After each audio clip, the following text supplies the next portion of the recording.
Greetings, mortals. Welcome back. To more nonsense. we doing more nonsense today. Let's see. Actually, we aren't just doing nonsense. We're doing math too. Now that I think about it. Yeah. Okay. Math is not. That's a strong word. But we're gonna finally actually make at least some effort to get our party set up. Hey, Astro Kitty, by the way. And we will get all of our stuff set up. That is the idea. Today, we're going to prep for the post game that we've already started, and it's going to go great. So we actually have more than 6 minutes to putter with our stuff right now, which is good. I would love to... I'm going to check if I can buy Spell Boost off of you. Man, I can't believe I got lucky enough to get Spell Boost. It's kind of wild to think that...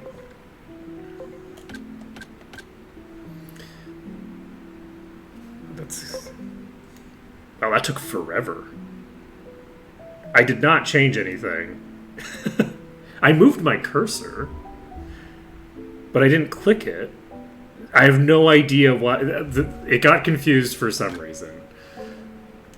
I have no idea why. Okay, so we have Revive, we have Meditator. Yeah, I don't think we have... No, we don't have Spell Boost available. So, Restore is fine or whatever. I mean, who cares about injury? Okay, you can always heal an injury by just waiting for the person to die and then reviving them.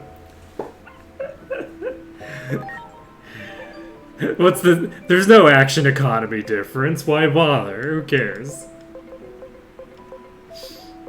I actually don't know if that's true. There might be an action economy difference. There definitely is an action economy difference. I'm just not sure whether it's better or worse from an action economy perspective to heal it or to let them die. It'll depend on a variety of factors.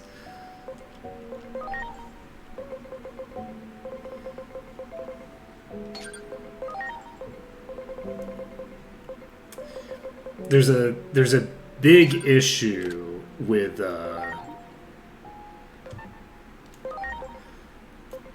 like the action economy of healing, that if you don't lose anything by going down, like if you don't lose a turn by going down, you're better off using turns to revive than you are to use turns healing. That being said, you typically lose action economy. It just depends on the mechanics of the game. So you have critical field, which I think is a pretty decent thing to have. You have acceleration boost, attack charge. It would be nice to have attack field, honestly, on you. But we don't have that, and that's fine. We do have mental field, which is good. So, Barnaclemon has acceleration boost, which I would prefer that you not have. Barnaclemon is one of my tankier critters, and I feel like it would be nice... Oh, I do have a copy of Spell Boost here. I have a copy of Spell Boost because I took it off. Okay, so we'll just give you Spell Boost. You'll get Spell Boost, you'll get Character Reversal, that's all great. Character Reversal has actually done a shit ton of work for me over the course of this run. So we give you Aura. Do we give you Revive? Yes, we're going to give as many people Revive as I can. Remove stat debuffs. You are mostly a support, I think, at the moment. There's not really a lot that you're going to do yourself. So, this gives, no, okay, we'll give you attack charge. I could give speed. A speed boost would be nice because it's nice to have the allies at a consistent pace. Because when I use the boost, ability in the middle of the fight, it changes the order of the fight. I think I actually do want Speed Field just to allow myself to keep that buff in place, to keep the order consistent. I'm just leveling up first. They are 100% capable of Digivolution. They're just not doing it.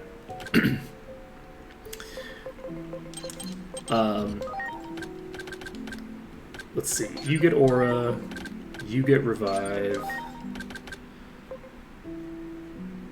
It's basically tempting to rush them through the Digivolutions.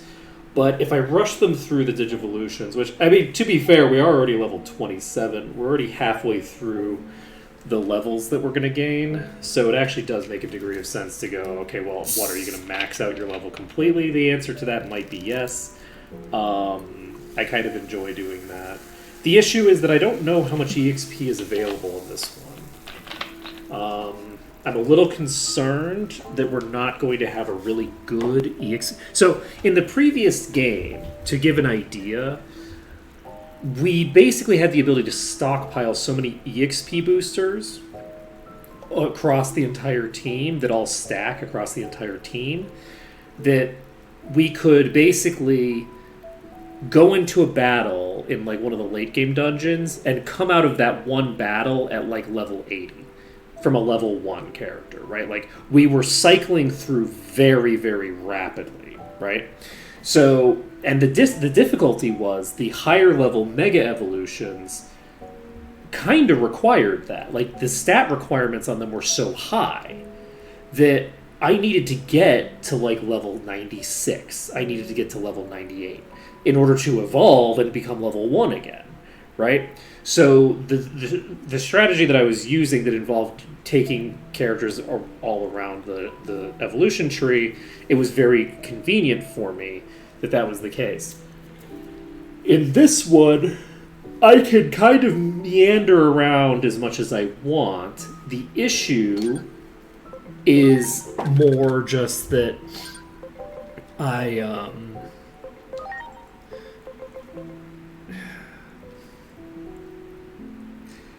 have a very limited number of evolutions that I can do in total. And since I have a limited number of total evolutions I can do, it makes my life a lot more difficult. Because I now need to be like, okay, well, it's not about whether... There's like, I basically always want to be hitting as high a level as I can before I digivolve, in theory. Now, that being said, it might make more sense to just completely ignore it, and there might be a way to farm a bunch of money.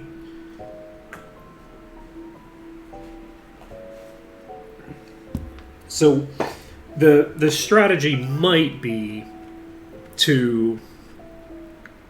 The strategy, I would give you better than even odds. The most efficient strategy for going through this game is to completely ignore continual stats as a mechanic. So my thinking, because continual stats do raise very slowly, the thing that I think is probably the most efficient way to settle on an end game party is to basically take one Digimon at first, get them to the exact form that you want them in, and you don't need to move around to grab abilities either, because you don't need to move them around through the Digivolution to get abilities. You can have other characters get the abilities that you need to put on them, which is an interesting change.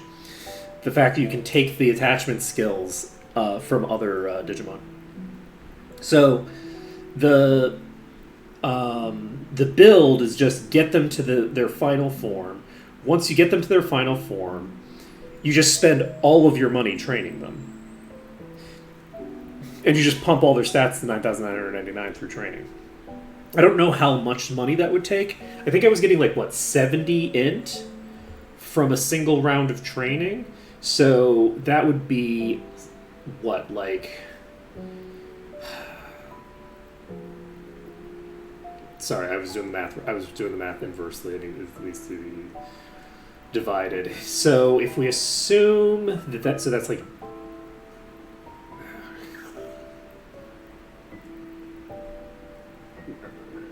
I'm looking for a way to get this to be easy enough arithmetic that I don't have to write any of it down.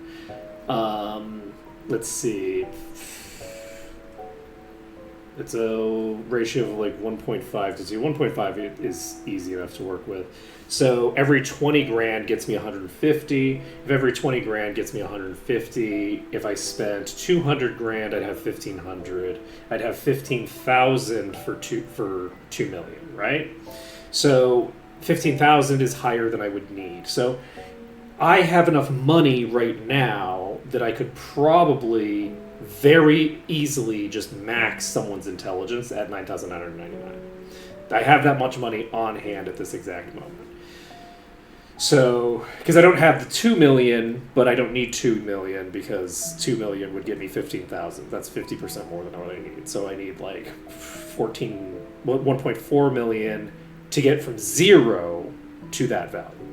Right? But I don't need to get from 0 to that value. I need to get from whatever value I'm starting at to that value, right? So, anyway, point being that it seems like it would be very reasonable to train up an individual stat. Training up the other stats would depend on how much money is in play that I've already gotten and how much money is in play continuously over the course of the game.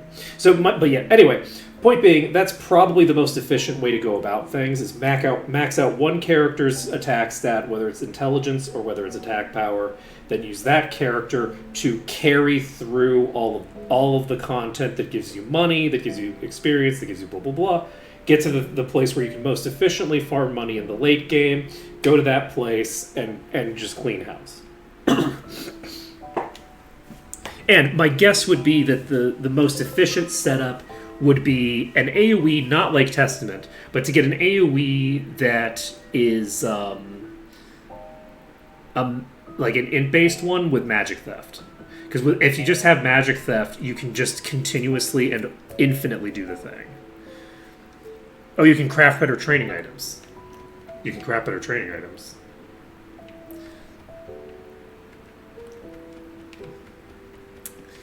So it would cost less than that. Or would it cost more than that? Are the training items better in terms of the cost effectiveness of the thing, or are they like they give you more per minute, but they cost more if you buy out the completion? Let's find out. We're gonna go talk to Volcanus. To be clear, this is not the strategy that I'm planning on using, because I don't know where I'm going to settle on for anybody. Oh, I completely forgot that there was a different crafter that I could talk to. Yeah.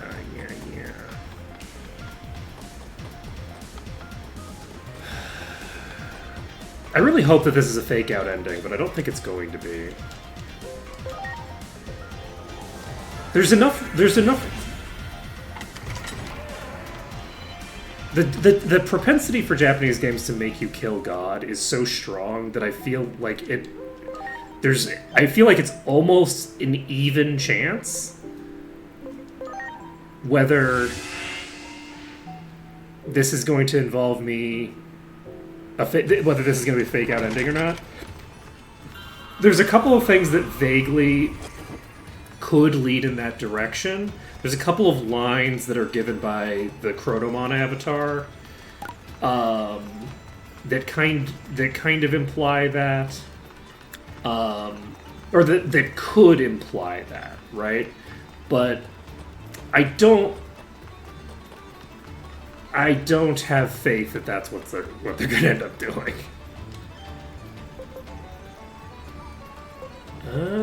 So desu ne. So, this vastly improves HB. Is there a D version? So I need some int boosts, which I can just buy. And int attachment 2.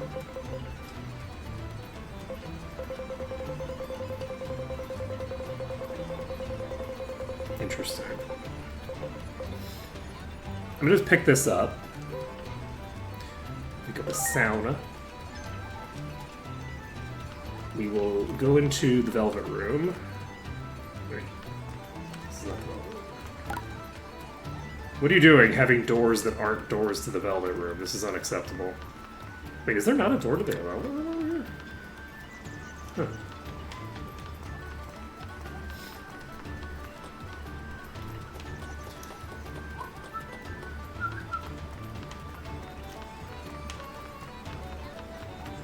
Okay, moving right along.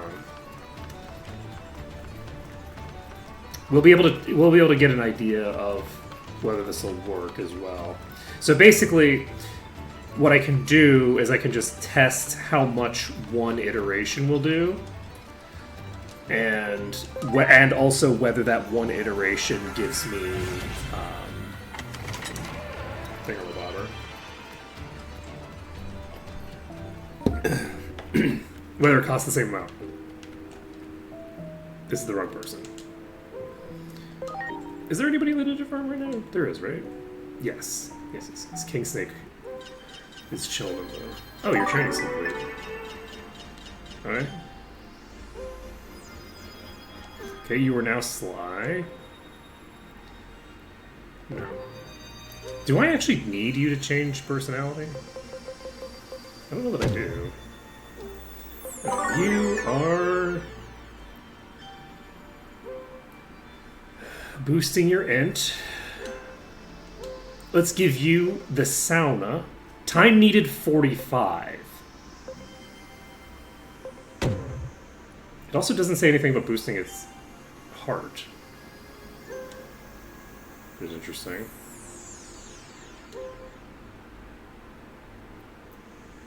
The quick complete still just takes the same amount.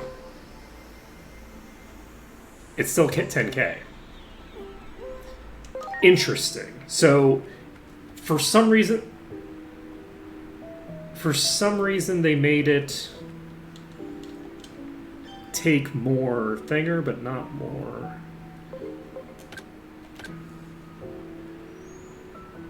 Okay. 10 of each of these. Can I...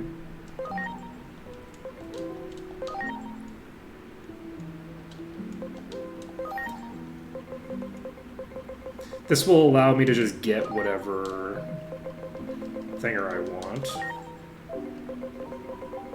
And again, the reason that I'm doing this is to create permanently maxed out Digimon. I'm not doing this for the...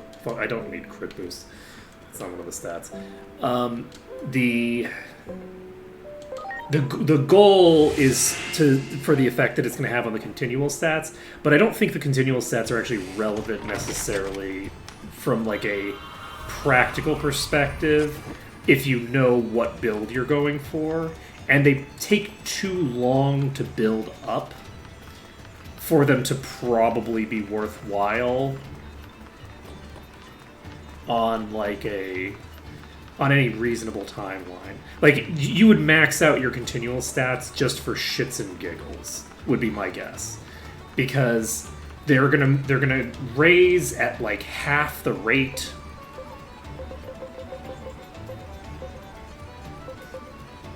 Oh, okay, yeah. So we can get this. We do get Classroom C. We can get 2 of them. We need 2 of them because it's a classroom. And...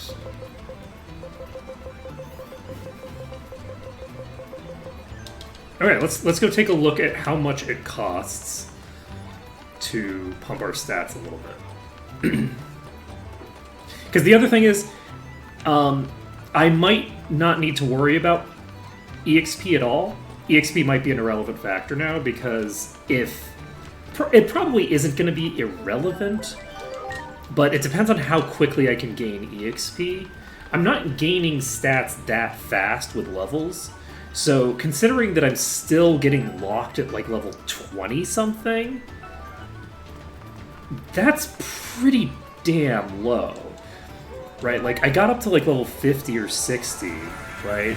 That gave me an extra like not even like 100 for my continual stats in the last generation, right? Like if we look at I'm gonna go look at King Snake. King Snake is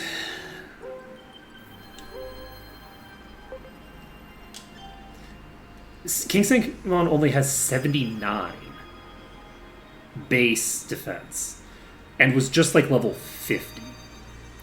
So getting like enough out of those is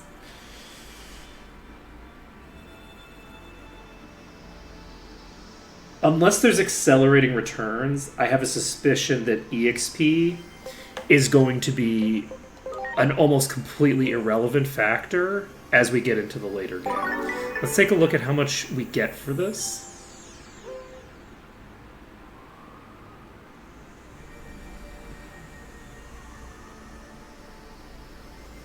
So that is a 900 HP increase, which is a 450 HP increase.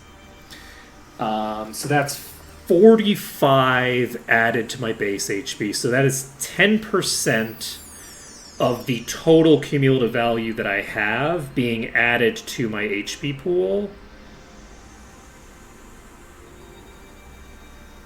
No, did I say 10%? It's like 15% of my total cumulative value for 10,000 yen. So we're gonna do training with Classroom. We're gonna quick complete the training, and this costs 10,000, and that gives us. That's 330. So we have 330. That's 100 and let's just go with 170 because I'm lazy. 170. That's 17 cumulative int being added.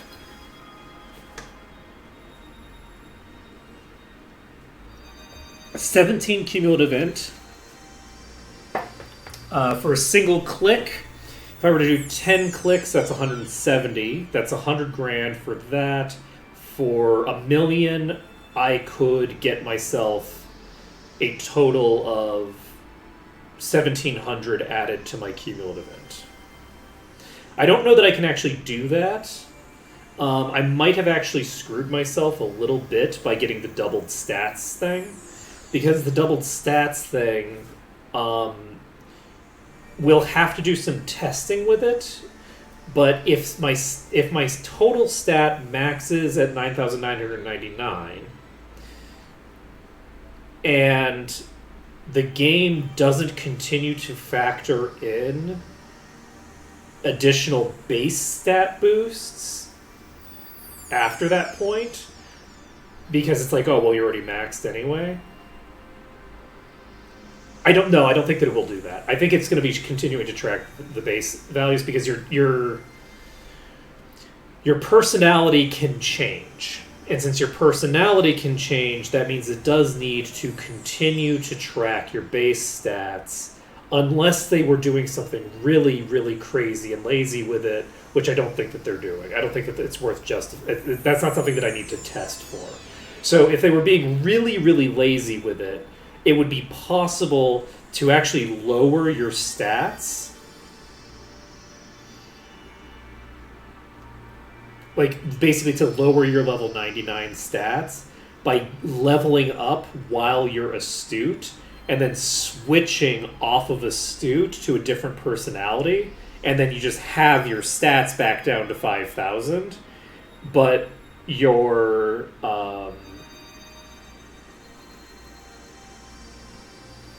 but you should have higher.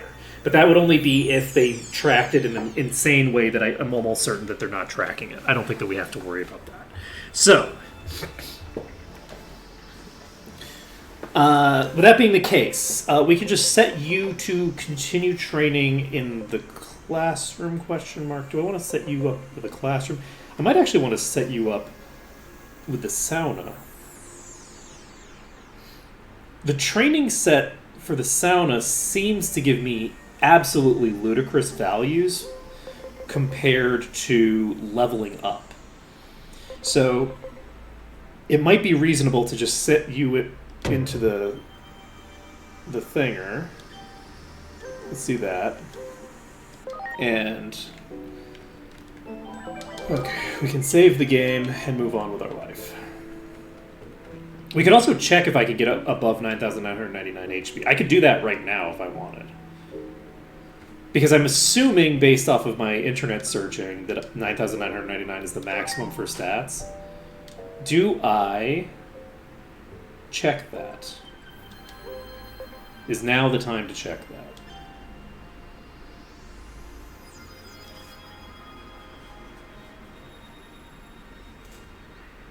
I mean, no, not really, but I'm going to do it anyway, I think.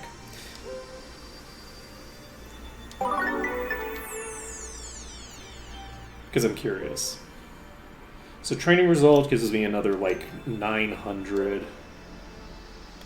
We don't need a new personality skill. And it doesn't say that it shifts personality toward heart, but it clearly does.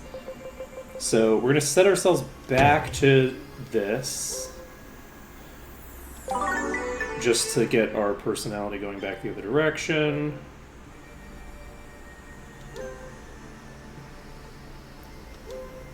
And classroom boosts.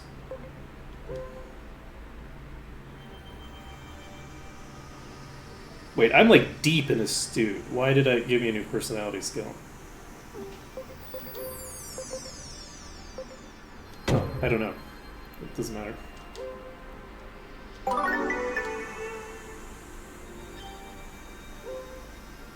Okay, we'd have like 6,000 max HP. We are still astute.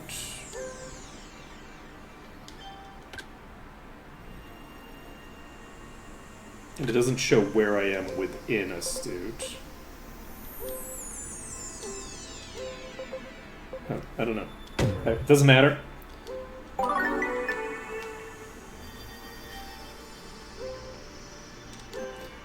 We're basically just doing this because it's easy to do, and I'm curious more than anything else. I assume we're going to cap out.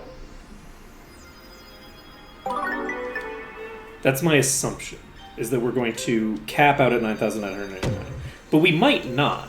And HP might also have a different cap. It does not. 9,999 is the cap. That being said, we could still get it higher. Because it's not actually 9,999, it's closer to 5,000. Right? So it is closer to 5,000 right now, but that's fine. Next on our agenda is... So I've just boosted with that. I've just boosted my HP by about 2,500. So my guess is that my cumulative HP value is going to double at the end of this. That would be my presumption. So we're going to train you in the classroom C and move on with our life.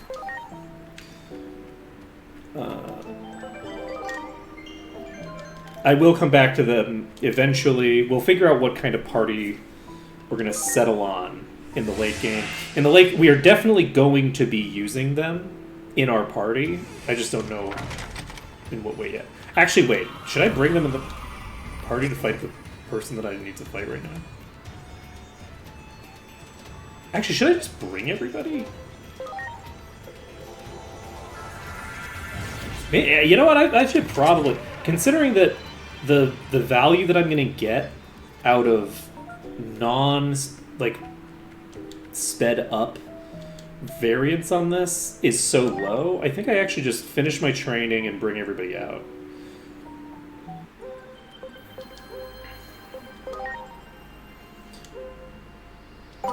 Because that's the easiest way to do things. The other thing is that I do think that... Do I want to quick complete this thing that's going to last for 1 minute? No. Okay, we're going to leave the Digifarm. I'm going to check some stuff. Okay, you need to be set up with no attack skills. We'll give you Revive. We'll give you Aura. You have Crit Charge. You need Attack Charge. You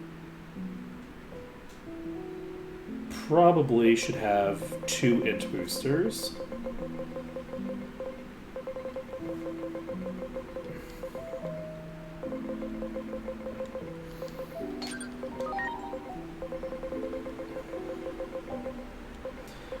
I keep scrolling way past it, I think. Okay, so we now got 5,400 on you. Does that even bring you up to Demi Ravenloft? It does. So you are currently the, like, scariest monster that I have in my party. And we're going to have to differentiate these two at some point. We have Gold Applemon doing their thing. Man, with this being the case, do I feel like levels matter that much?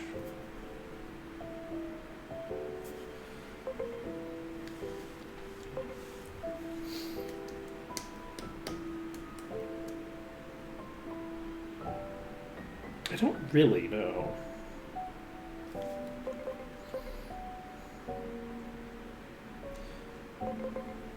We have 2 ultimates right now. We have Gold Applemon and we have Salamagamon who are ultimates. What if I just did the really, really quick, easy, and dirty thing and capped out both of their HP stats and then evolved them? I think that's what we do. Those two are going to go from... Whoops. Those two are going to go from being kind of sad and pathetic to being, technically speaking, the most advanced training of anybody that I have. I think that's the way to go about this. Let's get everybody on the same wavelength, kind of. Right? Again, that they will have way better evolutions than everybody else, so we're just going to give you this. We just do this until...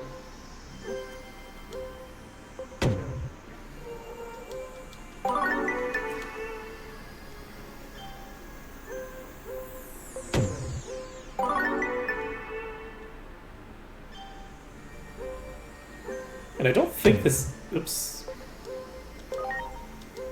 I don't think this even impacts the personality at all. I think it actually doesn't. So that's convenient. I should probably get rid of the Sauna one. Nah, I need to hold on to it for personality training eventually. I don't know that I'll need to, but just in case. How about I learn a new personality skill? How about no?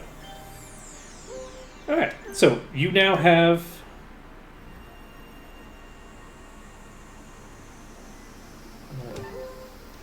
Did I see something weird there? I'm going to check something. I had 400 some stats just now.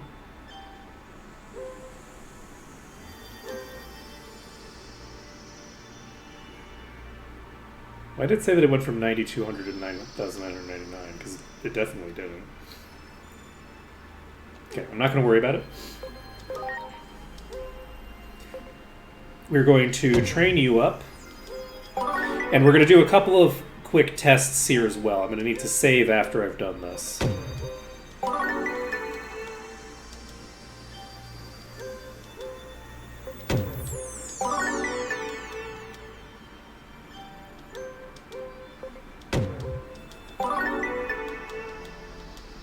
Yeah, the reason that I'm doing HP right now is just because it's fairly cheap and easy to cap it out. Absolutely not. Absolutely not. No shot. And since it's very easy and quick to do, it will allow us... Okay, we're going to check some stuff. Unfortunately, I shouldn't have dropped them both from the party. I guess it doesn't matter. I need to do a thing anyway. So what we're doing right now is we are digivolving you. And we can digivolve you up to here. We're not going to maintain you as Apollomon, because I'm not really that interested in staying in Apollomon. But it doesn't matter. Either way, we're going to check something. So, our cumulative stat is 411. We're digivolving.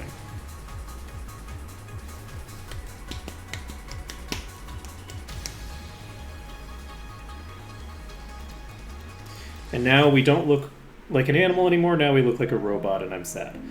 Okay. Next. So we now have 787. We write down 787 because I have a terrible memory. So 787. Whoops. Okay. We load.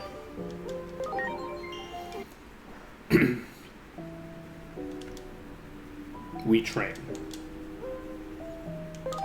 We're doing one more HP training. What we're basically testing for is whether we can continue to accumulate base stats behind the stat cap.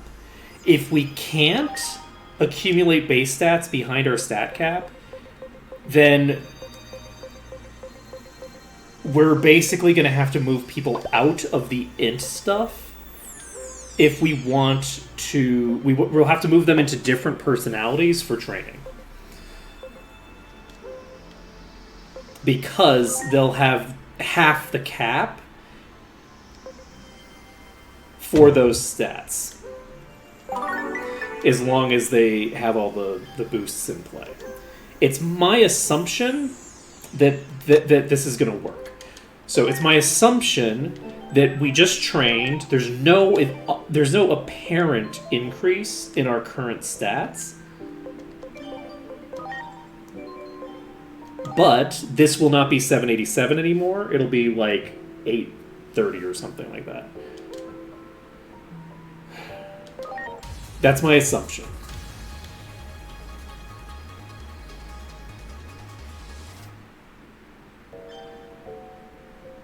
That's a problem.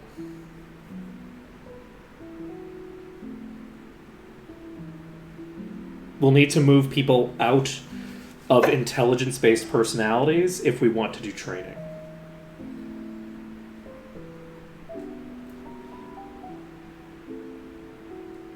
Or I guess more accurately, we would need to train them under int and until we can move them to a new...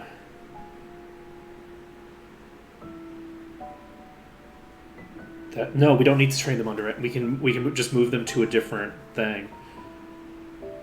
Ooh, that's a problem.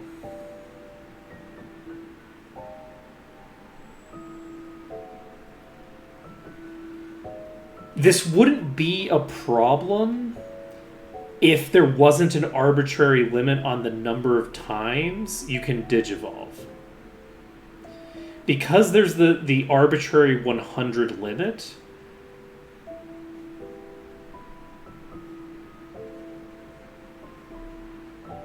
this interferes with how quickly I can accumulate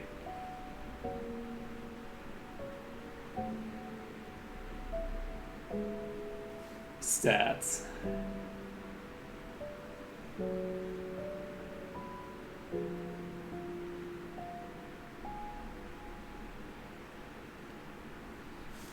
What would I want to do about this?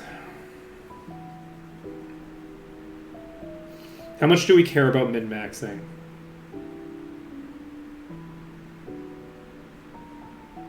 Let's assume that we have 50 lives to play with.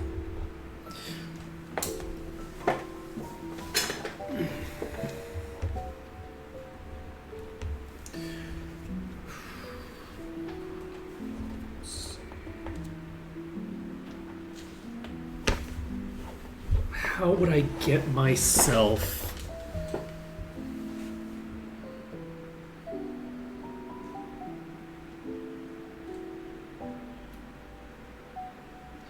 This is actually really rough.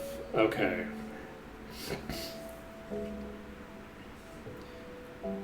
You can't cap out your stats. I don't think you can cap out your stats in 100 reincarnations. In fact, you can't cap out your stats at all. So your cumulative stats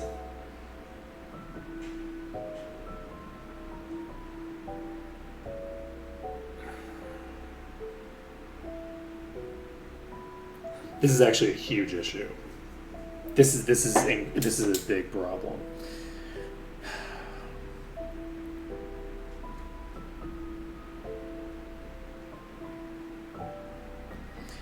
If you're looking to have cumulative stats that are higher,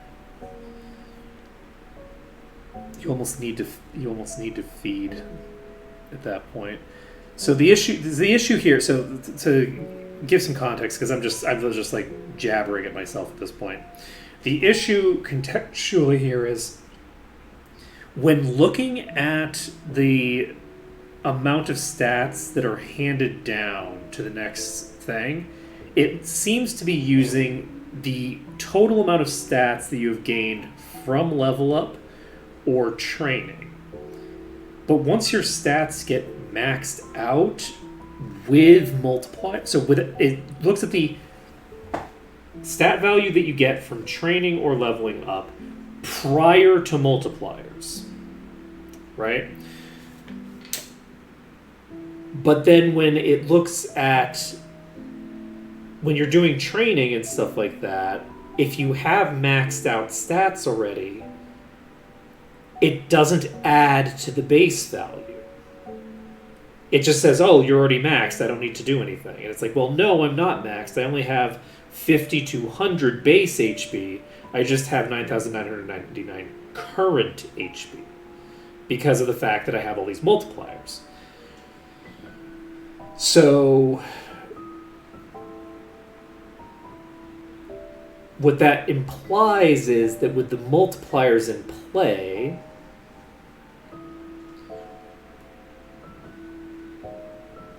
the maximum stat I can actually achieve is like 4,980 or something like that. Let's assume that it's a 2 times multiplier. It's not quite a 2 times multiplier, but let's not worry about it.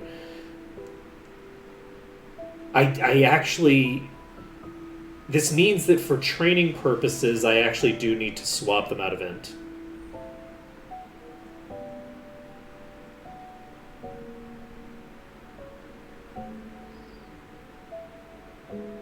Unless the in-game mechanics are lying, which is possible. It's possible that the in-game thing is lying about the inheritance. If the in-game thing is lying about the inheritance, then it's not as big a deal.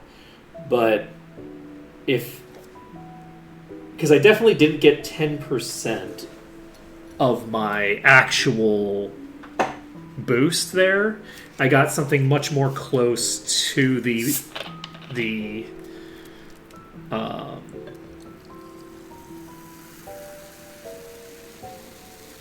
to 10% of the about half of that boost, right? So...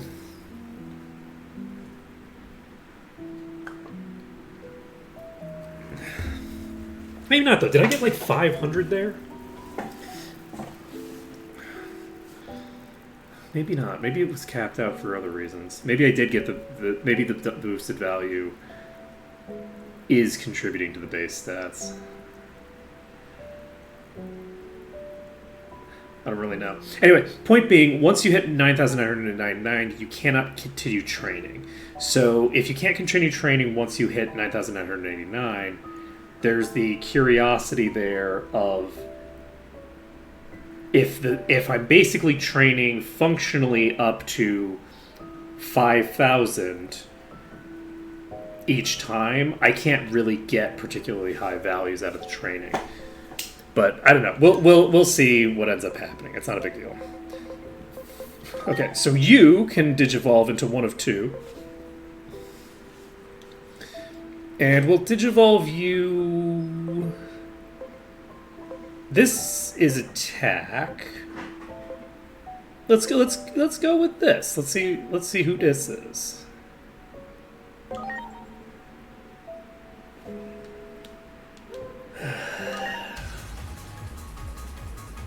I don't think it's going to look anywhere near as good as what we were just in, but it's kind of impossible to look that good. That's such a good-looking Digimon.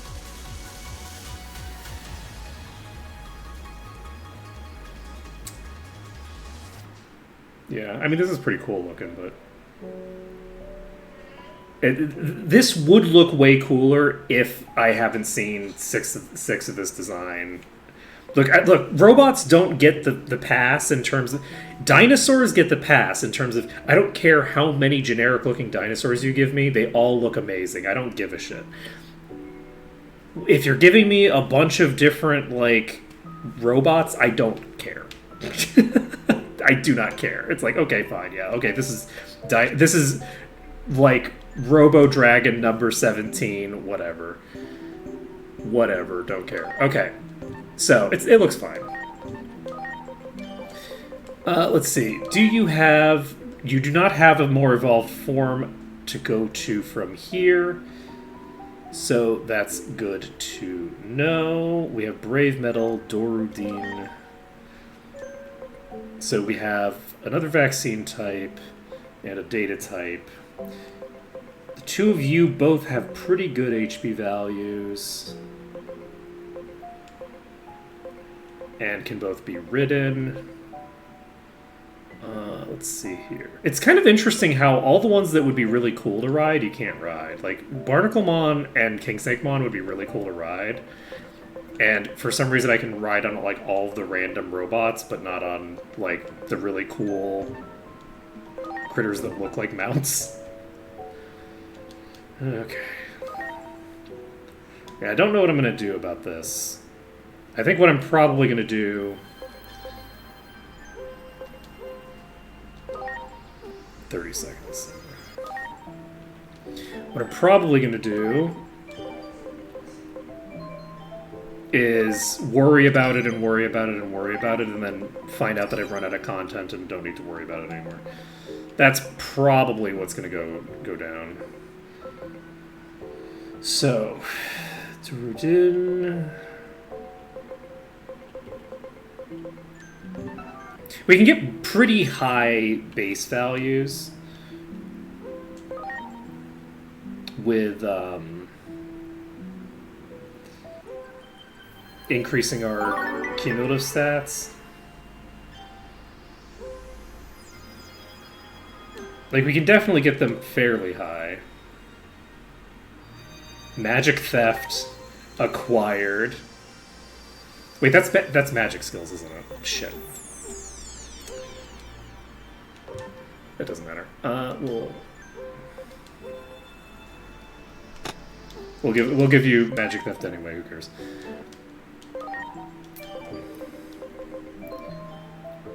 The thing that you had before gives you a boost to int, and you don't use int, so... So, how much money did we burn on that? We burned, over the course of that whole time, what, like 700 grand, maybe? Alright. let's set up for the boss. The boss is vulnerable to data types. I could put the trio of data types here. I should probably fight something.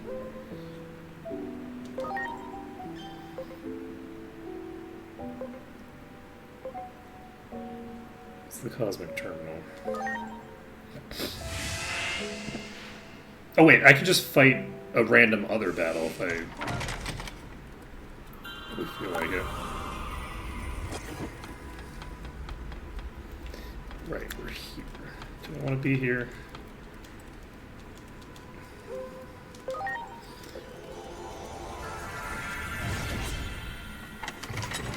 I should have just picked a fight with one random enemy while I was there. It's the last thing on the list. Is there a thing in Dark Crevasse? Like, are there enemies here?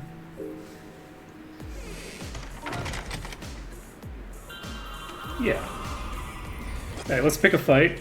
Well done. Okay, we got 1300 EXP for that kill. We got an acceleration boost. Let's go. There.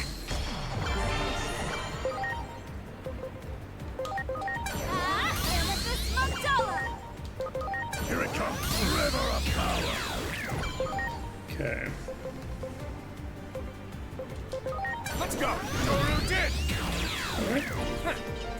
Worked fine. We're gonna get up to like level 10 or 15 or something. Well done. Let's see. Do we need to keep it go any further?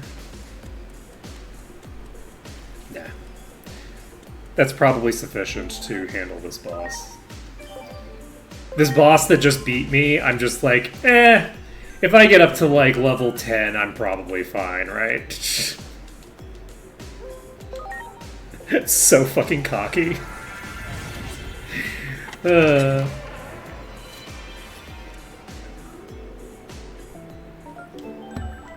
I can't believe Spell Boost can be cast on a different character. Okay. So, you are set. You're set. You have 2 attack attachment 3s. You're going to have 5,500 int. You have acceleration boost.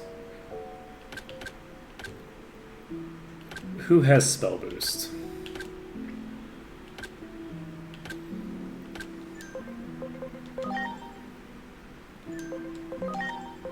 You have spell boost. Let's give you...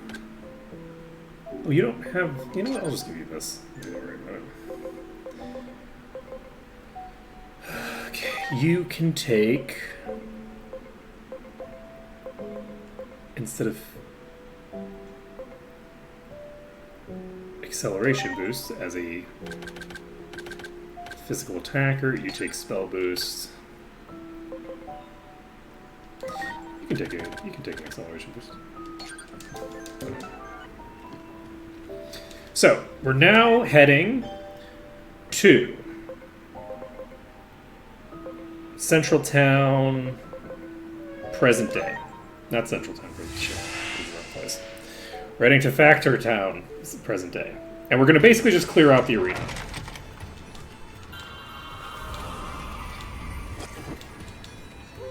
What the fuck does absolute timeline mean?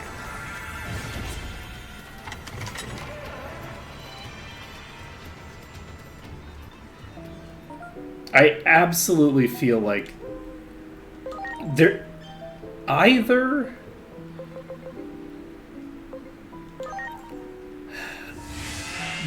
there was originally the intention to unlock this mechanic earlier, which that was definitely intended.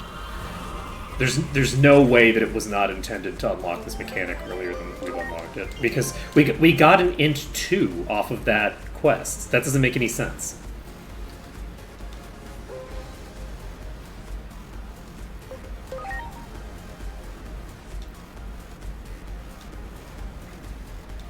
Oh no!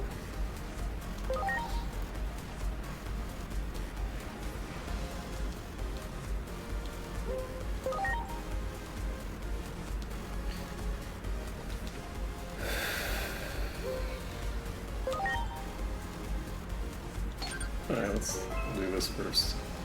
This also means that we definitely don't want to boost the other things yet. I'll need to do more testing with the way that the stat inheritance works.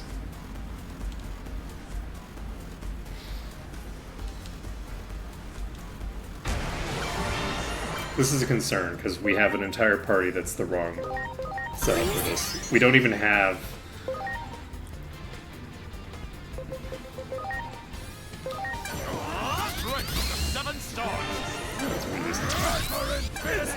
Shield of the just. Oh, jeez. Okay. Please? All enemies, single target.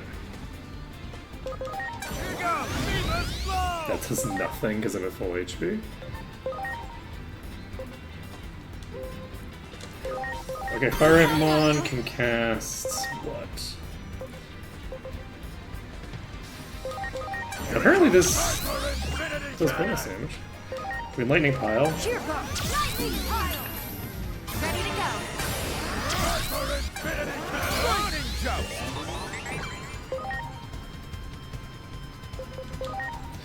Let's try... Actually, you know what I should do? I'll just do an acceleration boost on Gallimon, because Gallimon is clearly very good at this. Now, break the 7 stars. Okay, we don't even need to finish the fight.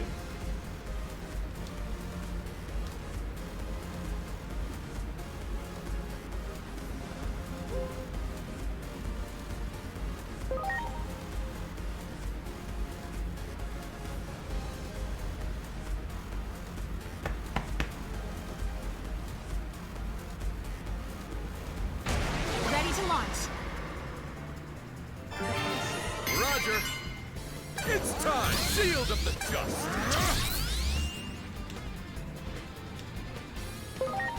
Okay.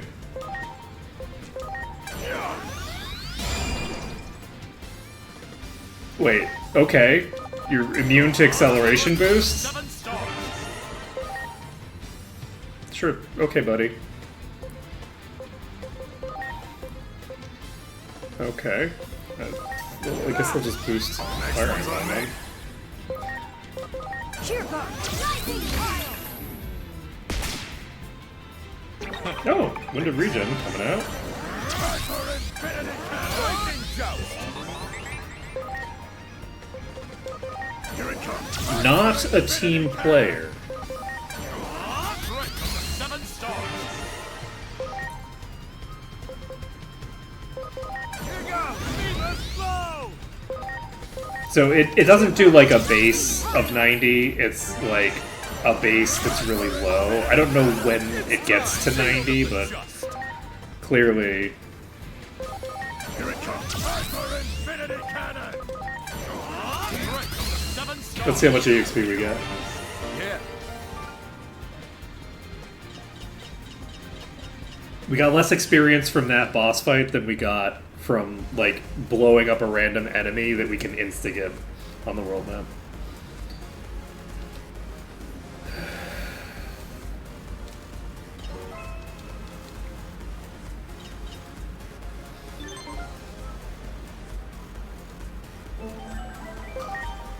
Okay.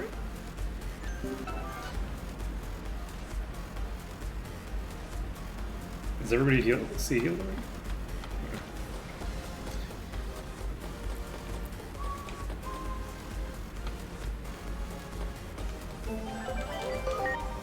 We're going into the arena. We're gonna fight some random fights in the arena. We'll see how much EXP we get.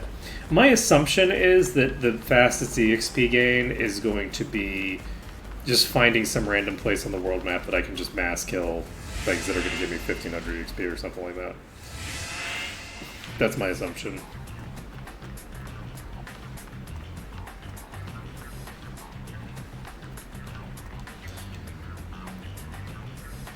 Okay. So, the hero ship from Shambhala, I believe, was vaccine type.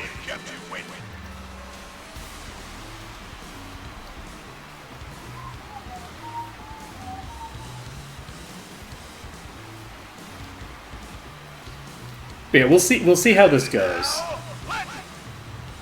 Because... Ready to launch. Okay, that did nothing. Perfect. So, you are...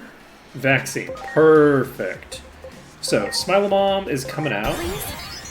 Smilemom is going to tag... I just realized that I don't have what I need for... I think I moved... I did not. Spell Boost is here.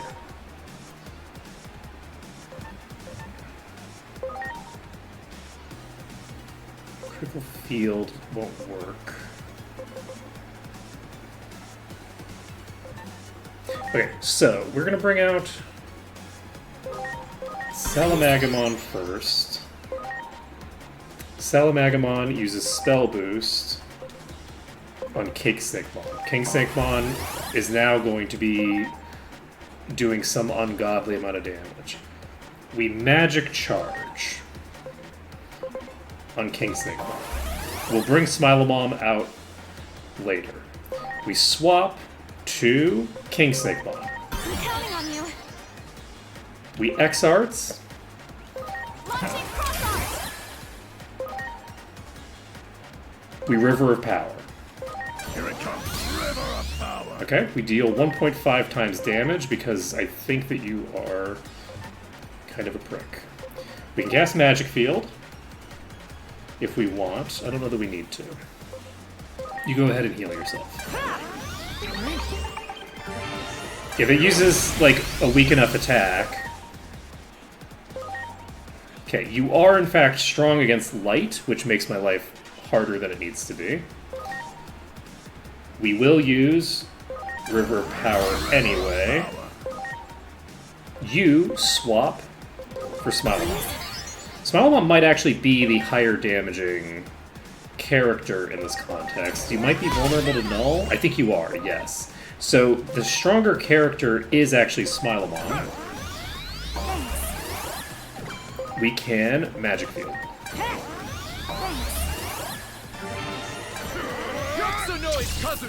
Okay, you survived. That's excellent for us.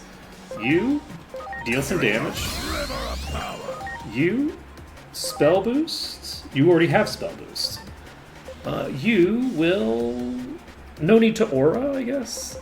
I will Spell Boost on King Snakemon. Next one's on me. Okay, you can Izuna. That is 2,500, not too shabby. We get the heal. Soothing Song comes out, Triple Actions comes out, now things get dangerous. Okay, Smilemon musters their strength, which does something or other. Boss is going fairly soon. We have the damage boost, we take the damage boost. You don't need to do a damage boosting thing. Let's Aura so that Smilemon is at full HP. Or not at full HP. That's fine. Do we Izuna? We sure do. And we Magic Field. Smilemon might die, and that would be unfortunate. That did so much damage. God damn. Alright. Izuna comes out.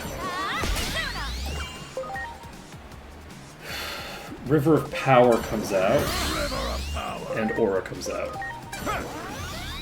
I probably should have healed, actually.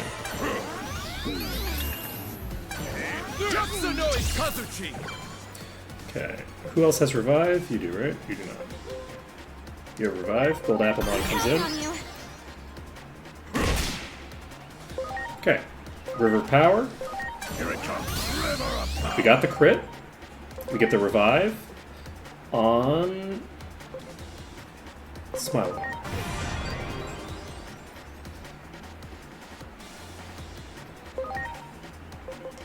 I'm counting on you. Izuna comes out. Boss is almost dead. I'm counting on you. I probably should have brought out Demi Ravenmon for this, because I shouldn't bring out a person who can revive to eat the attacks. But it doesn't matter. Okay, that's GG. Let's see how much EXP. We get like 1,000 EXP. Oh, 2,000. Look at that. That's amazing. That's like almost as much as I'd get from pressing R2 twice. I'm not salty. I don't know what you're talking about.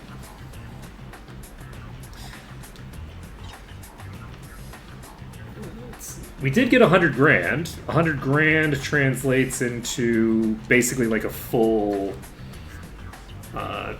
like more than one full training of HB. HB is not that relevant a stat, but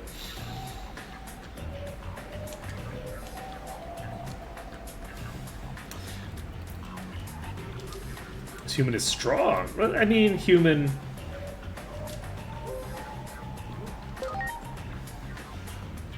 I was waiting too long. It's hard to leave this place, but I must spend. Okay.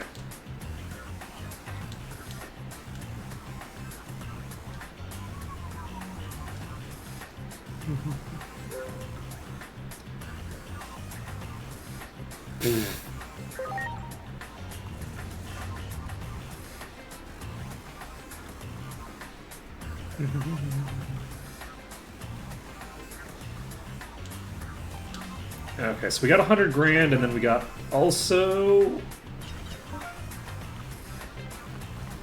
no additional money off.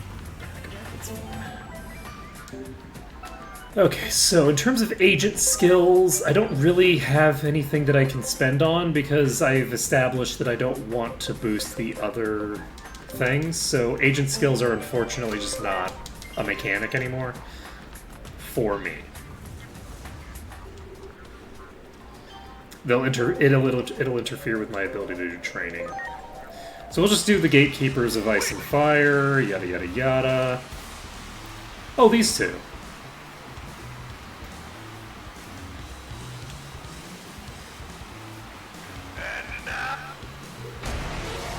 Ready to launch. Didn't you say you were a child of lightning? They're both data type. Why is this? No, they're not. There's data index. I keep looking at the data icon for my attack and thinking that's the enemy, and it's not. Alright, do we revive here?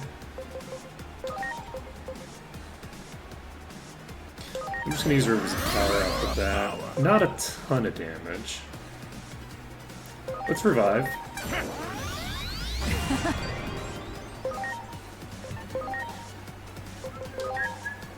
Okay, let's burn down the first Gatekeeper first.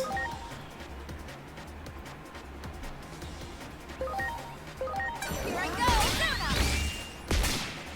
go. Nice. So the one that we're not trying to kill is Thingard here. Do I? Yes. I'm just gonna make a high field. This makes my life simpler. We high field into magic field, and then we Izuna to cure you, I guess. I could also critical field. I'm gonna Izuna. Here I go. Okay. Here it comes. River of power. Here I go. Crystal cloud. Perfect, perfect, perfect. So we spell boost on Smilemon, I think did a bit more damage there. I guess we could lightning pile you. Is everybody's magic maxed? Everybody's magic is fully maxed. You can heal yourself. Let's do that.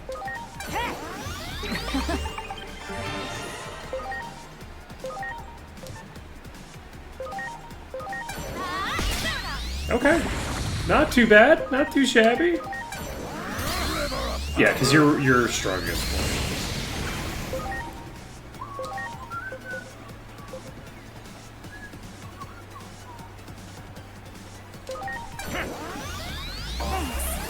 Okay. I should probably give Agiomon Aura.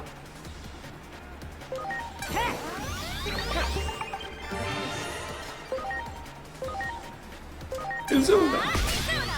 Okay. So, We've cleared out the first one. We can start working on the next one. You are not weak against light.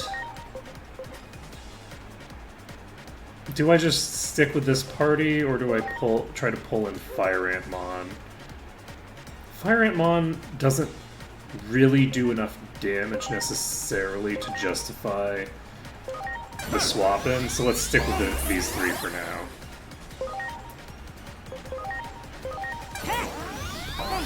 I apparently let my entire magic field drop without paying enough attention. I don't know how that happened.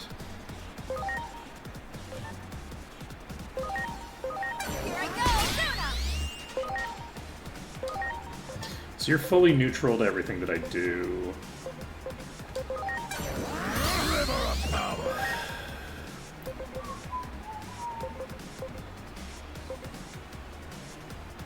I wonder how you feel about steel. You feel pretty bad about steel, actually. Let's do an attack field.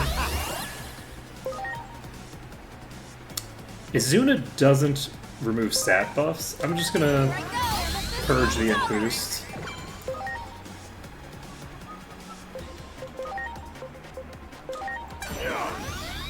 The acceleration boost on you. Yeah, the basic goal with my party setup is I want everybody who does physical attacks to be able to boost magic attacks in the rest of the party, and vice versa. That's like on a fundamental level what I'm looking for. Is just the ability to have everybody boost whatever their type isn't, because I figure that the value in that is significant. I should heal with somebody on this next round. I should have healed with somebody on the previous round, but I didn't. We are healing with King Snakemon. King Snakemon has the Ultra Aura. We do have the ability to tag a revive right now, and I think we do. Thanks. We're taking things slow, just chilling.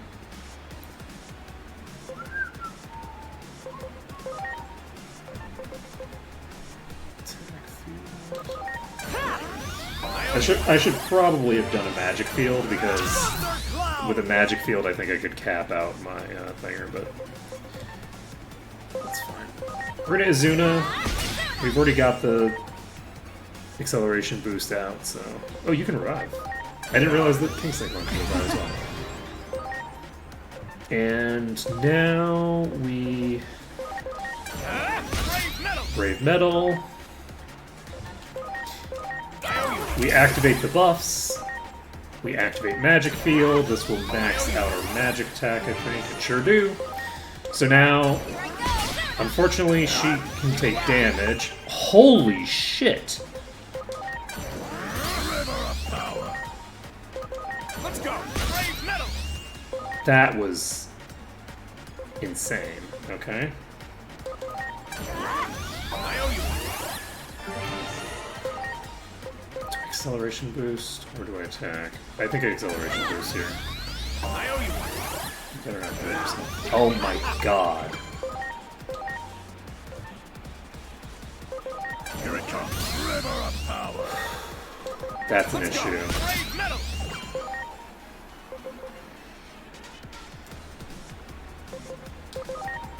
That's a really significant issue.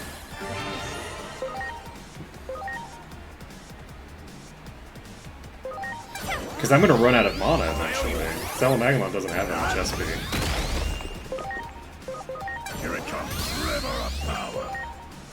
This is the last attack I can get with you.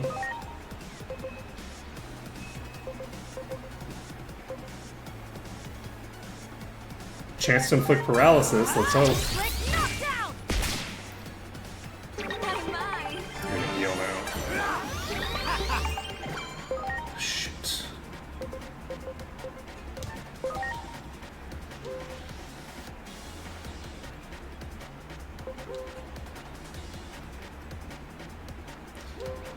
You're neutral to light.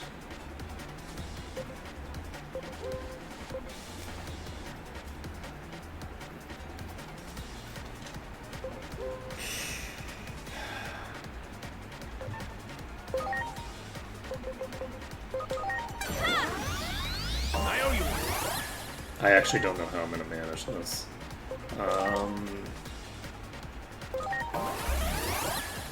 I guess, you know what I need to do? I need to spell boost on everybody.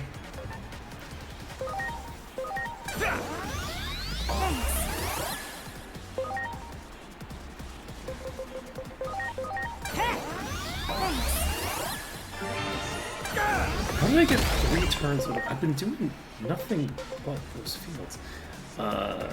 So we have the crit boost, we have the thinger boost, we have acceleration boost on you. We need to attack charge you.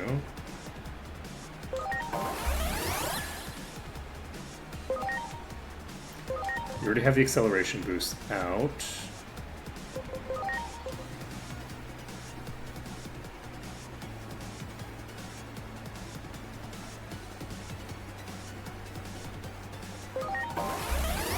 Attack charge is maxed.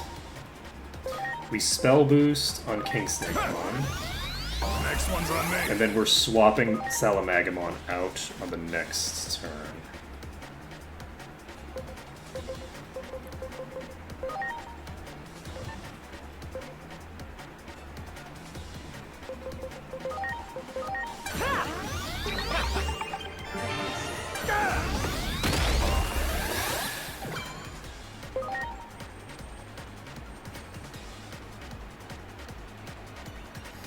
Okay, we Izuna.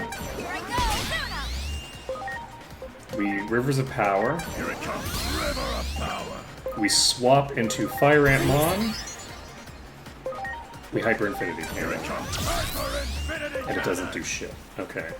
I needed to get the lightning pile off in addition to the other things. Let's try for the para. Quick knockdown! We got the para.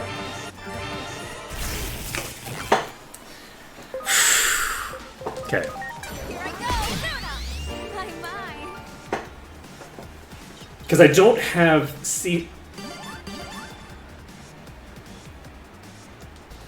That was 800 experience. That was 800 experience. Come on.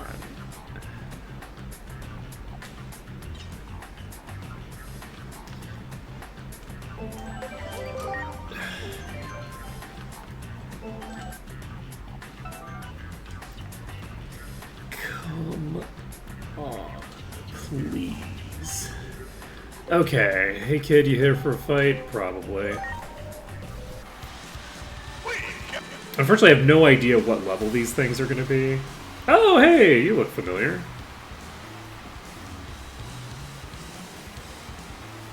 And now, Isn't Titamon currently like a little kid or something?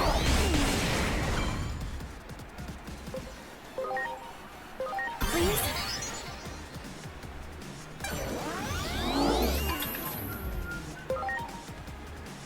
River of Power will not do anything. Swap to you. Ready to go.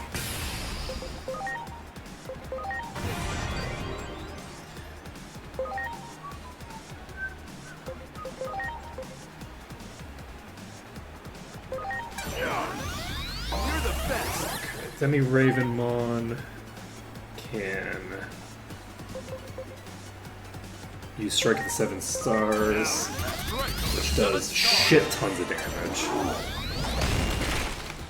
I think we should be golden here. I don't think we'll have too much issue. We're in a Magic Field. You're the best. Demi Ravenmon is going to be the carry for the fight. You do have that, which is kind of unfortunate. I'm going to use Meditator.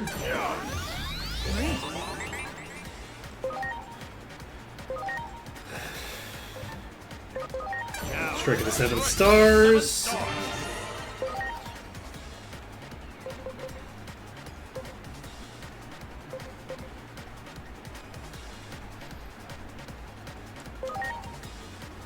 I could do a Phoebus Blow. It doesn't really do much. I will just keep doing Magic Field. This is a much weaker setup, unfortunately. It's partially made up for by the fact that Demi Ravenmon is so terrifying. Like, Demi Ravenmon is very scary, so they're good enough on their own to kind of carry the team a bit.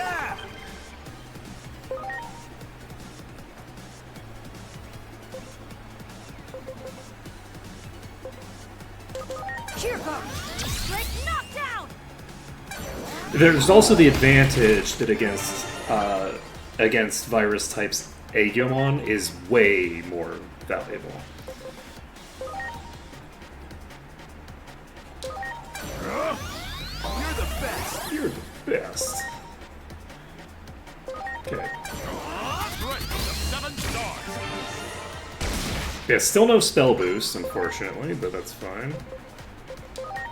The Phoebus Blow is going to do nothing. It did okay. 1,200. It's not the several thousand that I'd be doing with certain other folks.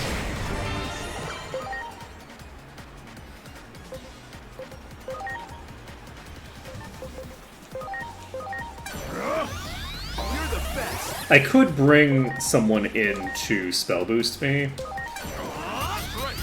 but... and I probably should have. Do I need to fight them now?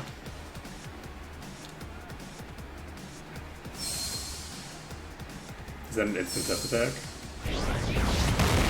What the fuck? Why are you stronger in this form? Because it's funny. It's funny. Look, it's fine.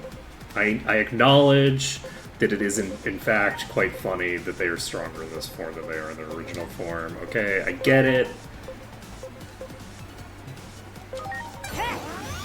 Throwing out the heal. You are throwing out a heal as well. Demi Ravenmon needs to stay up. Actually, do I want to just have Demi Ravenmon do like a massive AoE into death? Because Demi Ravenmon has now kind of served the function that they need to do in terms of getting us to the phase of the fight. I think I maybe do. I'm gonna switch to Salamagamon. I'm concerned about how spooky the damage seems to be in this phase. So I'm gonna pop a boost onto Demi Ravenmon, and I'm gonna have Demi Ravenmon just go crazy. That's my goal here. I'm gonna bring in King Snakemon. I'm counting on you. We're reviving Fire Antmon. And then we're actually gonna pull King Snakemon out Please? for Demi Ravenmon. Demi Ravenmon comes in and uses Testament. We're not quite at full mana, but we're pretty close. So we're going to see how much damage Testament does with 2200, 2300, with maxed out int and a maxed out spell boost. That is pretty dang good. You know, I'm counting on you. pretty dang good. King Snakemon could do a hit now, and we're going to.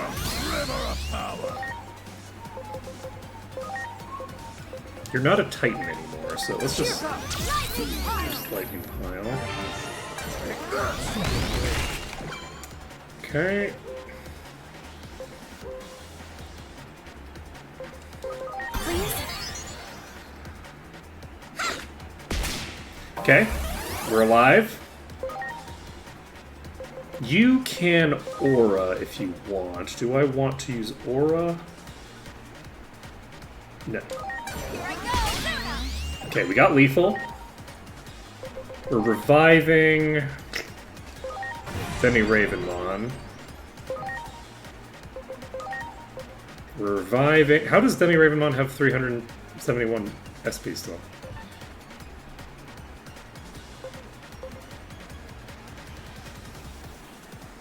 Doesn't matter.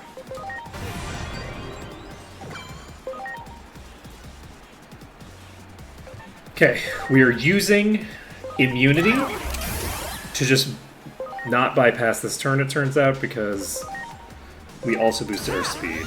Bye. It's fine. Here I go, Zuna. Izuna, you are strong against. Oh, fucked that up. Alright, let's Brave Metal. Brave metal! Okay, don't want to use that again. We can Lightning Pile you. Lightning pile. Okay, you're not strong against electricity, which means that you're now weak against it. I could use Amethyst Mandala. I don't think I want to. I think we pull out Hyper Infinity Cannon for this. Actually, you're low on HP. Let's see if your attack that's usually doing garbage damage can do some decent damage now that you're low. You're in critical HP. Go! Fever's flow! Mediocre. Here it comes. Reverence. Okay. We got it. 284 EXP.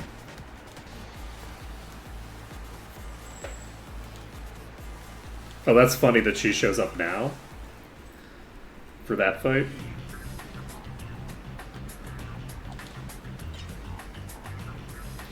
Okay, we got 50 grand as the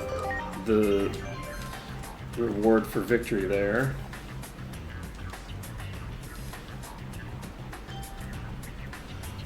Lusamon 2 and 3. We kept you.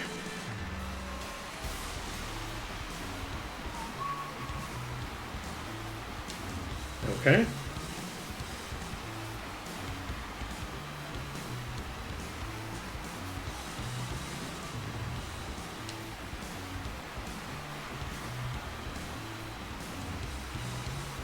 And now, So do we unlock Lusamon if we Yeah. do this?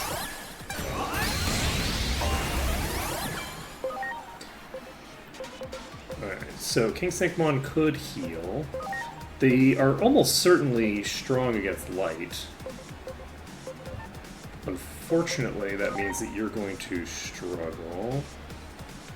Let's toss out a heal, because you're not going to be doing any meaningful damage right now. Steel is a maybe.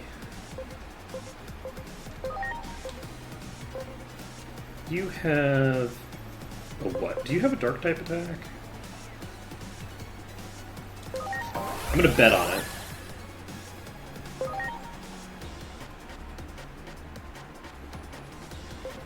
Please.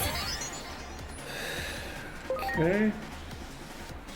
Izuna is not a dark type attack, but it is strong against Seraphimon. Here I go, Zuna. You have very low HP. Like, goddamn. Okay, we're magic, charging. Everybody's strong against them, so hypothetically we should be able to get some decent damage out. Zuna. Yeah. Magic field comes out again.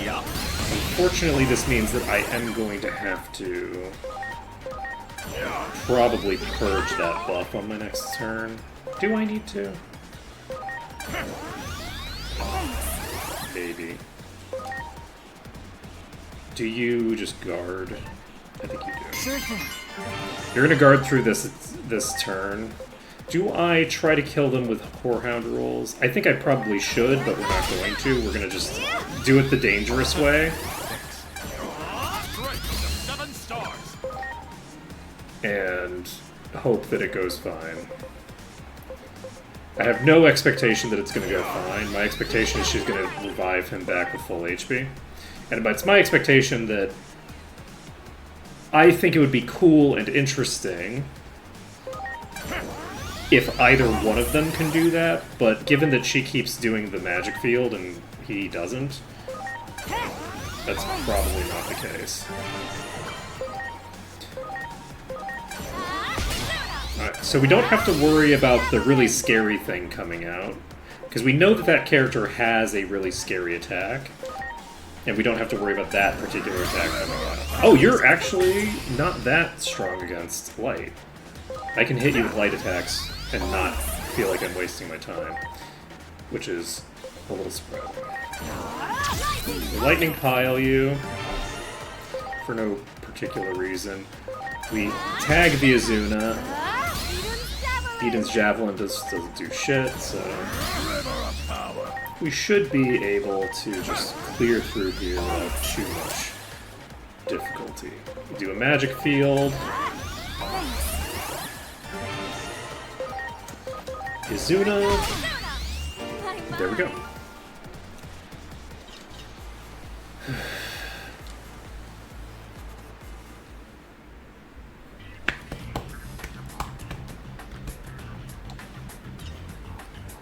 Hey, we got another 50 grand.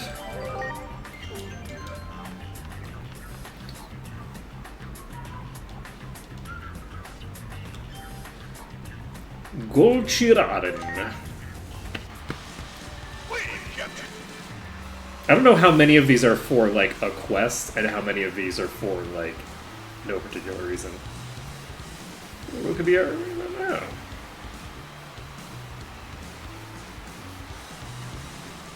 That's the height of delusion.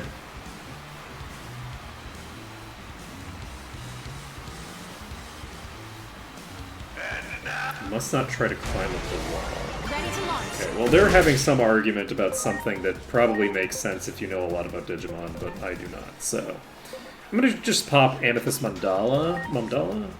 Amethyst Mandala. Okay, so you are not susceptible to light at all. You are strong against light as well. Sucks to be me. I'm gonna charge physical. Crit charge is a bit concerning. We can Brave Metal, or we can Dorudin. Let's try Steel. Let's go! Brave metal! Okay, not strong or weak. I should... Launch flame! that is concerning. Izuna... on you, I guess. Izuna.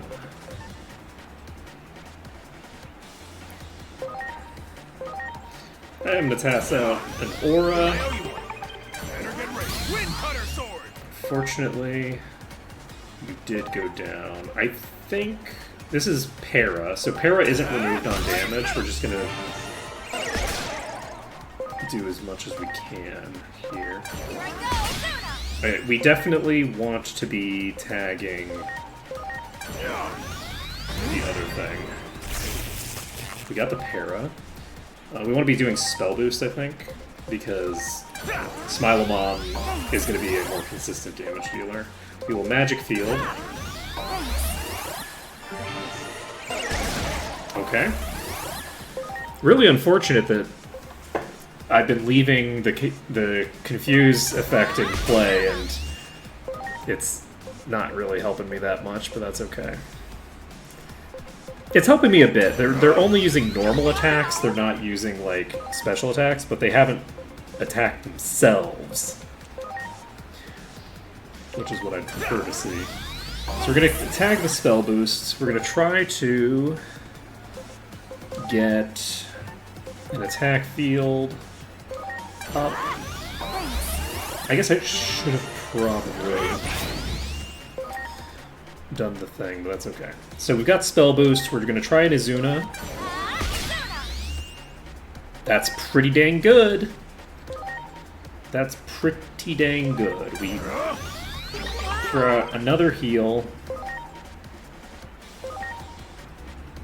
And we've established that this is the correct play. And we can Magic Field. We can do a lot of random shit. We're just going to kind of toss out High Field now. We can Lightning Pile you if we want. Okay, Izuna. Oh, that damage. Let's go. Brave metal. Nice. And there goes Goldramon. Hey, we got 2,000 EXP for that one, so some of these are worth EXP, just not very much.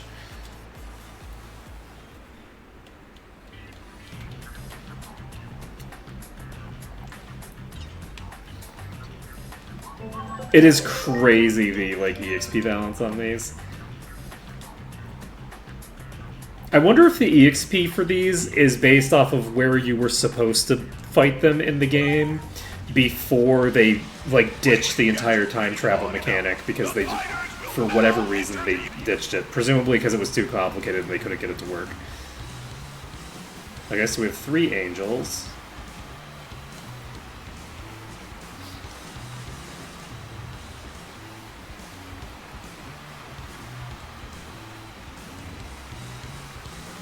Both your words are hurting me deeply. Indeed. Oh, that's rude. Very good. That's very rude. And then skate. Alright, so we're strong against all of them.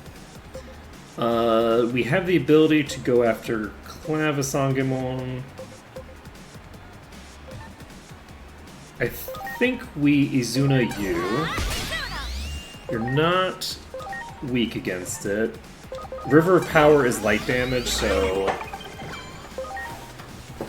all of the enemies we've been facing off with, unfortunately, are strong against it. Let's see. We could try doing Steel against you, or you did the attack, but Reflect. Brave metal. Okay.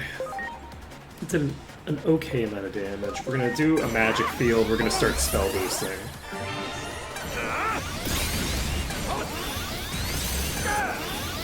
It is kind of wild how in this arena, being just the data type is just so crazy. We're going so hard right now.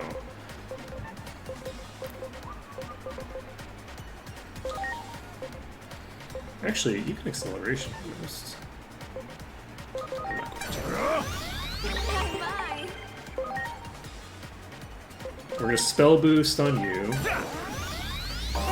This means that I can toss out another magic field. Here it comes. Tin Ripper. Okay. Damn it. Alright, well, conveniently, that is attack reflect, not magic reflect, so.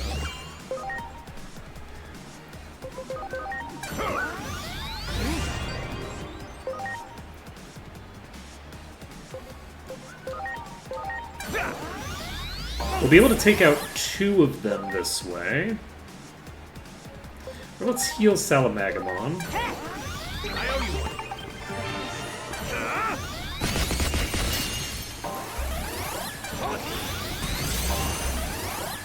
Scary. Concerning. Right. So we burn you down. Easy peasy. We revive. We aura.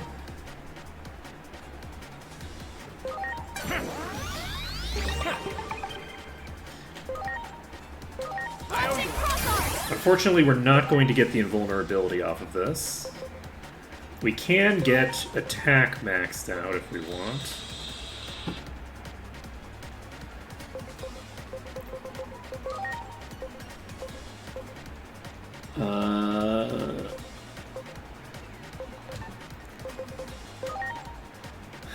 Yeah, let's max out our attack just for shits and giggles. Alright, Izuna on you. Okay, you are in fact weak against it, so that's very convenient for me. And we can do acceleration boost on you. Do you do brave metal on you? Let's Let's try. go. Brave metal. Unfortunately, you're strong against metal. Okay. I owe you one.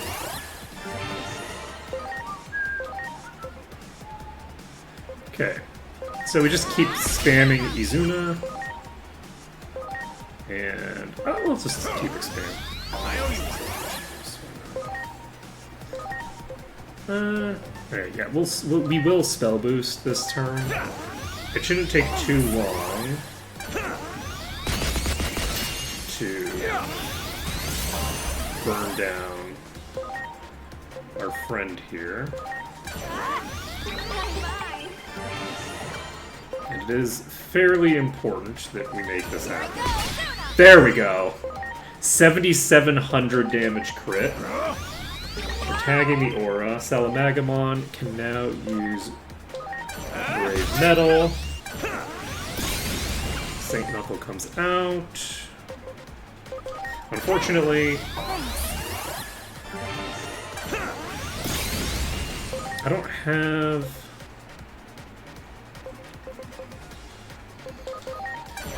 a ton I can do to speed up this section. Wow. Brave metal.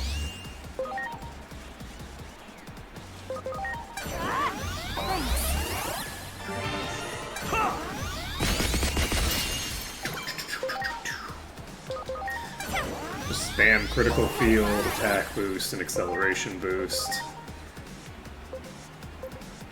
Whenever possible. That's not the right character. I owe you one. It's so funny that I'm still level 14 after having fought so many, like, endgame arena battles.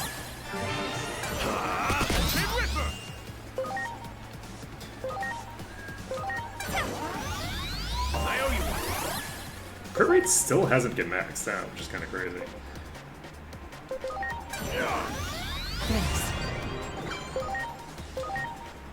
Let's go. Brave metal. It does so little damage.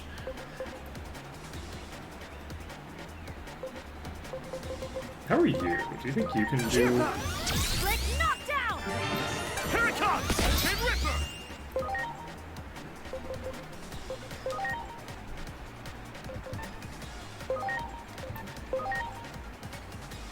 Let's see. I'm gonna tag an aura.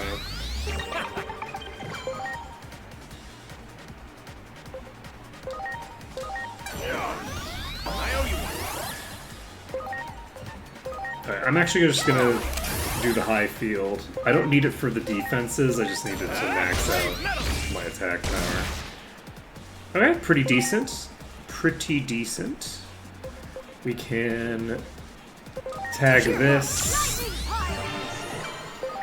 Then we can crit field again. Crit is not maxed out. Acceleration boost.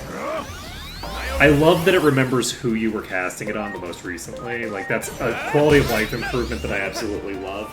Not all games do it, like, even modern games. That's pretty decent EXP. Look at that. We got 3,200. That's a reasonable amount of experience to be getting from boss fights You don't want to give, like, true boss experience, because, like, the bosses that we were fighting from the main plot were giving, like, tens of thousands of EXP. You don't want to give that for an arena fight, because you don't want to just make it... I mean, maybe you do. I don't even know, but maybe you do. Maybe that's better. But, like, I can understand not wanting to do that. But, 3,000, about 50% higher than what I would get for fighting, like, a random encounter, is, like, the bare minimum for what I would expect from, like, fights that are this involved in one, you know? Kept you waiting long.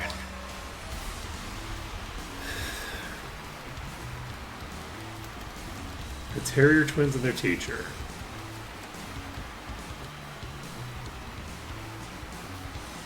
I don't even remember these two. Cherubimon.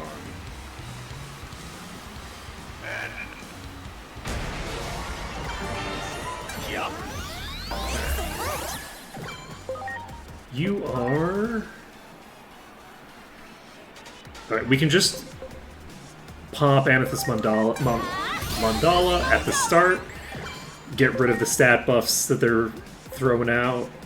Makes sense to me. You are strong against light, because of course you are. So we have 2 vaccine and a data type. I think I just River of Power you. Okay, that does pretty decent damage. You're a debuffer. Do we Dorodine? I think we do. Let's see what kind of damage we can do off of this. Let's go! Dorodine! Alright, now then. We're weak against 1 character here. We're just gonna magic I owe you one. boost. Lightning spear! That did nothing. Izuna... I think yes. Here I go, Luna! Yeah. So you're not weak against it, but you're also not strong against it. We can probably plow into you quickly enough to burn you down. Fire tornado! And we Aura. Gonna play things safe. We're not gonna take additional damage that is potentially gonna be dangerous. We don't know when we're gonna see like that would have probably killed me outright. And we're gonna just try to burn through this Terrier. And we are going to use this. And having used that, that gives us access to River of Power on you. Maybe lethal? It is lethal. So that's good. We cast the Aura. And we cast the heal. Because that character is vulnerable to being killed because they got their turn before the boss hit. Venom Trap comes out. Interesting choice. Izuna on the boss. Here it comes. River of power. My pronunciation of Izuna is terrible.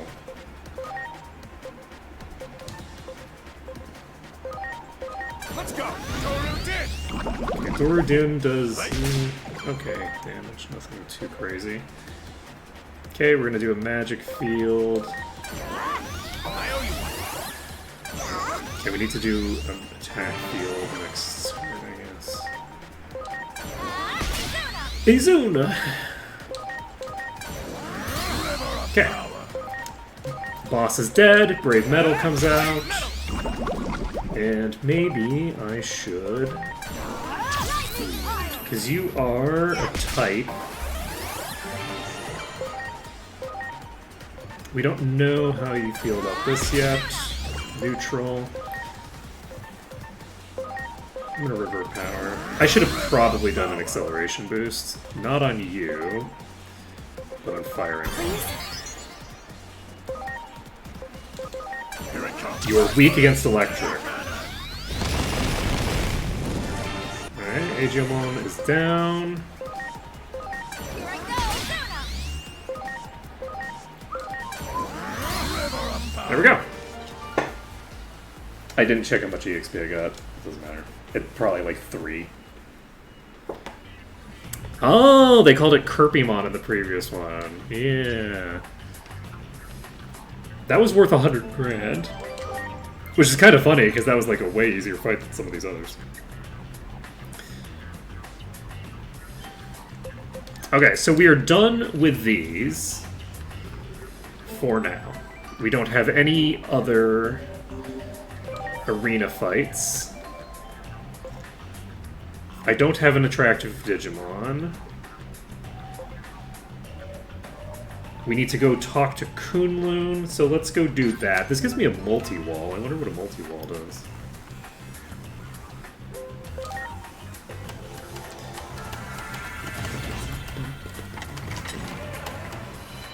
What a weird translation. Kirpymon is kind of wild. Kermitmon. Alright. So let's go talk to Kunlun, see what's up with you. How do I talk to you? Heard back from the team, seems you were successful.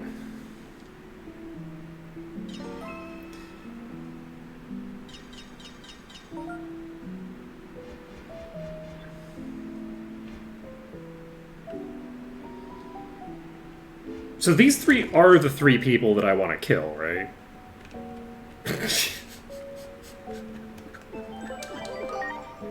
These are the gods I'm trying to kill. Just like doing quests for them.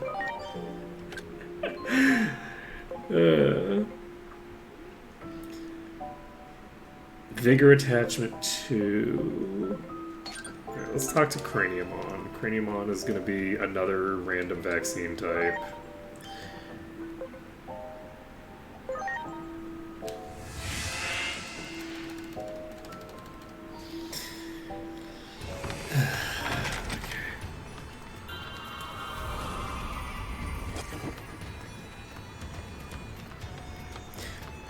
Man, the three of them hanging out in this place, pretending to be small children, really does give me such strong Eldritch Horror vibes.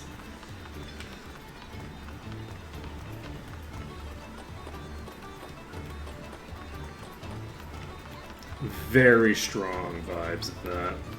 Wait, where the hell are you? Why did it tell me to come here?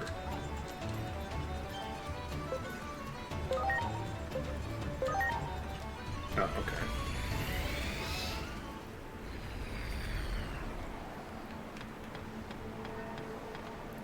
You're tall. So these, what are all these people doing here? Is everybody supposed to meet in the same spot? What the hell's happening?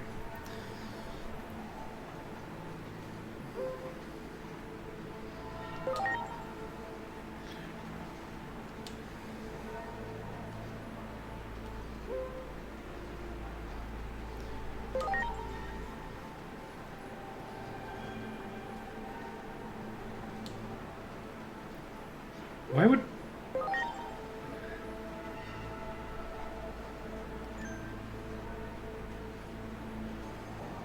Why would I... Where the fuck did that come from? What do you mean human fortune tellers know about such... What?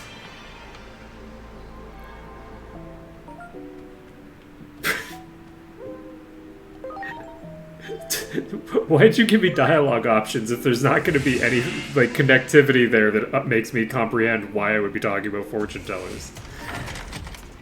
This is a situation where a silent protagonist just doesn't work because it's like, wait, what the hell sentence just happened that led to,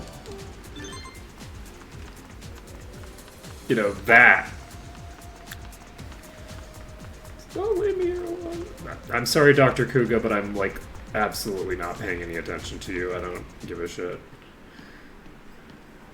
Okay, so are we going to see the same person who is definitely not a human?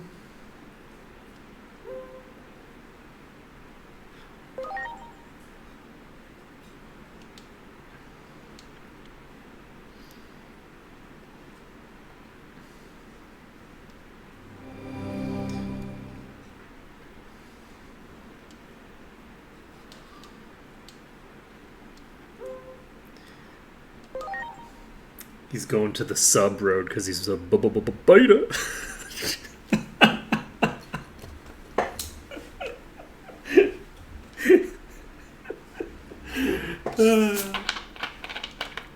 The sub road.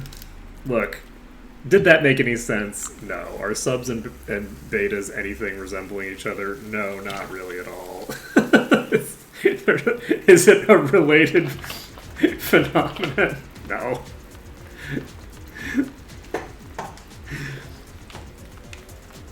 But it's fun saying that word, okay? It's fun saying beta. Beta? It just sounds fun. Okay, so did I... No. Okay.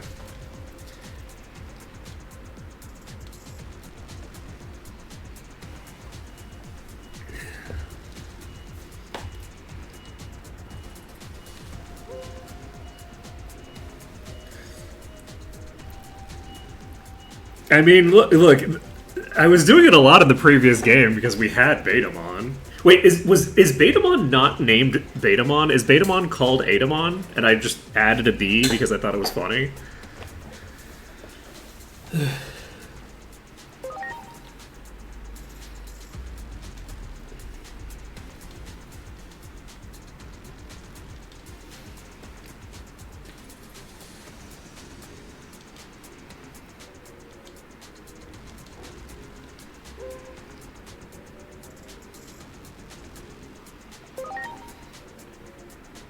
Ah, gotcha.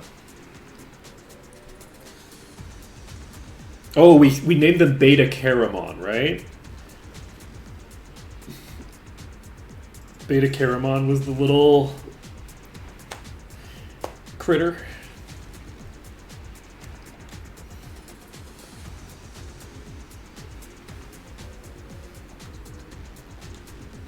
Why do you think any of these people are humans?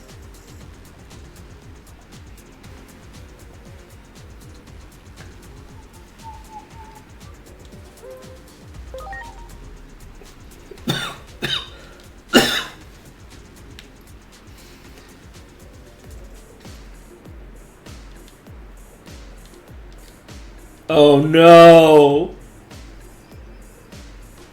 Okay, wait, this is beautiful. Okay, great. Oh, we're fine. Oh. I was afraid for a second there. What the fuck are you doing here?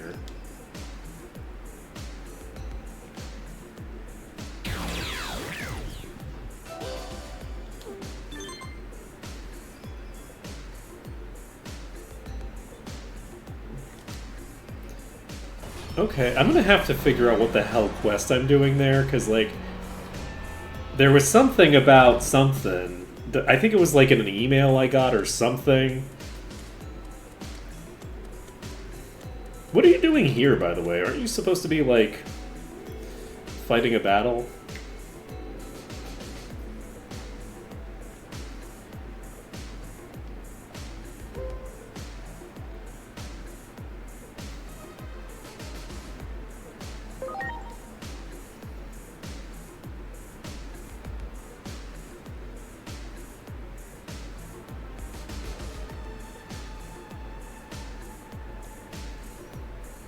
Barbon, the immortal steed.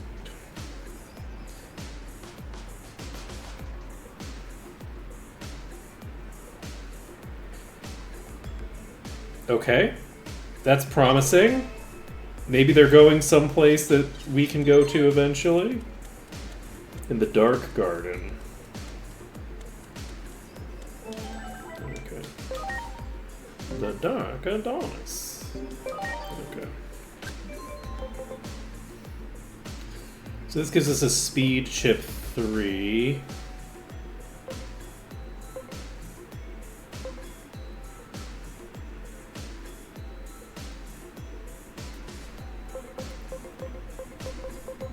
There's so many fucking side quests that we have locked at the very end here. So we have 13 of these. We get Dr. Kuga's envy off the back of this. All eyes on me. Etemon's Bling. Wait, does Etemon's Bling give me... Wait. Do we think Etemon's Bling is going to give me double money gains?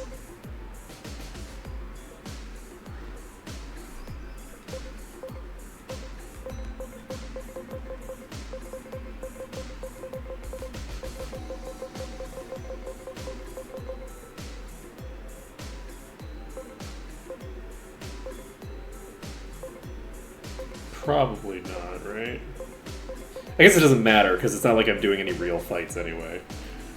I'm not going to get more from quests and stuff like that from something like that either way, so it doesn't really matter. Alright, so we'll talk to Craniumon for this quest. We'll have a showdown with a steed.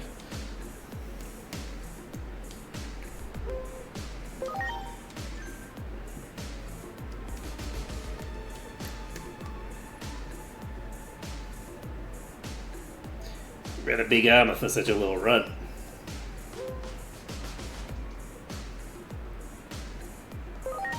You've got this, Craniumon.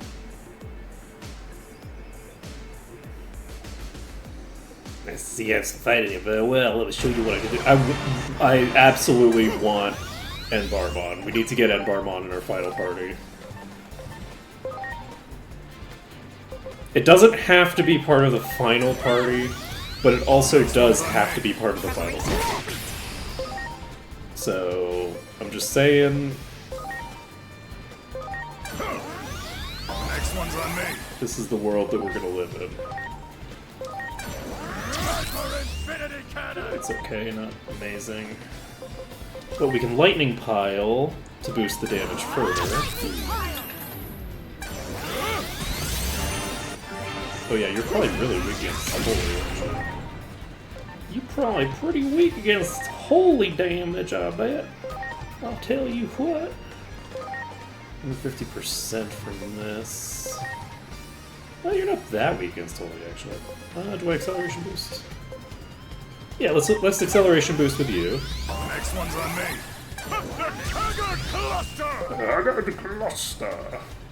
And then you can just use River of Power. Let's see how much damage it does. River of Power. It's okay. Nothing to write home about. Do I do my... I'm just gonna do my buffs now. Might as well start accumulating for the next one.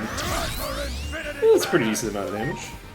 Lightning Pile, we could also do an attack field to finish capping out. Next one's on me. Attack. The fact that we can get multiple copies of the Soothing Song is kind of crazy. I'm gonna critical field. Next one's on me. Oh, baby. That was pretty nice. That was pretty nice hit right there. I like it. I like it. Did more damage than I did. And admittedly, I didn't crit, but like, it's still pretty impressive. Okay, we need to reapply your weakness. The double proc on that. I need to figure out what is the calculation for that as well. Next one's on me.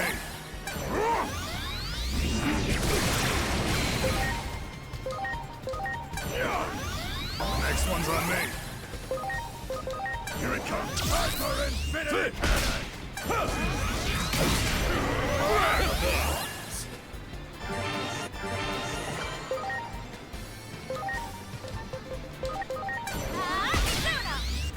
Okay, that didn't do shit. Here it comes. River of Power. Ooh, pretty nice. Hyper Infinity Cannon. I didn't check how much EXP I got. A little bit of help. Okay. There's like 15 of us. Hopefully you're done horsing around. I should have said that one.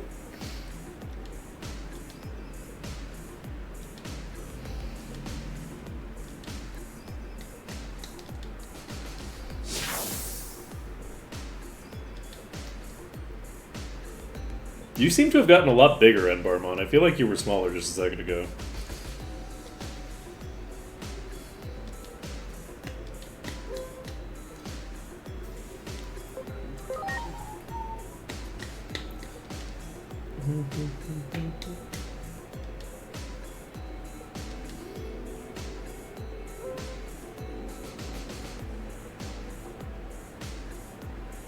Do you want to be friends?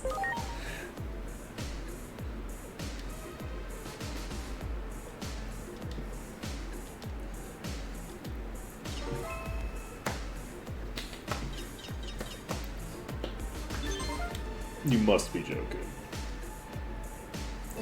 Something strange is going on with little Plutomon's castle, but I'm too afraid. Ooh, this is Fragment Memory Plutomon. I like that. I like that a lot.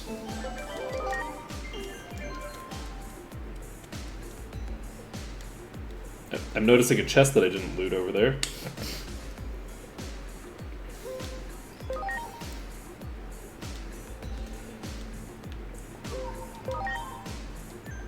It's kind of wild how many side quests there are. Great. That just only unlock when you've like finished the game.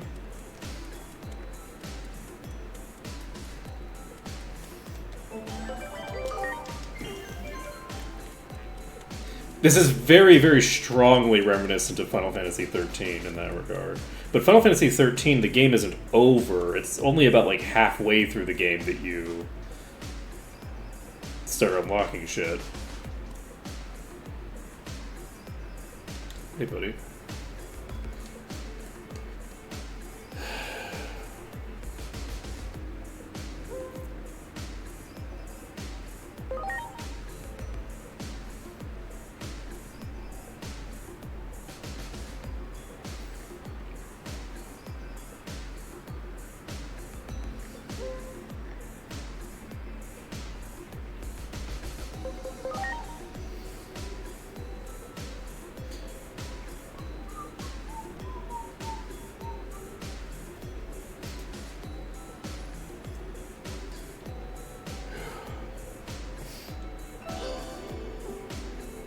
Okay.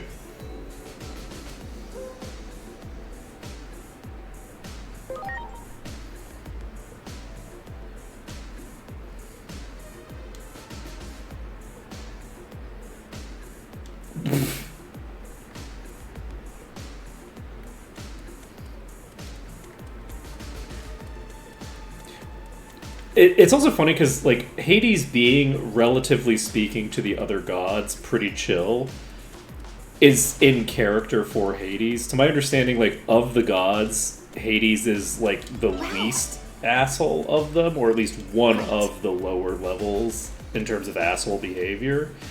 Like, he obviously is a monster, because all the Olympians are monsters. Actually, would he be considered an Olympian?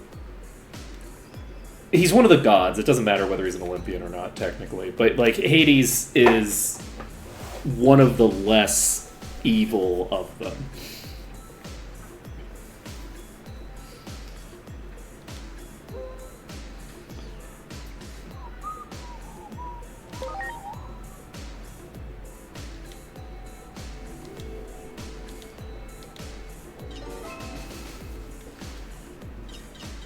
Okay.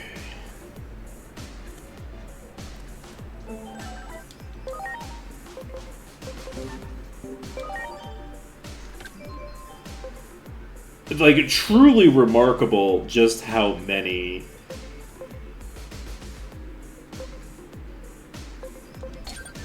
like side quests unlock that are like just go talk to a person and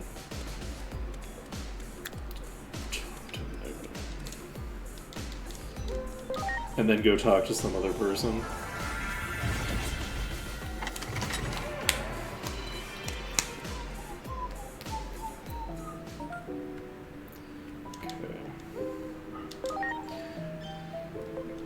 So we're going to Factorial Town in the present day.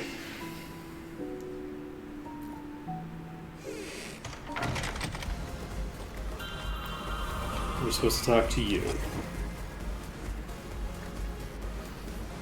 Yeah?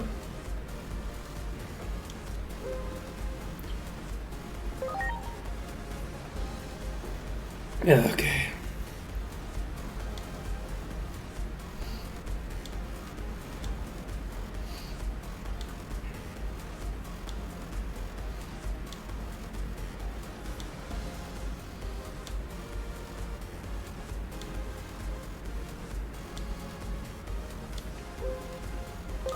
It's also truly wild how many side quests there are that are the same quest here.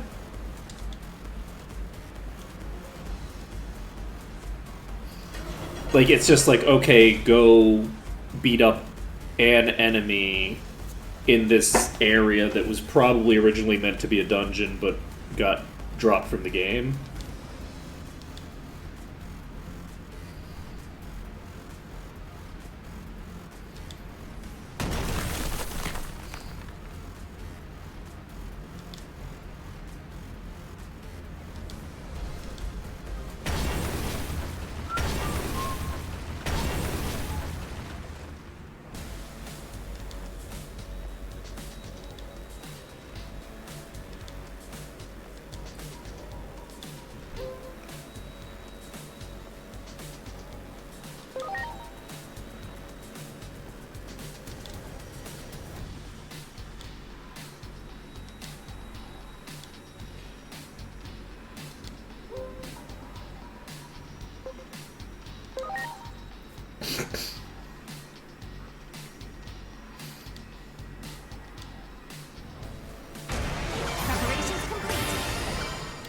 Alright, so you need Please? a different hand in play. We will Now, strike the open seven with stars. Strike of the 7 Stars. It's nice facing a good old-fashioned virus type. Again. It's been a while. I don't think this is going to do any damage. Yeah, it does nothing. So, we need to swap you... how do we want to handle this? Primary damage... should I bring out Salamagamon? We'll bring out Salamagamon just to cast the spell boost, I guess.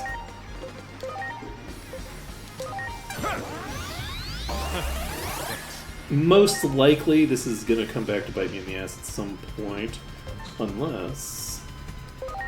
Unfortunately, this is gonna make me outspeed them. So... I don't have... quite what I'm looking for here. But also, the advantage is... it doesn't matter, that isn't a real advantage. Strike the seven stars. Alright, decent bit of damage. Get the spell boost off. Unfortunately, this does mean that they are vulnerable to getting just gibbed by this thing if it's any good, which it probably isn't. Let's go! It does nothing.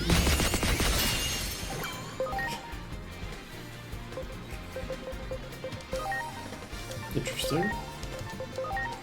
Lightning pile. You. Strike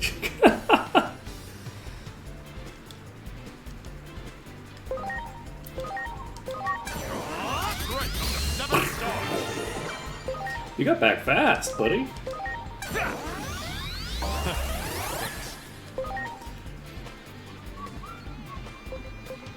I'm actually gonna attack charge because it'll affect the. Yeah. Oh shit, that was a charge. Whoops! Here goes.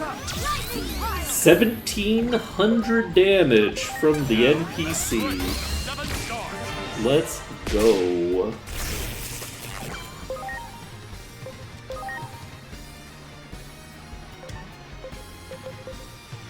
Okay, Samora. Famous blow!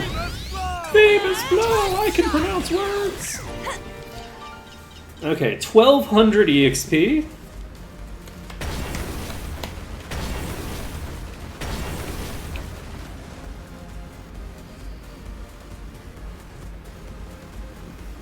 Yeah, I definitely could have won this battle alone. That's not questionable.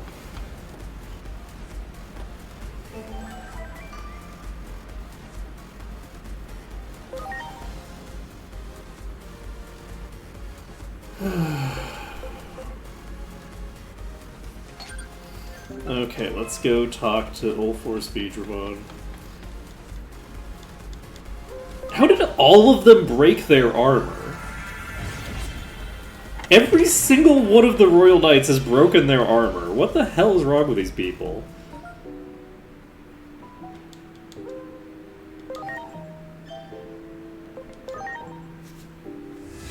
You're all so bad at this. Why are you so bad at all the things?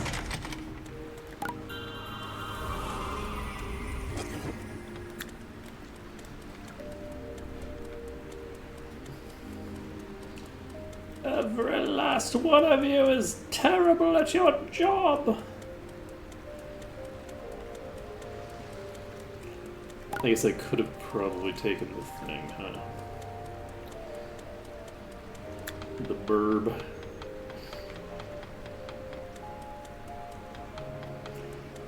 Hello, burb. Can you take me to Neptune's?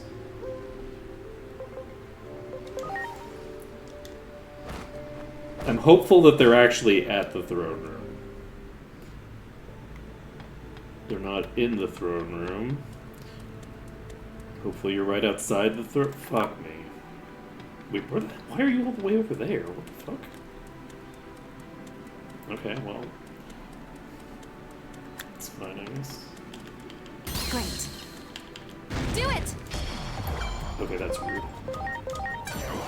Strike the seven stars. Preparations complete. Let's go! Brave metal! Here you go! Oh yeah! Oh yeah! You got it. Preparations complete. Should I test it?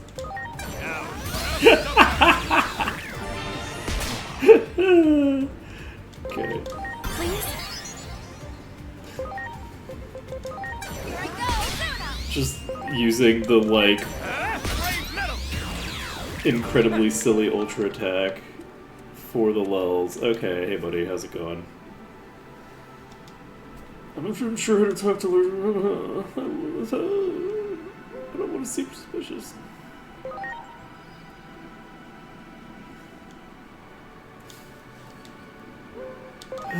Okay.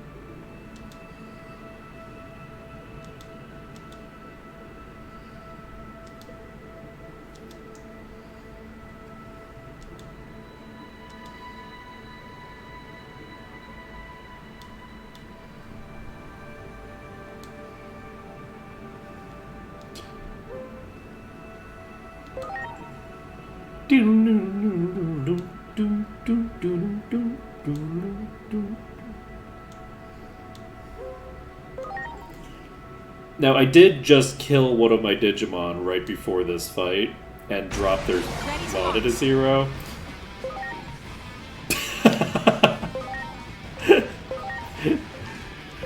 It doesn't matter because this is Neptune. Neptune is a vaccine type anyway. Alright, so we don't need a vaccine type.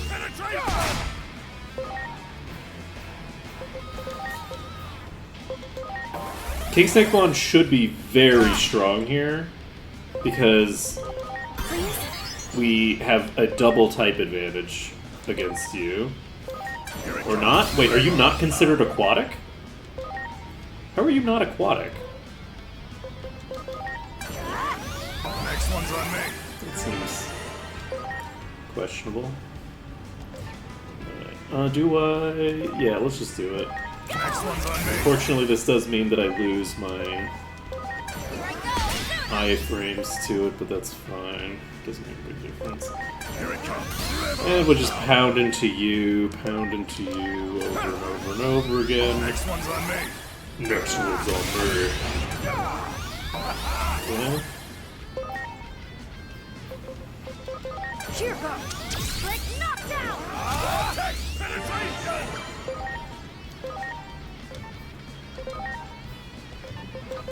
Here I go, Luna. Here it comes. Okay, bye. I didn't check how much EXP I got. It doesn't matter.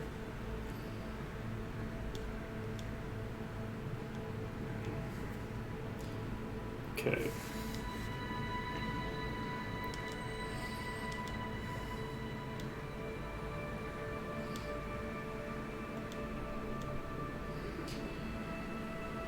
Okay.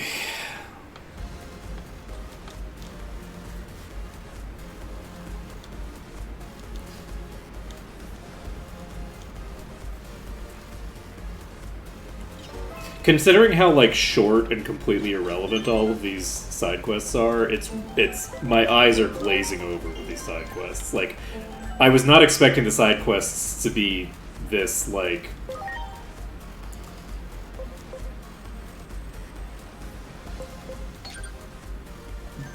boring. Like, come on. What are we doing? It's just like, they're just throwing so many side quests at me that are just like... I feel like the purpose of it is like, oh, you remember this character, right? Look, this character's in this game, and they say a thing. They have like 3 lines of dialogue. Now, are those 3 lines of dialogue the same lines of dialogue that every other Royal Knight gives me, basically? So we have 2 Royal Knights who have me do the exact same quest to get the Digizoid or whatever. And then we have another one who has a slightly different quest to get the Digizoid because we wants the blue instead of the Chrono or whatever. Yes. But they're all there. It's very strange. Very bizarre. I don't get it. I can't ride any of you, right? Oh, I can, actually, can't I? Can't I ride you? Yeah, there we go. Look at me. You're no Dodai, but, you know, it's fine. This is the wrong way. No. Sorry, you're not a Firebird. Firebird is what I need.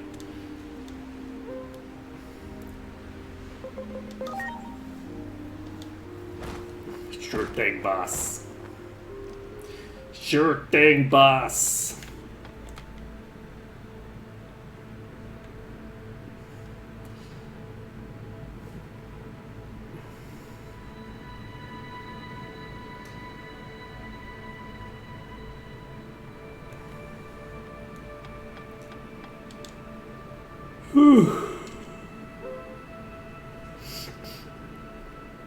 Okay, what's up?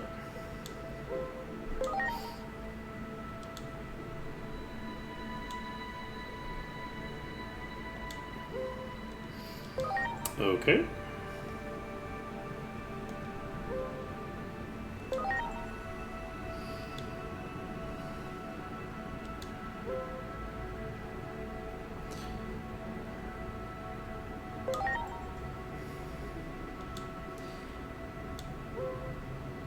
You got it, buddy.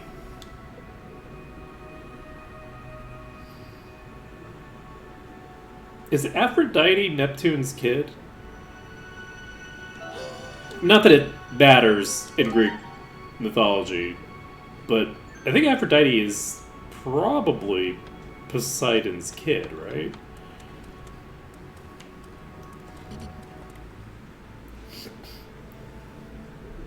I'm trying to remember who Aphrodite's partners are, because they all have multiple, right? None of them are.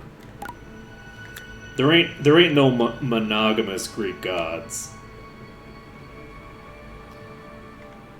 but they're only occasionally boning their parents. They only sometimes bone their parents. I don't know if these two were boning. I think I want to go to the Lagoon House.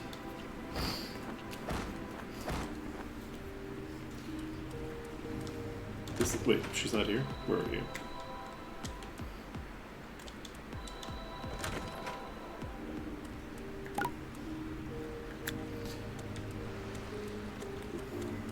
Okay, I guess I should have just gone to the thing. Let's find out where...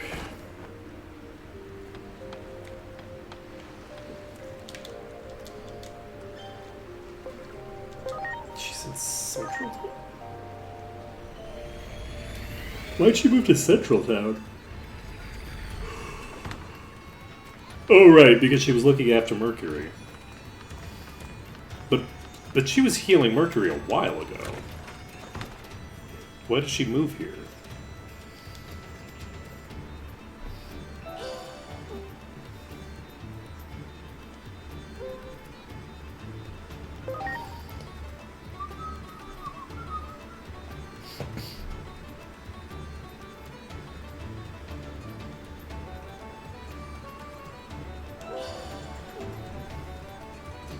Okay.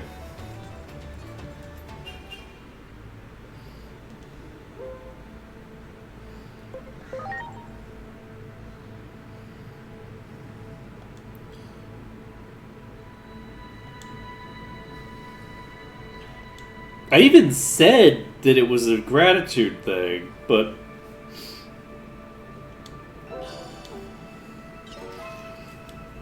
Well, that's convenient, so hopefully if you're gonna get poisoned again, you don't die this time. Okay, so we got this random thing done.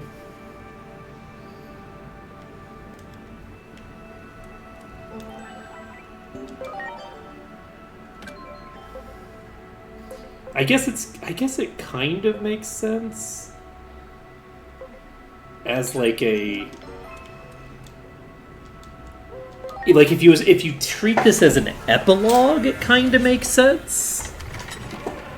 Like all these random like little snippets make a little sense because we're like seeing the characters outside of the scope of the main plot, but we're not just seeing the characters, we're seeing people that just aren't relevant as well. We're not, so I don't know, like they're adding a bunch of characters that we're interacting with that are just there to be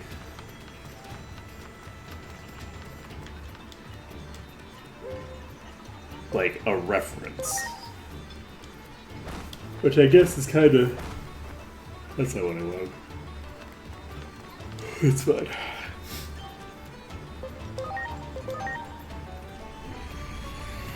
I'm pretty sure I could have gotten here with the bird, too. Okay, so we have... So, is the purpose of doing this side quest just so that I can unlock a bunch of people to play cards with? Is that what's happening here?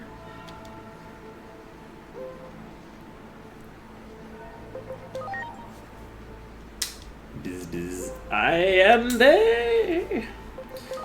Am I hearing things? I am the pepperoni? No, listen, I said listen. Look carefully, focus your eyes. I'm the Dragon Emperor. Drag Queen? You really listening? Oh, enough of this. Call me whatever you like. Glad you've noticed all my comrades are too thick-headed. I am excellent.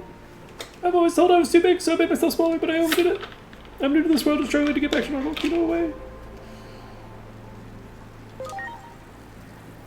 Medicine. Recovery members that promotes growth.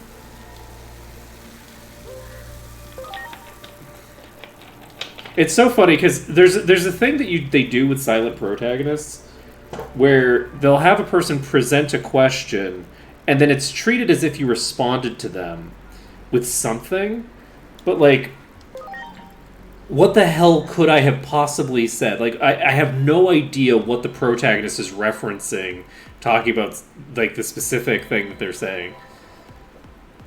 Oh no, you're not even that small.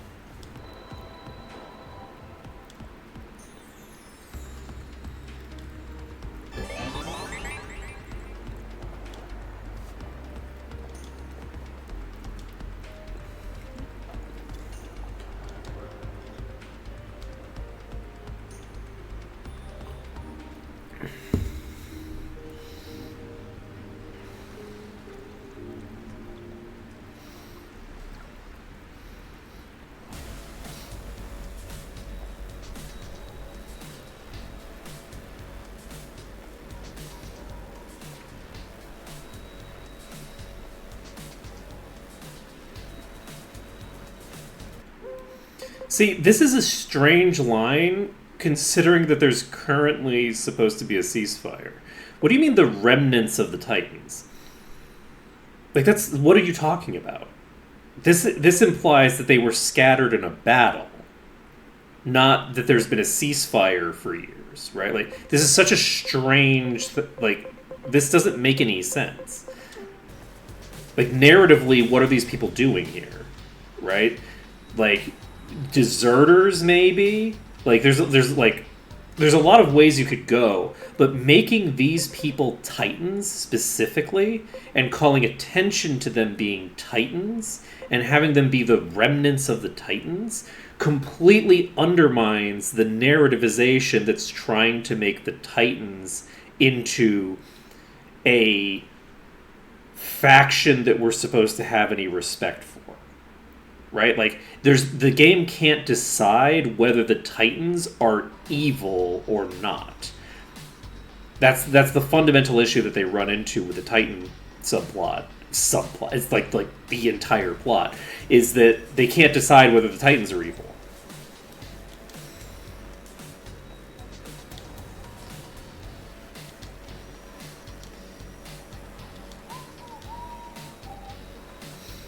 Alright, well, we've got a bajillion allies here. These are... ooh, an interesting mix. So... and you're actually pretty strong, actually. That's fairly durable. Those two are Thinger, so let's swap you for Demi Ravenmon. Demi Ravenmon is just going to start plowing into the ads. I could Testament and try to, like, KO the ads, but we don't have the stat boosts for that, so... oh my goodness! Oh my beautiful, beautiful friend. Alright, so you can kill that one now. Demi Ravenmon can get...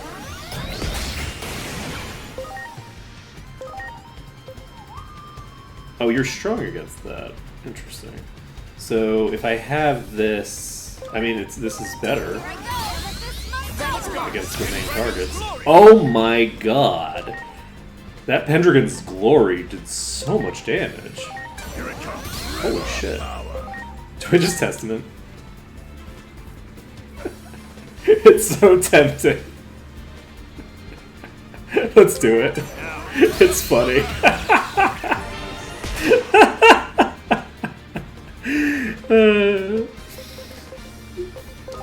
Now we can pull out Salavagabond and everybody is strong against you now.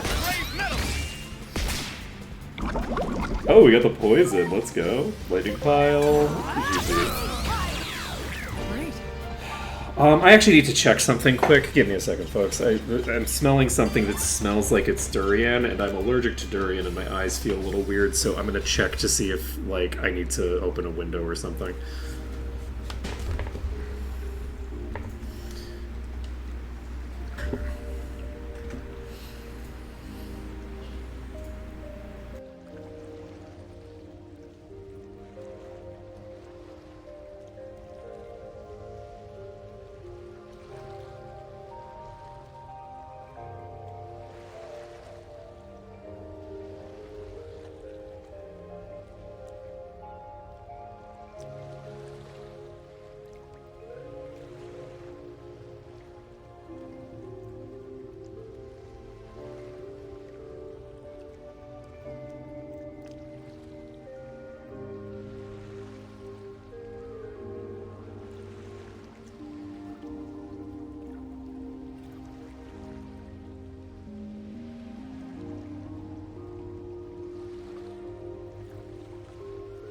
Okay, I checked.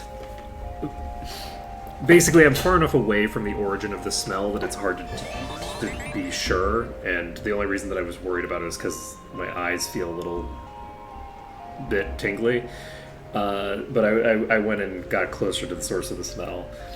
Yeah, I opened my front door and sniffed. It's definitely not durian. It's some other thing, so it's fine.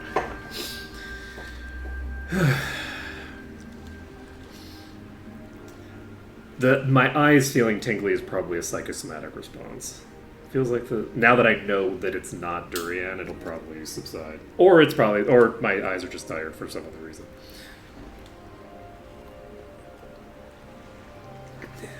This isn't normal. You're so tiny.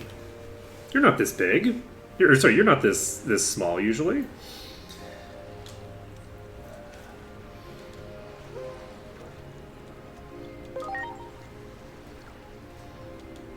Bigger the better.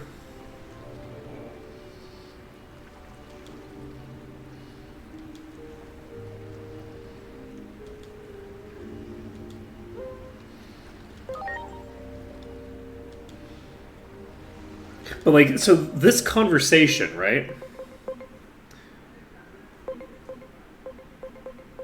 is weird.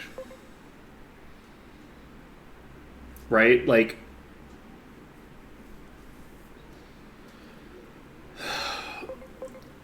the implication here is that the Titans are your enemy, but the Titans aren't our enemy. Like, we're well past the point in the plot where the Titans are our enemy. Right? Like, Pluto's on our side. Like, we've joined ranks with Pluto.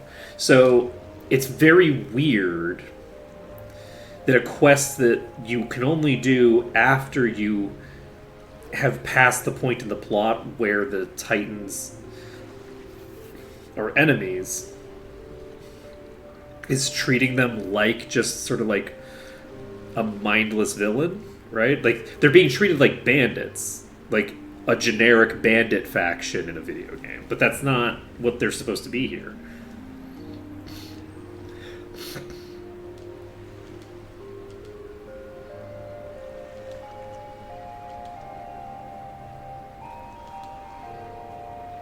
Okay.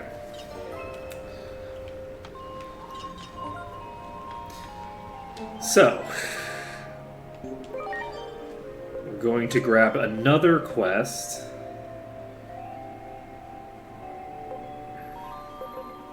So, do we have all the Royal Knights now, maybe?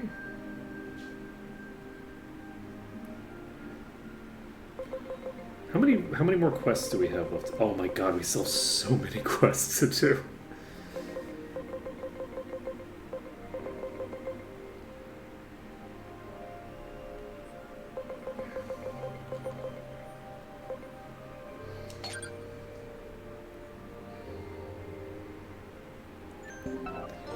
Oh, whoops, this is not the right quest.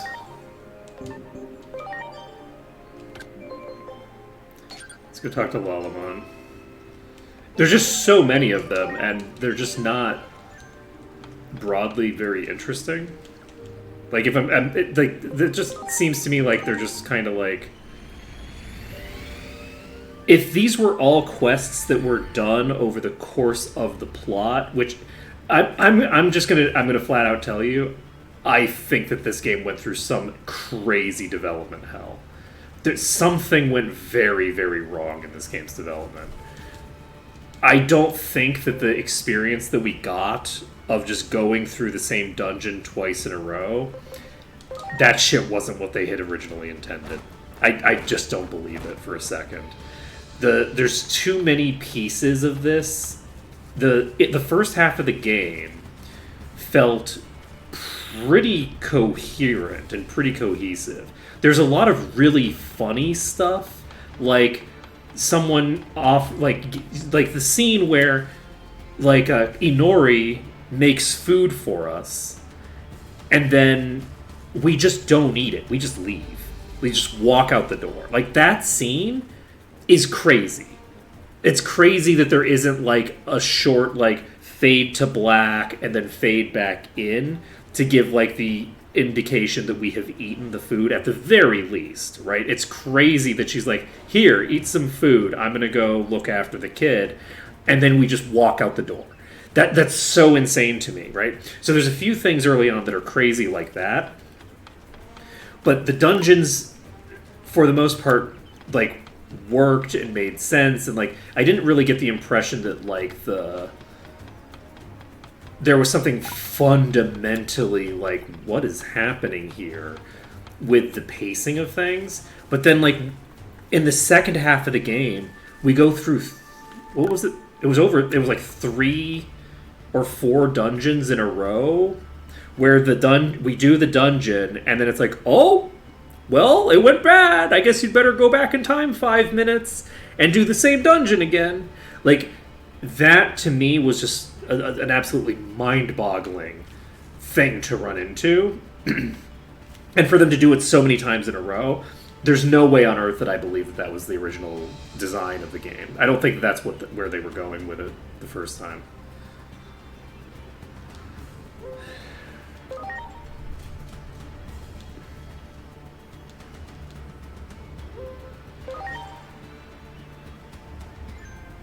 Oh, do we have actual insight on what happened behind the scenes?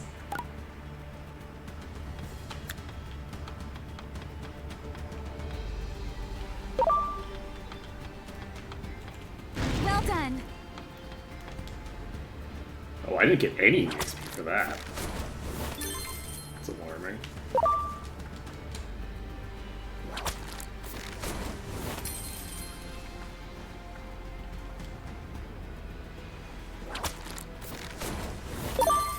Can't be. Ready to go. Unfortunate.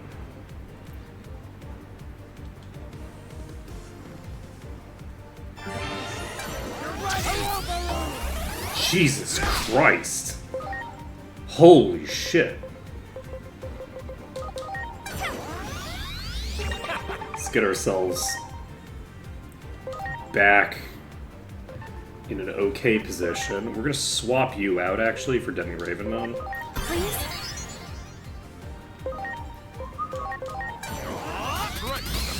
Wait, what am I doing? You're a data type. Oh, shit. No, wait, no. Mistakes were made.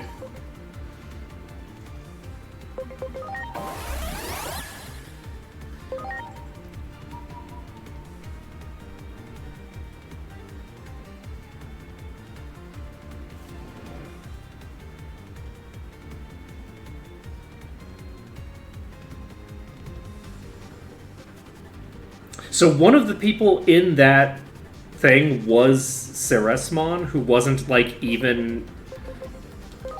Like, I don't even remember seeing this character. But they're, like, literally one of the people that ends up being added on the thing. Because I couldn't tell, like, who they were all supposed to be. Because, like, 3 of them got added at the same time.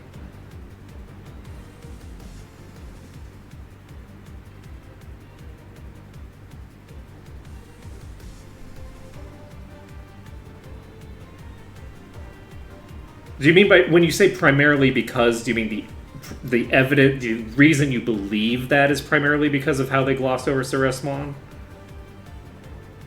Like, the evidence of this is like, there's like an entire section with this character that theoretically should exist somewhere and doesn't?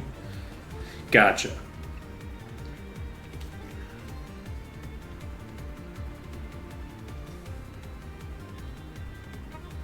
It seems very strange to... I can't imagine that the reason that things got pushed back as much as they did is because of an actual design. Like, my guess would be that the reason that things got pushed back, the side quests and things like that, is because you were supposed to unlock the time travel mechanic earlier. I fully just do not believe that... I don't believe that in a game where the entire point of the game is that you have time travel, that they intended to unlock the time travel mechanic only after you've completed the main plot. I don't believe it. I don't believe that for a second. There's no way on Earth that that they did that. There was, like, they had, like, a thing. Like, the dynamic of the game just makes so much more cohesive sense if you assume that these side quests were all meant to be attached to,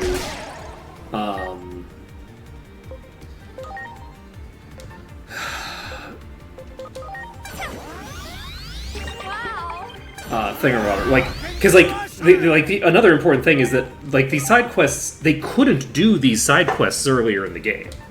Right? Like, none of these side quests could be done until you got time travel. Right? The huge portions of these side quests require that you travel through time in order to complete them. So,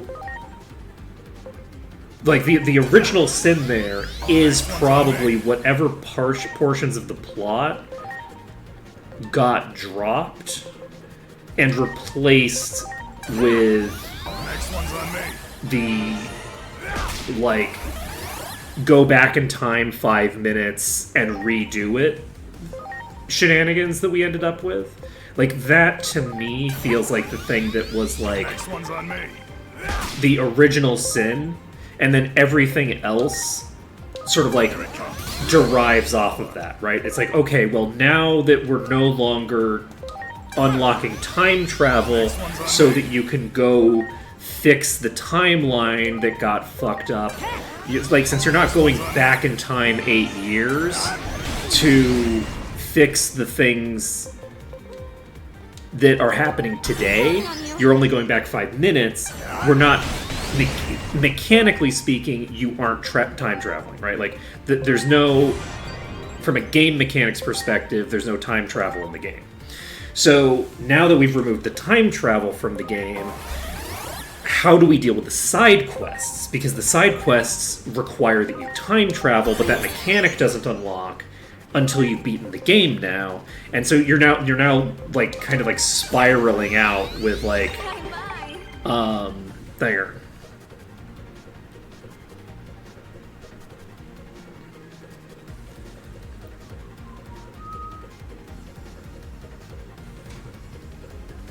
But also bear in mind that like the unlocking megas, you don't have to change anything about the side quests in order to change when you unlock megas. You just change a couple of numbers, right? If you want to make an adjustment to the balance, you make an adjustment to the balance. You don't have to change anything other than the balance. Right? Like there's literally no need to fuck with the actual order of the side quests in order to mess with when you unlock various things. Because when you unlock things is not predetermined. When you unlock things is like the easiest math to fuck with. Like you don't need to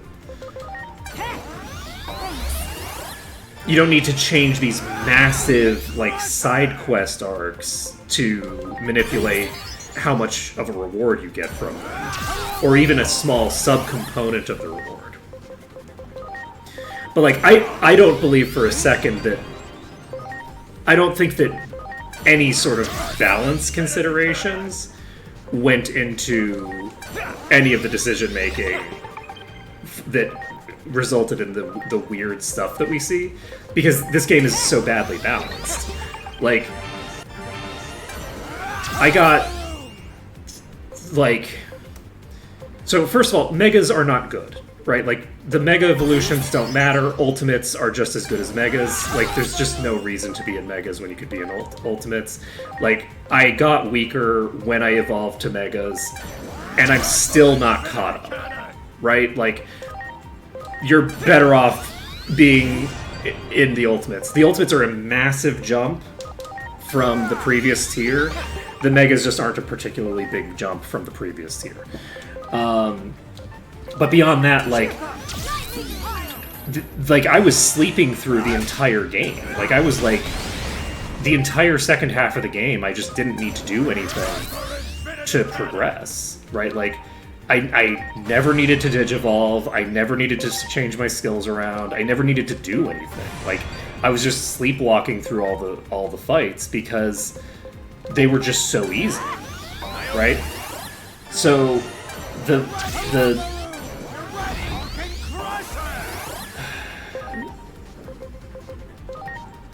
whole thing just screams of like, none of these things were meant to be in the order that they were, and none of this stuff was meant to happen the way that it did, and we had huge shakeups, just massive shakeups.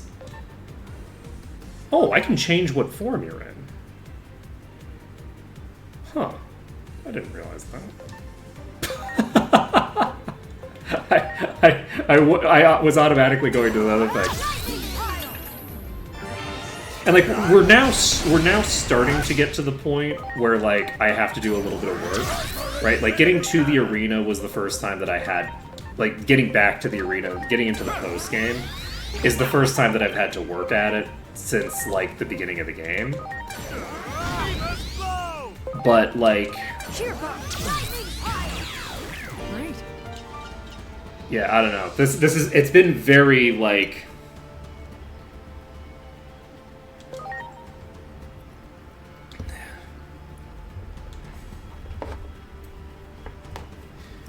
This is a very well designed Digimon, by the way. Like of the like robots, this is like the one robot that I feel like it has like a very solid design, because it looks more like a mannequin than a robot. There's like a very distinct character to the proportions that I think make this a very standout design. This design stands out from all of the other random robots that you see. And I think it's because the proportions give it that mannequin vibe to it, which it kind of retains in the leopard form, right? In both forms, it has this kind of like weird mannequin. It doesn't read so much as mannequin in the other form because there's no leopard mannequins, but like the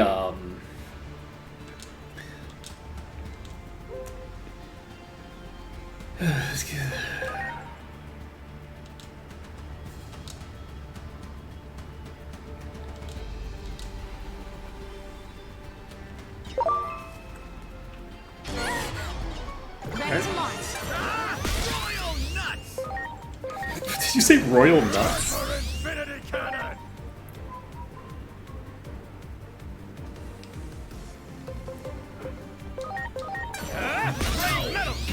But like in terms of like the stuff that like with the agent skill stuff, like I legitimately don't think that it really is particularly relevant. Like the mechanic of unlocking higher tier evolutions via agent skill, I don't think that's a major component of the balance of the game. I just don't. Like there just isn't that big of a difference between the different like evolution forms, because there's so many Digimon that have like really kind of garbage abilities and pretty deep and pretty bad stat growth.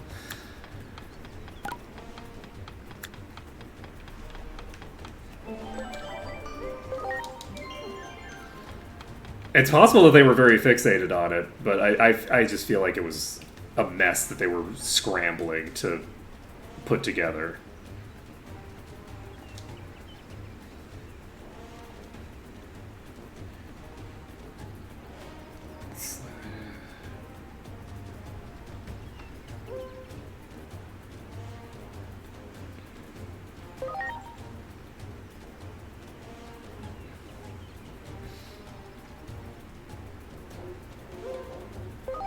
Okay.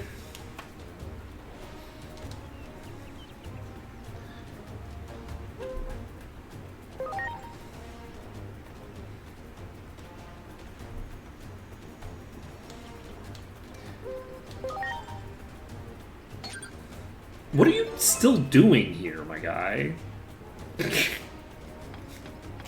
Go do your job. Like, what is happening? How did you get randomly integrated into this party? You're like... That goes for me too. I just gotta show you respect. You better not poke fun at me then. Don't you worry, I won't poke fun at you. I don't remember who you are. I've already forgotten you. Already forgotten all about you. Okay, we're popping through here, and... Oh no, it's a giant bug! I wonder if I'm gonna have to murder it. I'm gonna have to moid it. Let's see.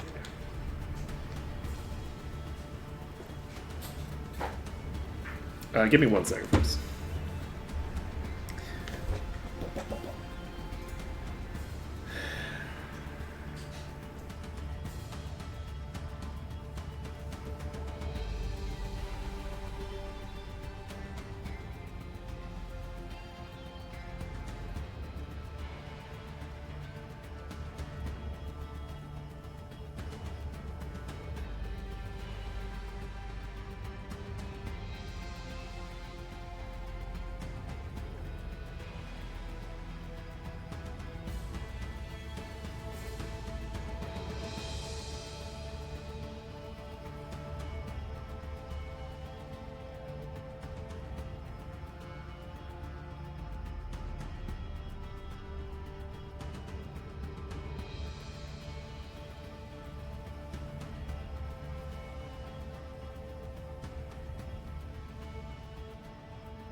Okay, I'm back.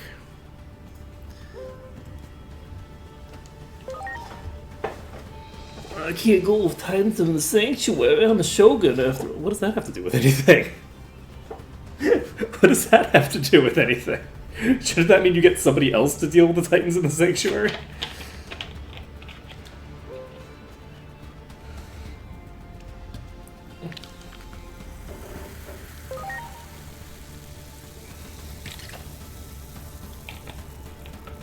Run, Kuwagamamon, or whatever your name is. Kuwagamamon.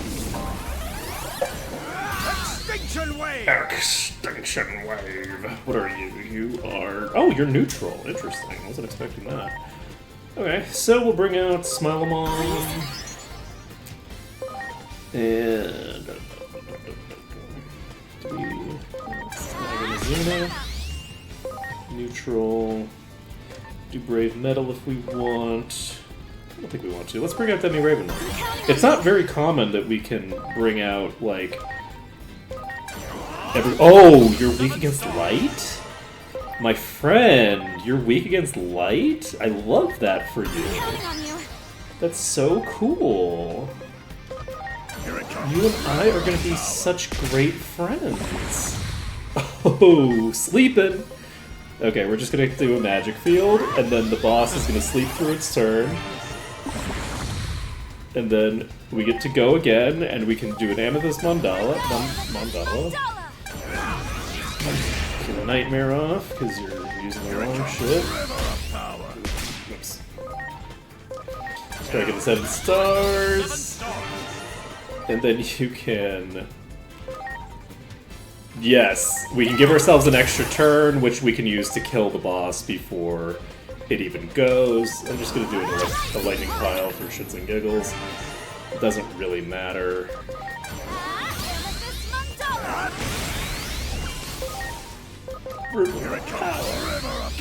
GG.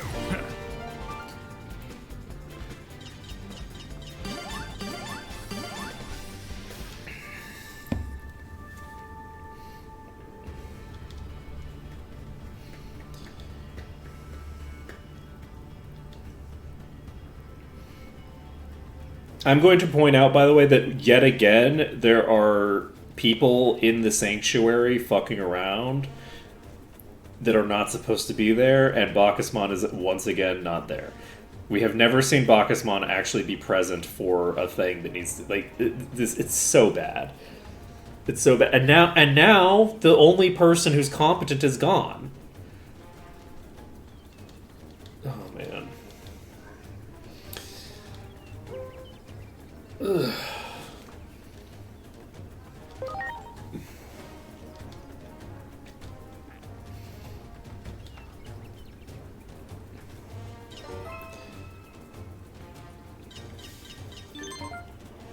Yeah, they did a great job with the visuals, but they really do run into a problem of, like, the plot. Wait, Sarasmon? We were just talking about Sarasmon, right? Sarasmon. Who the heck is Saras? Which deity is Saras? I don't remember any of the Roman names. So Saras is presumably one of the gods, but I don't remember which one.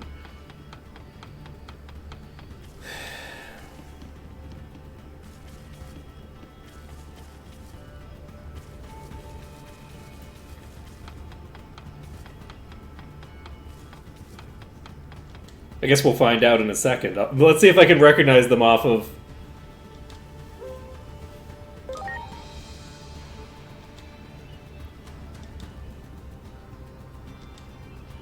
Not many Digimon ever come here. Yeah, it's kind of weird that the only people who come here are people that want to eat you.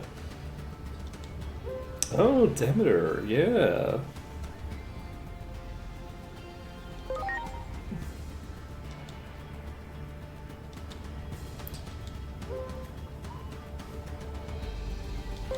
I'll bring the band here.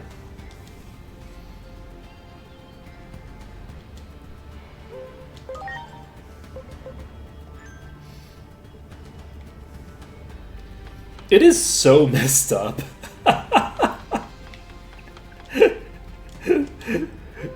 This whole Bacchus plotline is so crazy. Bacchus is so bad. But so is everyone around Bacchus except Siren. Everyone here is so bad.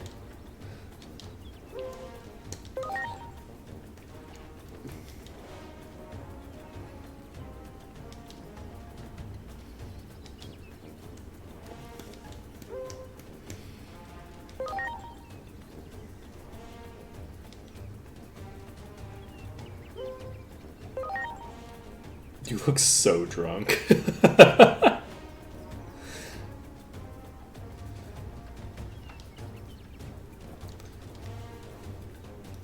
It's very hard to imagine you rehearsing diligently, I'm not gonna lie. I'm not gonna lie, this does not seem likely. Alright, so we're gonna again be charged money for travel in a way that I'm sure would have been resolved by either a side quest or a main quest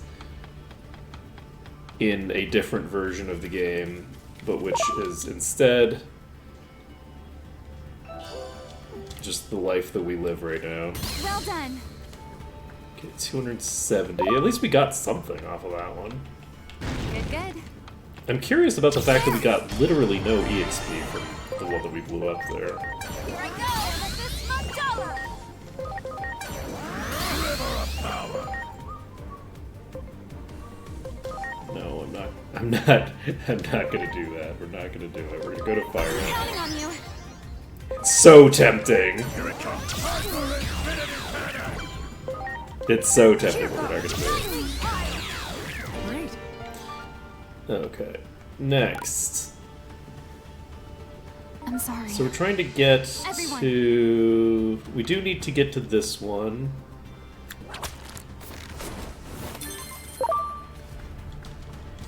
I'm very annoyed by the fact that I've charged money for this.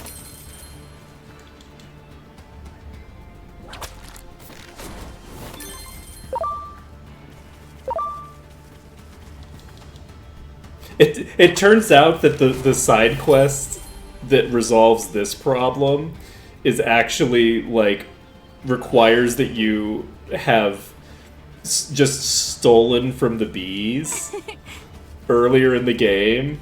And so without having stolen from the bees, there's just no way to do it. And so I'm all annoyed about the fact that you can't do this, and then it turns out you can, it's just you need to steal from some bees. Oh! Black King Numemon. Interesting. Preparations complete. Here it comes. River of power. Okay, Here it comes. Time for infinity. let's see what we get from this. 3,300 EXP? Much appreciated. Oh, and a Talent Awakening Everyone. booster. That's kind of cool. So we got a decent amount of EXP, but nothing super special. Oh, shit, this goes back to here? I was hoping that it would take me all the way to the entrance, based off of the way that it looks. Do we go this way?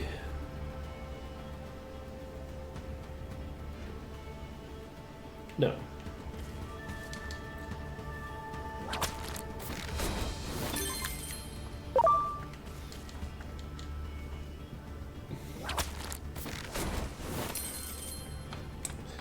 This quest we're doing is barely gonna pay for itself, I'm telling you.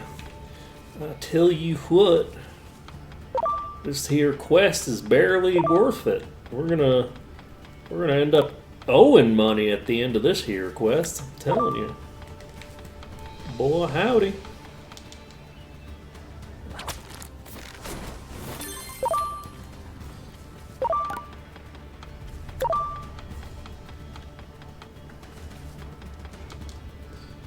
God, I would love to get a 3-hour video essay Can't be. about the development process of this game and what went wrong with it.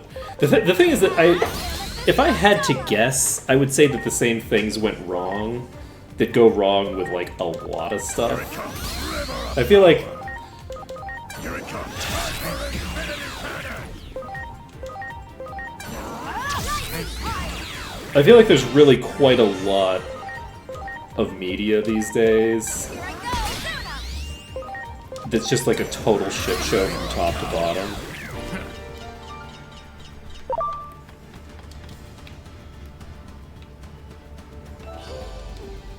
Like, even good media is often, like, There! a complete hodgepodge of, like, Here I go, Luna! you know, barely cobbled together decisions that, like, only works accidentally, if that makes any sense. Where it's like the line between a, like, really good, you know, a really good game or a really good movie and one that's just a total shit show is often very, like, narrow. And that's not always the case, right? Like, there are, but it comes down to, like, the production, like, direction, like, how they're building the thing. And because so much stuff is cobbled together, I feel like a lot of stuff that's, because it's so cobbled together, it's kind of like a happy accident if it happens to work.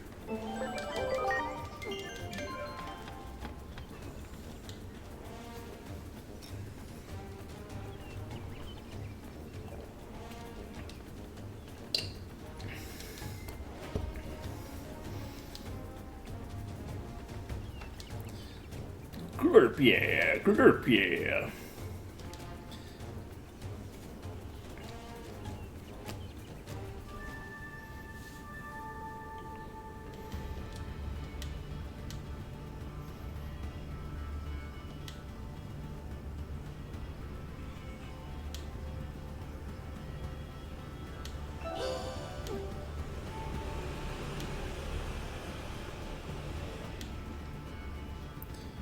Fruit of the Corpus Hule.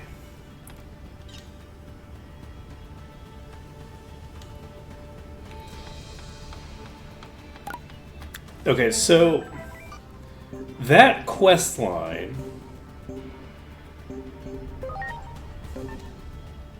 gave me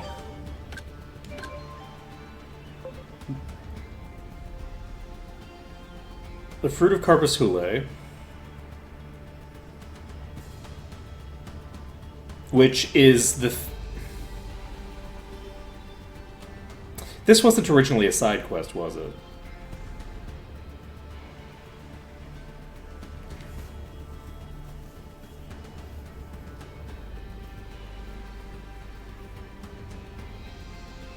This item was definitely not added to the game for a side quest. This is part of the plot.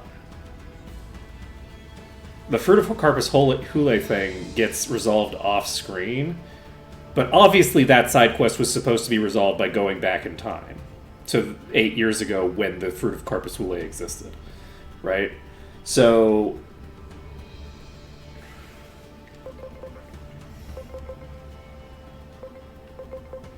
let's see. But yeah, we got the thing, right?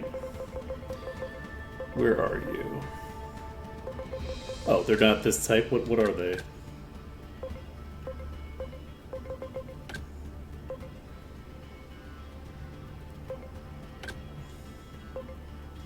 Wait, what are they? What category do these show up in?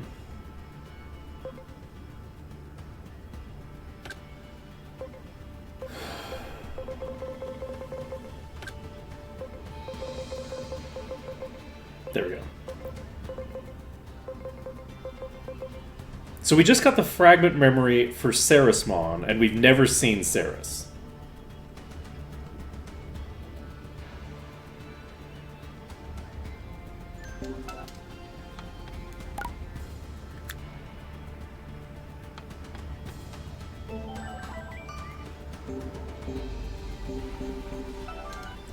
That's kind of wild. Okay. But yeah, the funny thing is that you mentioned that they showed up for a second in that one cutscene, but they also don't show up in the following cutscene, when you have everybody assembled together, Ceres isn't there, right? Is that the only time that they actually show up? Is in that one cutscene? I'm curious if they actually left her in accidentally and didn't intend for her to show up at all.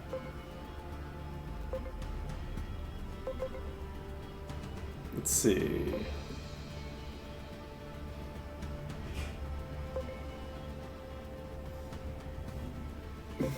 Pinnacle of the Cartwood.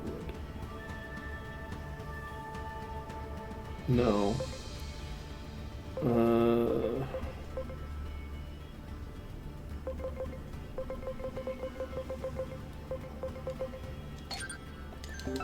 Okay. I guess we'll find out. It's gonna be very funny.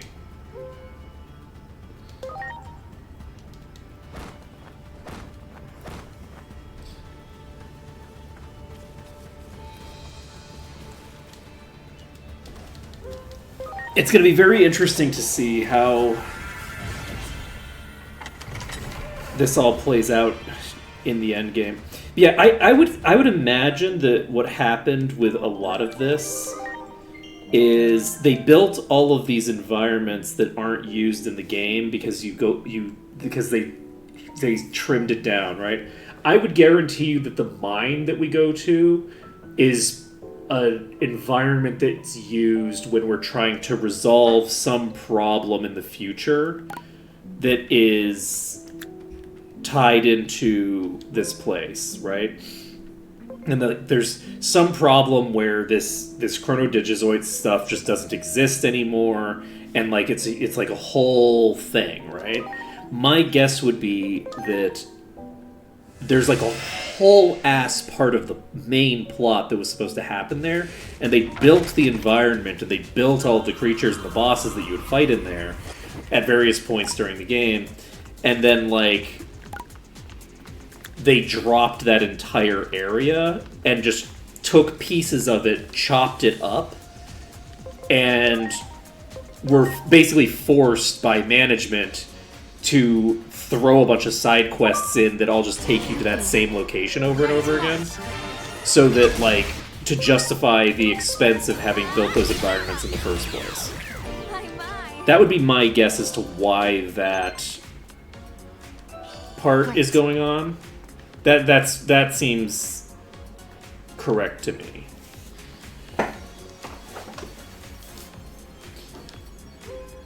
We'll scope things out.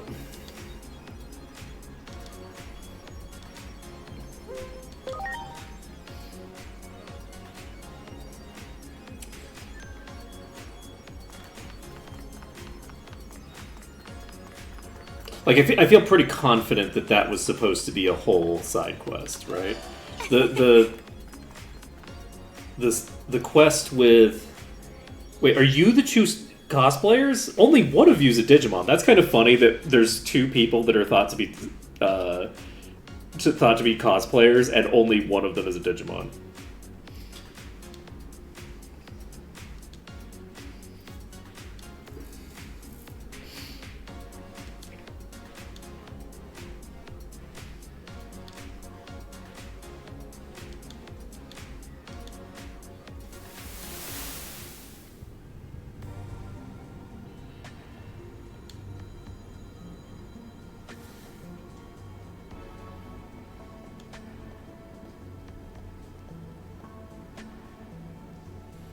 I've never even thought of it before.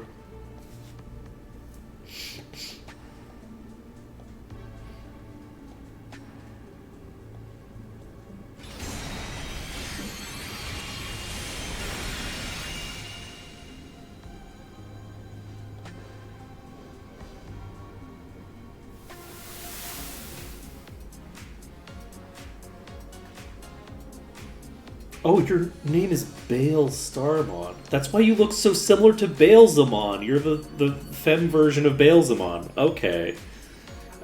I did not make that connection. Just don't judge me.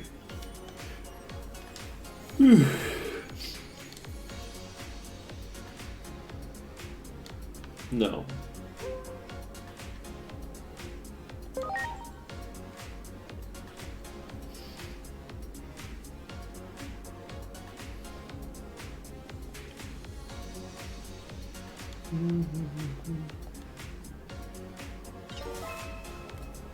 Okay, well.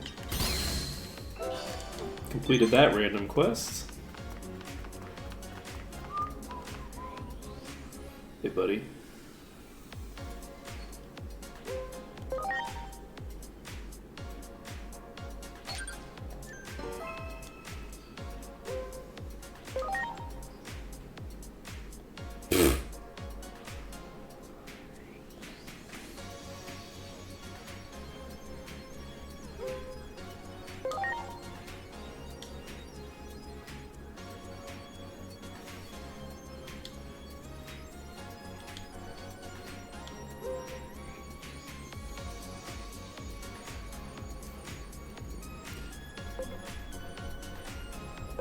Just, I mean, what?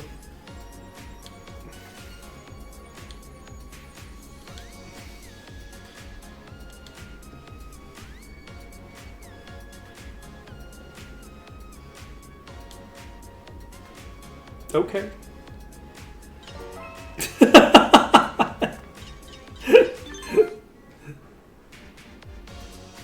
We've encountered a UFO. Have you now? Sure, Asuna. Let's resolve your UFO problem or whatever.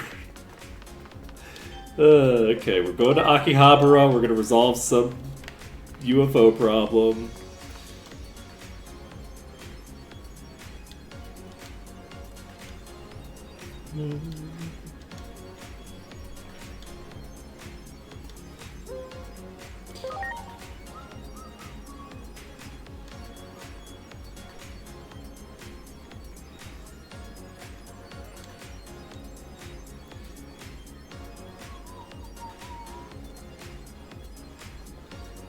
Yep. If we're looking for a UFO, why are we looking inside buildings? Also, there was a UFO right next to us.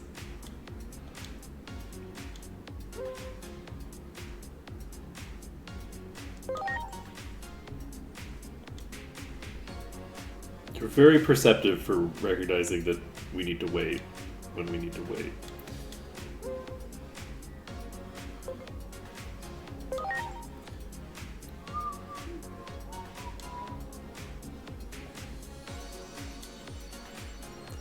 Okay. So are we supposed to just chill? One thing that is very annoying in games is the fact that there's a lot of games where the thing that you're told to do is wait patiently, but you can't wait patiently. You have to be impatient and just click the thing over and over and over again in order to actually progress. So let's see if we get new dialogue.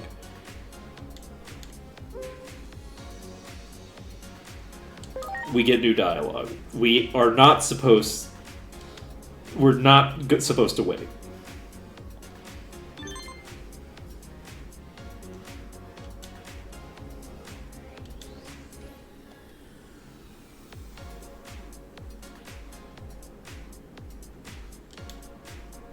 You just have to talk to her over and over again, which is the opposite of waiting, but sure.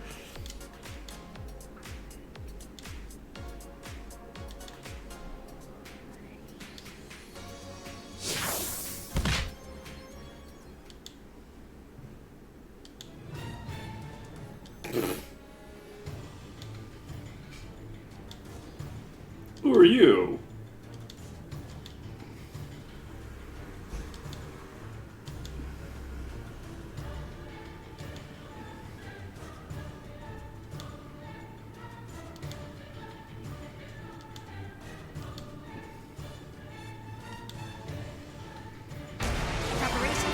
Kentorosmon is someone that we brought around on a feeding thing in the other game too, I think. I'm actually gonna aura. You seem substantially spookier than I would expect. How do you feel about light damage? You feel neutral to light damage. That makes me feel great about my odds of handling you appropriately. We will spell boost. Smile-a-mom.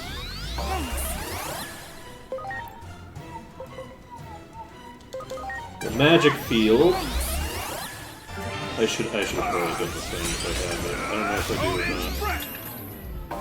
It's very rude of you. We do have it.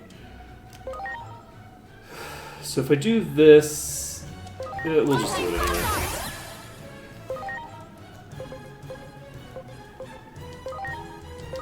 Here I go. Holy shit! Here it comes. Okay. Bye. Oh! Whoa! Jesus! Okay! We just got 20,000 experience for this. What is this game? And this is another one of the Royal Knights, right? So this is just part of the Royal Knight quest? So some of the Royal Knights give you like 1,000 experience and some of them give you 20,000.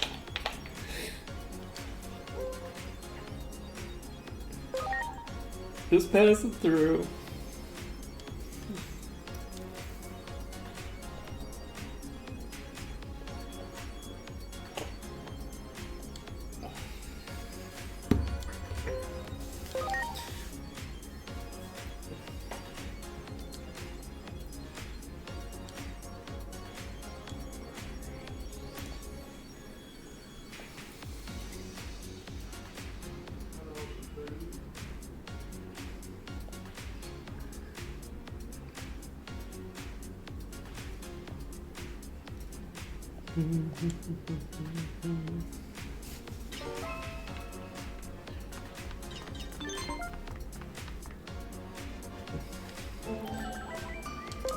Okay.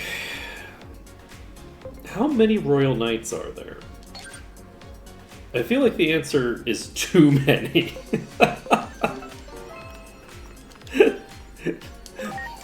It's like, how many knights are there? Way too fucking many. That's the answer.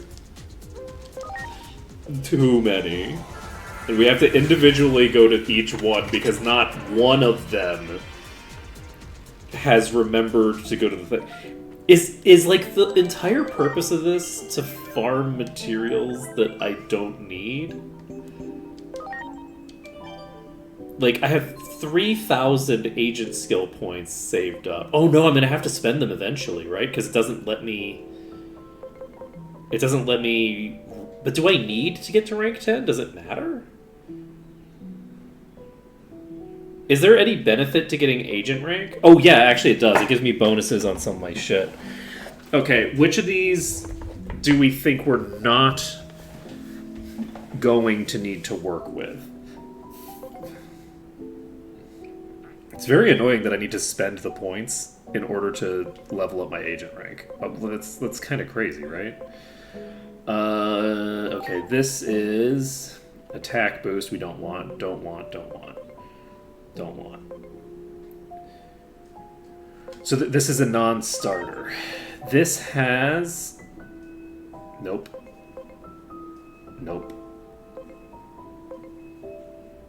Okay. This works. We can take this line. No, we can't. We can take 1 point here. If we want. I'm not gonna worry about it. I'll spend these points later.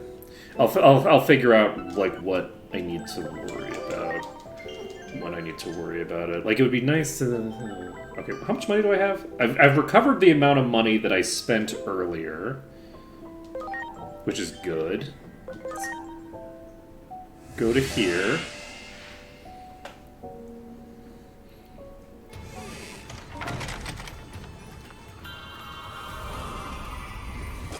Yeah, the fact that it refers to it as the absolute timeline, the digital world, present day, strongly implies that at some point it separated these into different, that there were multiple distinct timelines that we were visiting. Like, the subplot where Inori was in the tower, like the our original timeline, there's the implication that that might eventually become relevant. That timeline. We never go back to that world. Right? So we have a timeline where Digimon are unknown to the humans still, which is the timeline that we came from, and a timeline where the Digimon are known to the humans, which is the timeline, the second timeline that we get into. And then there's like a bunch of modifications that we do to that second timeline, right? So my guess would be that how many of you are there? There's like 3. So we've got 8 right now. Kentorosmon, by the way, absolutely brilliant design. Love it.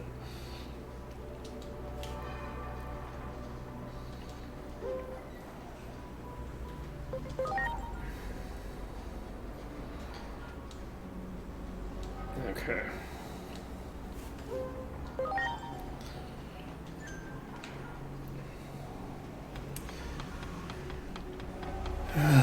So I want. This feels like the thing that's going to unlock a post-game dungeon, right? Do you think? Do we think this is going to unlock a post-game dungeon, or do we think this is going to unlock just a single boss fight or something? Like, what the hell are all these people doing here? Like, why do we have like an invasion force from all of these other universes?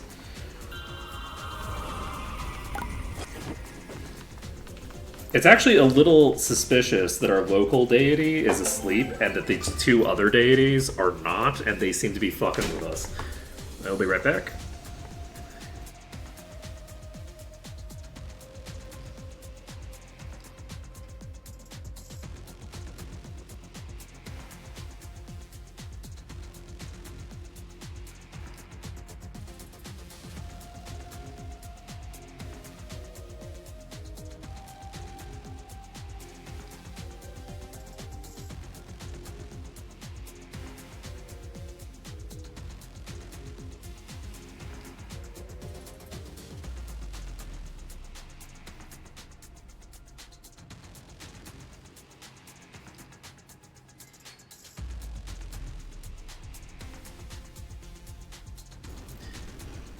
Okay.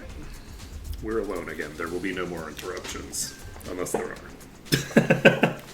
Let's go blow you up. Didn't we intend to make... Wait. We... Oh. I fucking called it. 1 second.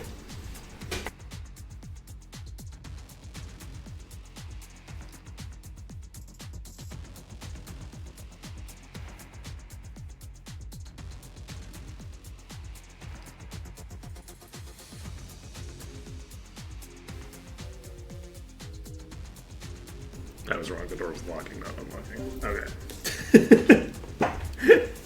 Okay. We were going to create an ultimate critter, weren't we? Weren't we going to convert this exact Digimon that we keep killing here? We were going to make a Kuramon that was a god, right? That was like one of our goals.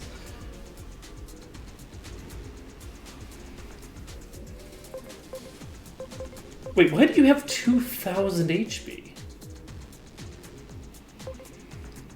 Why do you have 2,000 HP base? Why are your stats so high?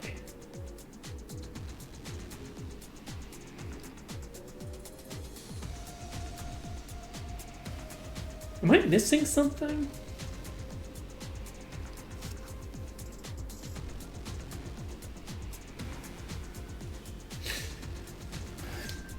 Right.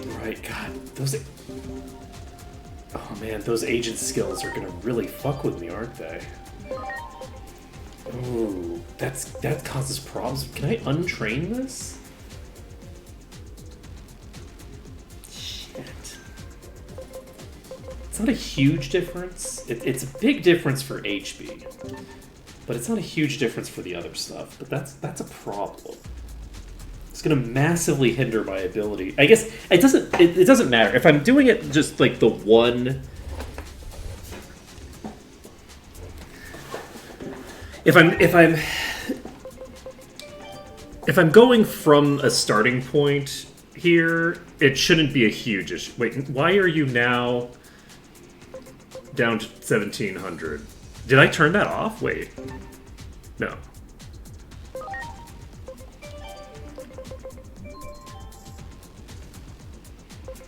Wait, can I just identify what personality I'm gonna get from this based off of whether it gets the bonus stats? No, right? Because this doesn't have enough bonus stats to be the right personality, right? If I convert you and you're smart, are you gonna have like 4,000 HP as a level 1 baby with nothing? Because that would be really funny.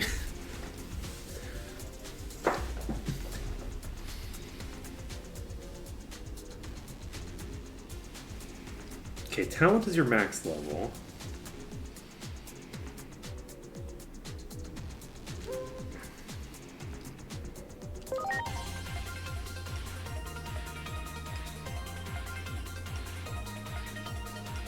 We need to figure out what we're naming you.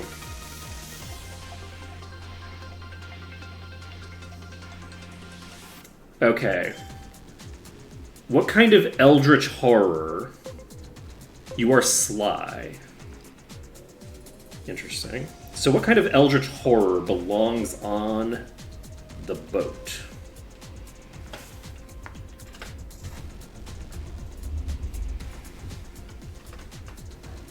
How do I enter it? I have to hit Z for some reason? Okay. We want something that's an eldritch horror that belongs on Joan's Ark.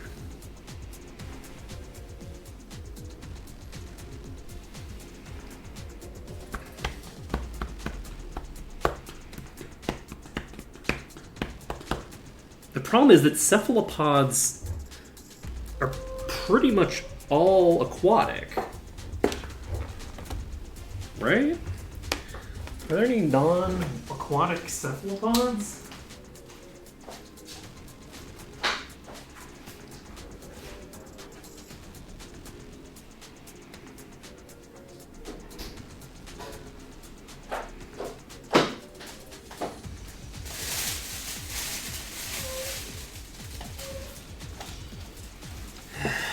Do we want a cephalopod?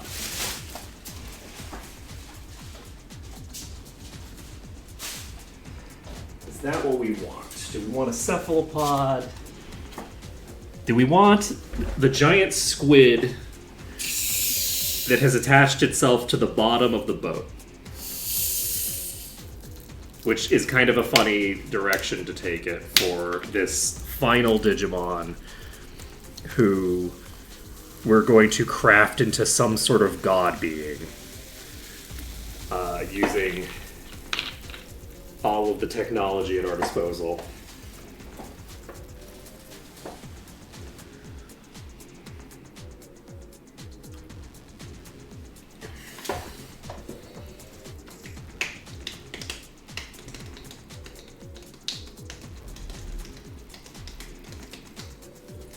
Let's see here.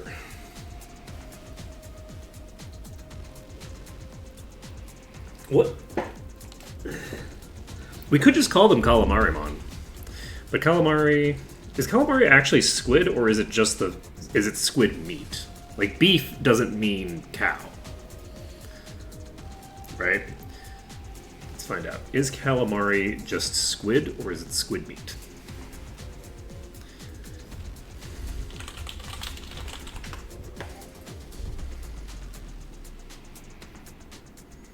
See.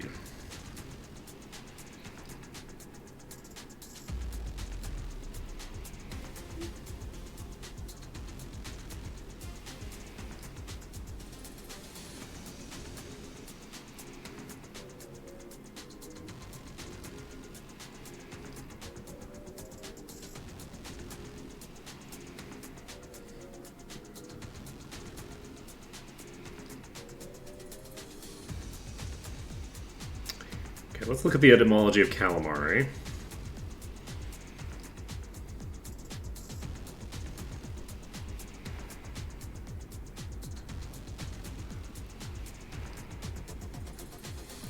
So this is interesting. Apparently, the word squid, well, not the word squid, the word calamari, the Italian word calamari is basically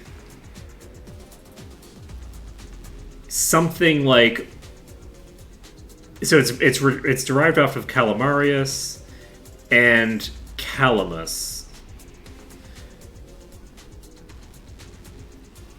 which is basically like it refers to a pen. And apparently the reason is that it looks kind of like a pen, it's shaped kind of like a pen, and it's full of ink. Maybe. But yeah, I think that in Italian, calamari refers to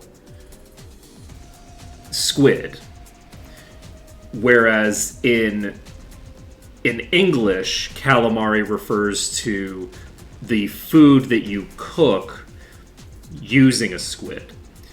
And there isn't really anything Italian about any of this, so we're not going to go with calamari as a descriptor of an animal, because it's because of the fact that we do food stuff often enough that using calamari to refer to the animal, which is correct if you're going with the Italian version, is not how I want to handle it. So, what do I want to do? You have magical wisdom. You have glare eye. What do I want to do about this? I need to basically find what tier I can put you in that will allow you to get the maximal boosts.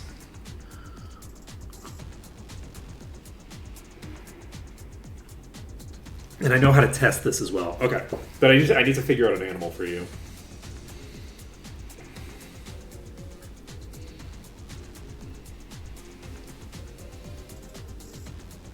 It's tempting to go with something like Leviamon.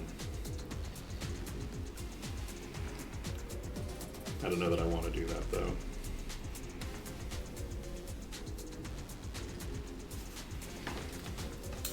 What kind of fun Eldritch... Should I name you after the real Nerth?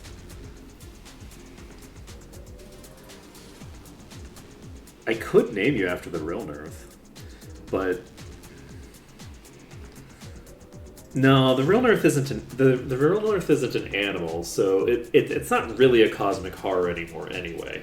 But like it's certainly cosmic horror adjacent, but I don't think the real Nerth matches because the real Nerth is a fungus. The real Nerth is a thing that is mine. It's a recurring eldritch horror in my setting is the real Nerth. It's not an eldritch horror anymore. It used to be an eldritch horror. Now it's more of a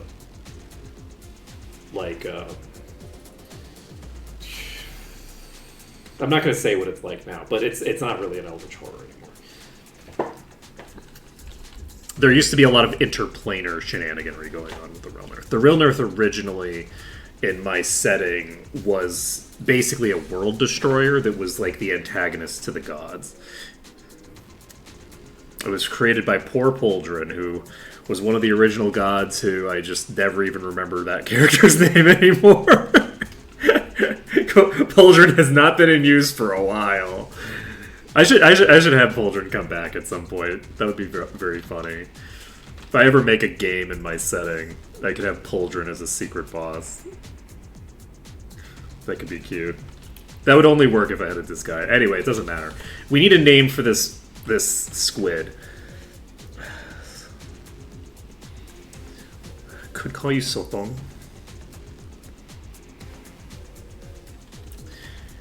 Is Sotong any squid?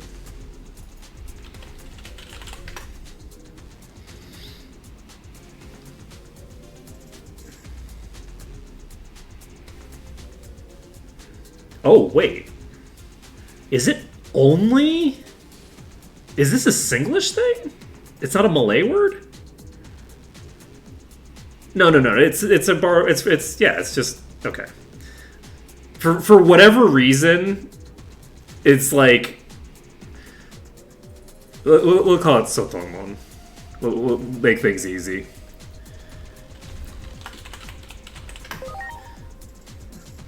But yeah, for whatever reason, the way that Google was presenting it was like, oh yeah, well, and you know, in Singlish, you know, it's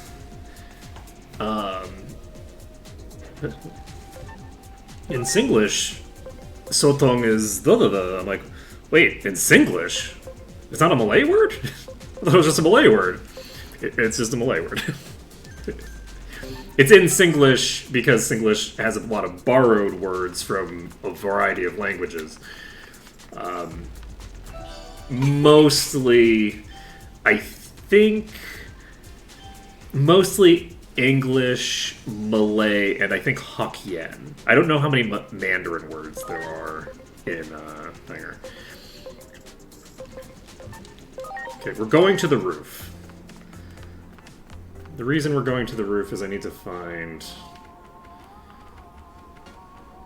the teleporter. Where is the teleporter?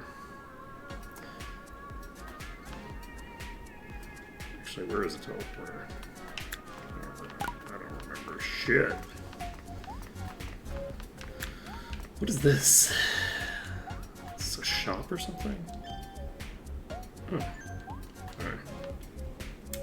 Weekly Mart. Oh, right, yes, it's in the alley. I remember now.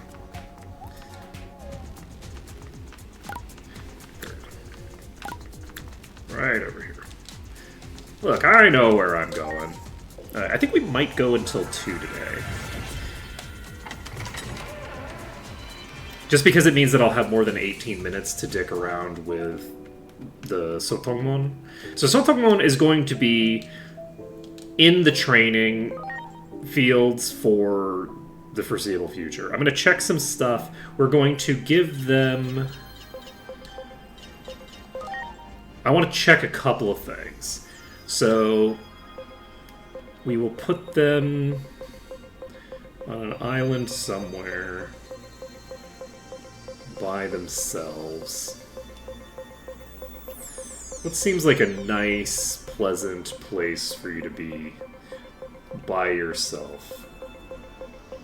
Let's put you here, because this feels very much like, you know, the thing. Okay, so I think we give you training set... Do we want to do this first?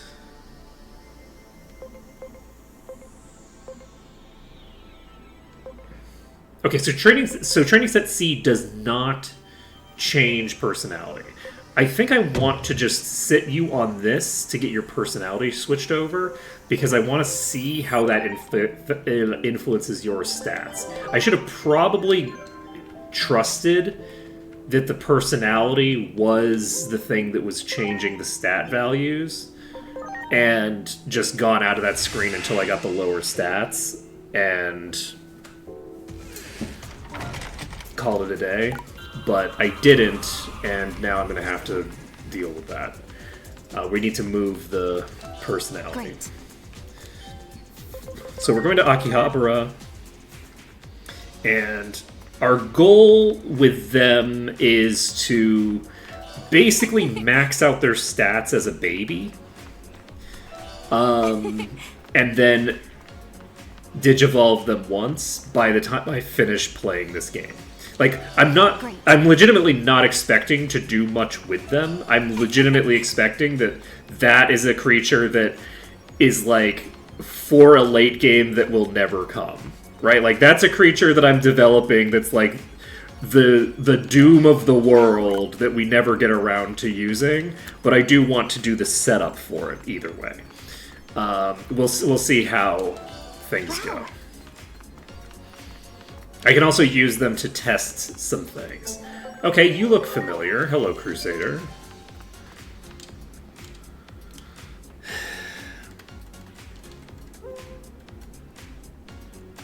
Oh, you're not called Crusadermon anymore?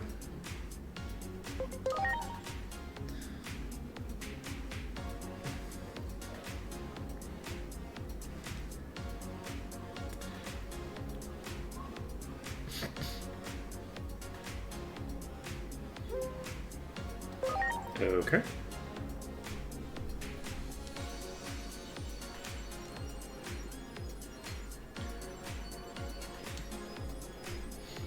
Why are you here? You're supposed to be at the place. Kentorosmon, go back. I don't want to have to keep tracking you assholes down. Go to the rendezvous point.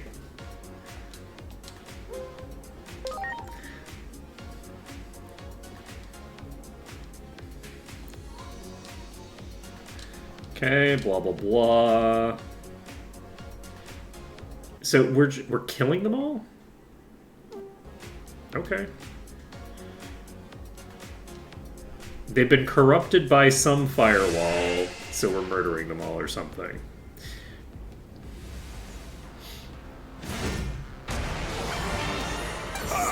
That seems reasonable.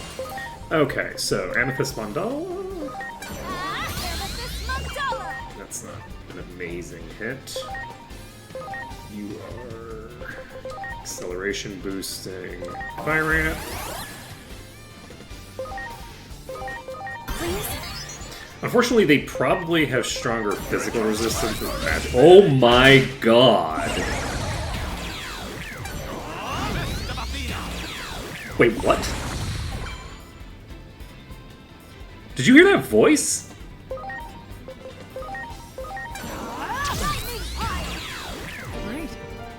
Was that like an old man?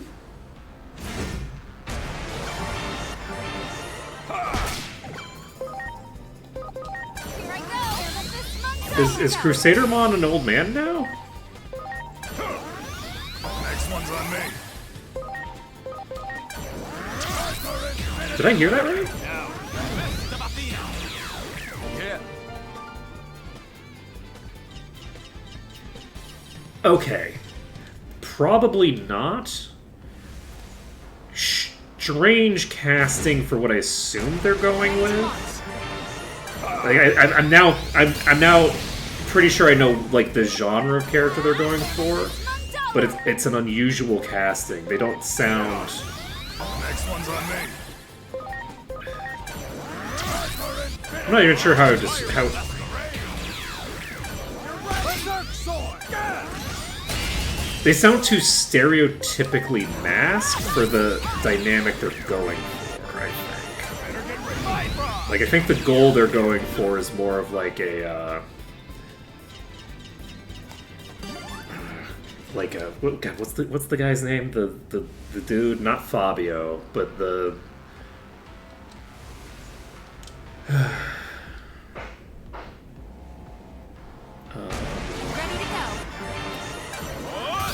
Ready to go. Yeah. Casanova. I think that they're going for like a Casanova type of vibe. You're a data type, so we do... You're not a data type. What am I thinking? Here it comes. I keep looking at the wrong part of the screen, okay? It's a problem. Don't worry about it. Next one's on me. Eventually, I will... You're going down. Better get ready. My frog. Bifrost. Here I go, Zuna. Izuna is not doing super good damage. We'll do a River of Power. River of power. You are immune to light completely. That's pretty rude. I'm counting on you. Spell... Actually, I don't have anybody who's doing a ton of damage right now, right? I can try a Brave Metal. Brave metal. Fist of Athena. Fist of Athena. Lightning pile. I'm so bad at this. Oh my god. You are just neutral. I'm surprised that you're doing so little damage if you're neutral. I wonder if this has a ton of magic defense or something. Here I go, Zuna. Twice eager. I guess it makes sense. It's not like we're hitting... We're used to hitting for, like, super effective damage with every attack, and we're just not doing that, so... I owe you one. I owe you one. You know what? I will just tag this. Let's go. Brave metal. There we go. Fist of Athena. Fist of Athena. Like, doing pretty solid damage. The guests are now, like, very valuable. Which is nice. I say as they attack for 0 damage. Look, don't worry about it, it's fine. Let's go. Seriously? Okay, Lobomon has been lobomized. Okay.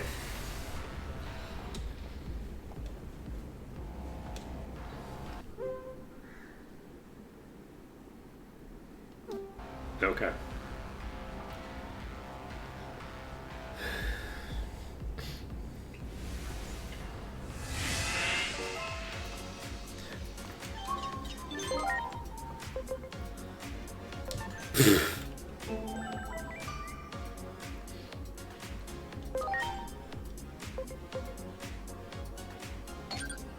Okay.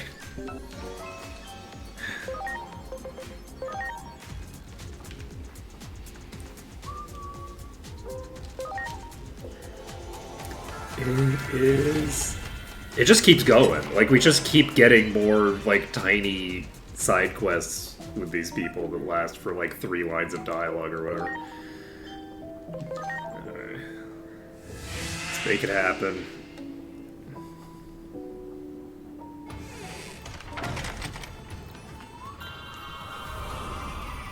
Okay, where is our flying person?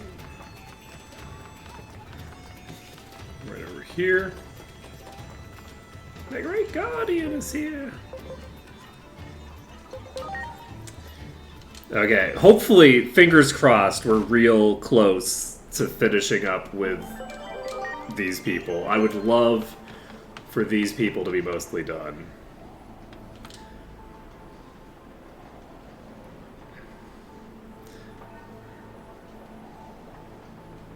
Okay.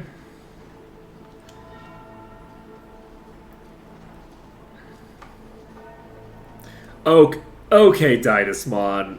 I don't remember if I had to remind you of what you were doing here. I don't remember if I had to drag your ass here, but I probably did have to drag your ass here. And I had to drag every one of you assholes here. You cannot pretend that y'all have been just waiting here for this person to arrive. This is ridiculous. This is... Excuse me.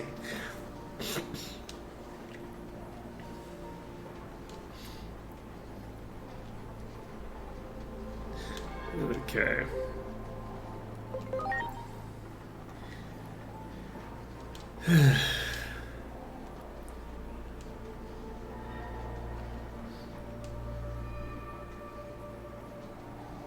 Oh, I thought the two of you were gonna fight.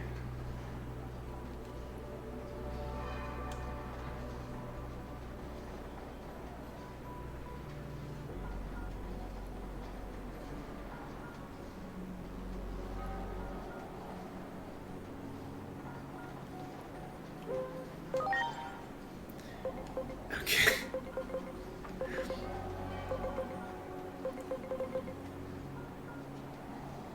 So, Stubborn Fighter.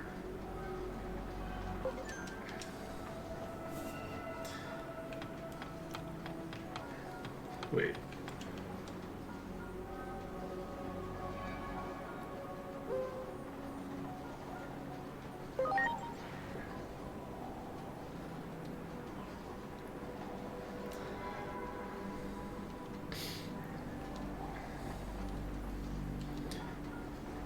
So I had to talk to them. Yeah? I mean, you were just being a dick for no reason? What recklessness! You're all just sitting here waiting. Oh my god. Oh my god. You people. Fucking rustle.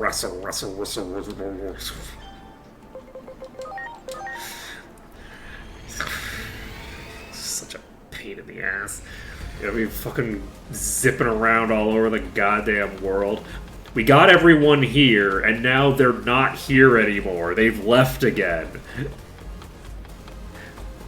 We absolutely cannot get these people all in one place.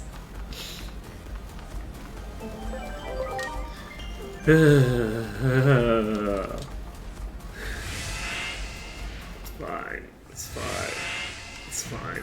We'll be done with the Royal Knights soon, TM.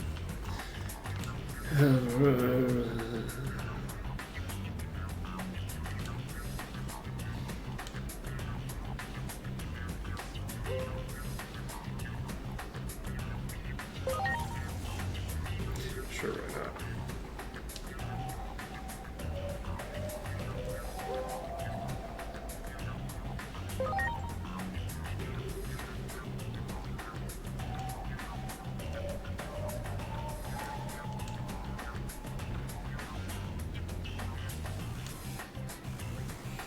There we go. You didn't see that coming? I thought that was the angle we were going with. Also, you're not the one who did it. I'm the one who said that. Like, you don't have to worry about it. I said that with the purpose of being like, yeah, you can fight me. I have terrible news for you, friend. You are going to get your ass kicked by me. I don't remember what type you are, but I think that your type is loser. Whatever type you are, it's loser type.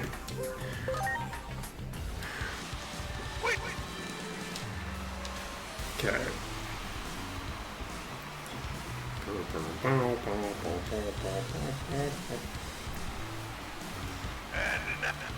Okay, let's go. So, are you a type that I can deal with? Oh, you're a virus type. Not optimal for me, honestly. Smilemon is not the person we're leaving in. So let's bring in Demi Ravenmon, who can just pound into them with striking the 7 stars, which will hopefully be super effective. You don't need to stay in. Swap you.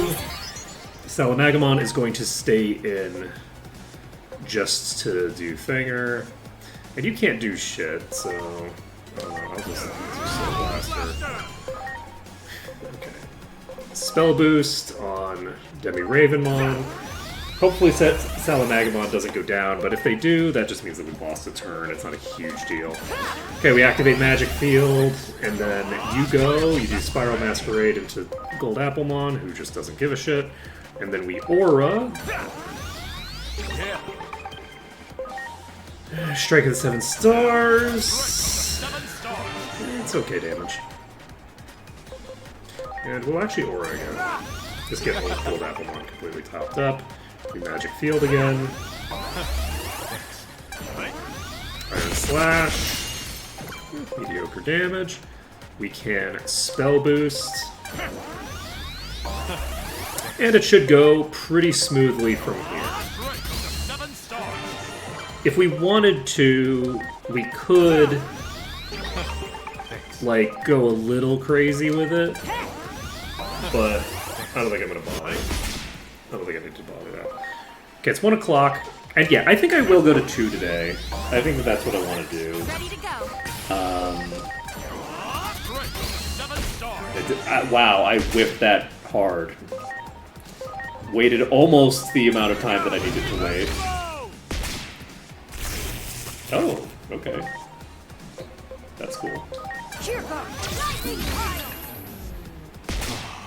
The extra strike for the win. Let's go.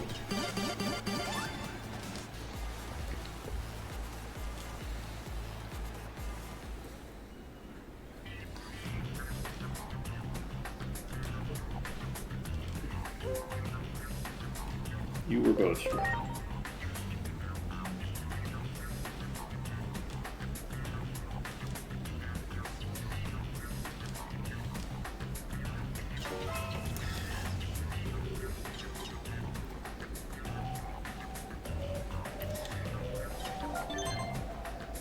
I don't even know that it's necessarily like a kindness like, the way that I would describe it, probably... Like, given how easy the game has been, I feel like the way that I would describe the protagonist calling anyone strong is, God, what's the word I'm looking for?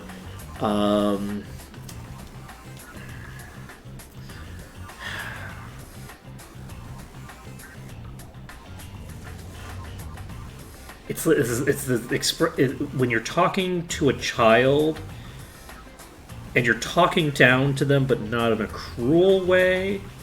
Infantilizing, like the way that the protagonist is talking to this person is like, "Oh yeah, you're both so strong, buddy. You're both so strong. Either of you could almost be like something. you're so strong. I'm so proud of you." Because King Snake Mon could just, like, wipe the floor with all of these people.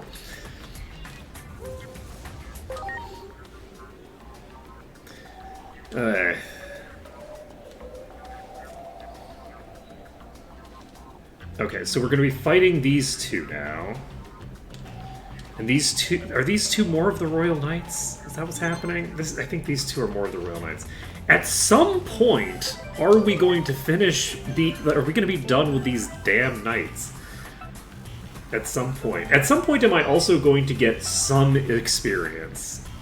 Probably not that last part, but hopefully...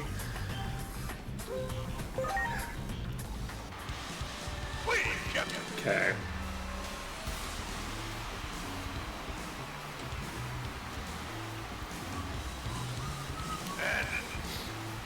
Wait, I thought I had to fight both of them. Oh, I do. Wait, what? But you don't have an action economy. What the fuck just happened? Is this some weird battle mechanic that I've never seen before? Oh, you're on my side! What are you doing on my side? Okay, I thought I was fighting both of you. Okay, that's more boring, but fine, whatever. It's not like I needed to kill you all. It's not like killing you all was core to my joy. It's fine, don't worry about it. Alright. King Snake Mon pops in. King Snake Mon is going to... I don't know, let's River of Power, I guess, see if the weakness is. River of Power.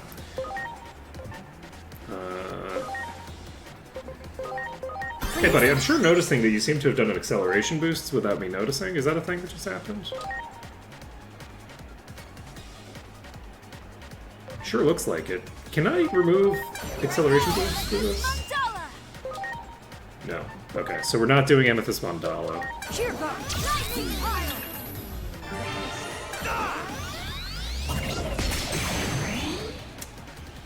Okay. Okie dokie then. Here I go. We're here now. That was a bit of a spooky arrangement. You can heal. Thanks. Then you can revive.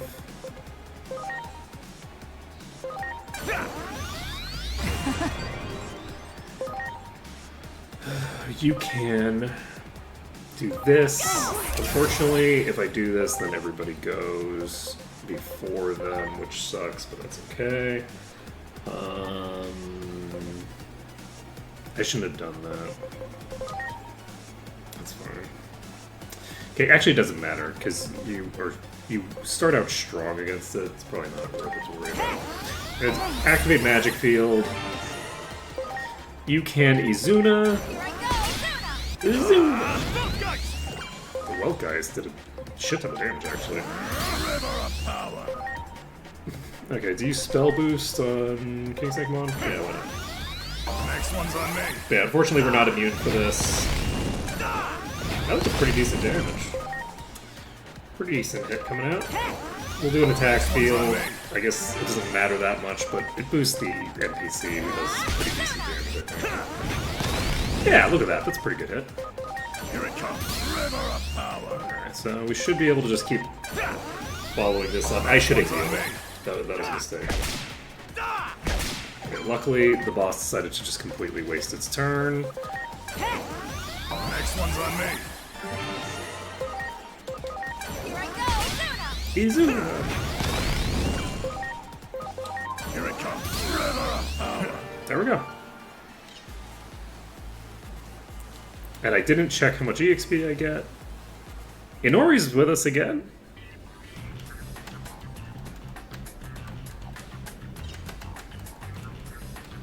Got another 50 grand.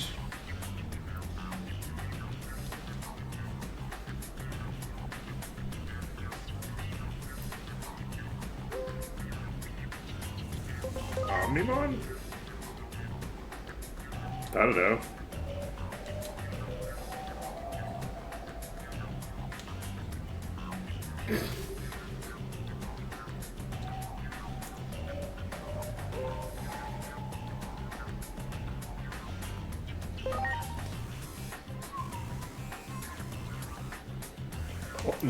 Not a human established.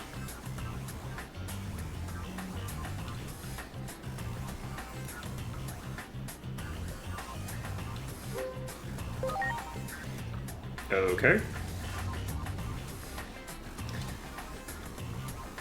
So we're just randomly deciding whether humanity deserves to survive now? That's our current mission? Is to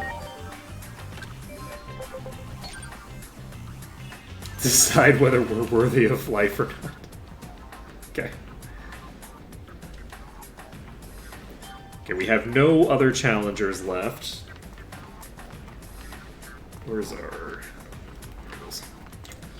Okay, we're getting out of here. We're going to a different plane of existence. We're going to a different time period. We're going crazy with it. It's all good. It's all good. Yeah.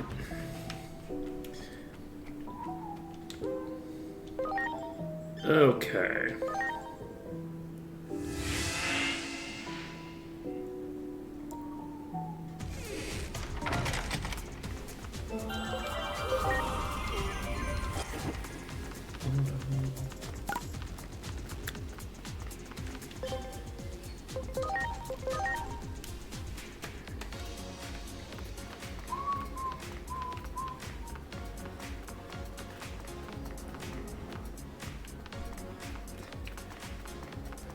Okay, so we're going to talk to you,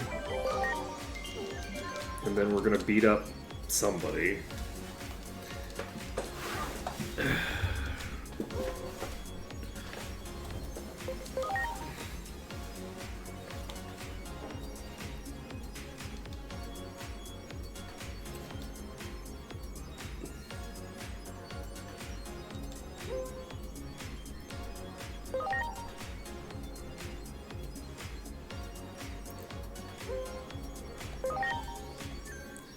Okay.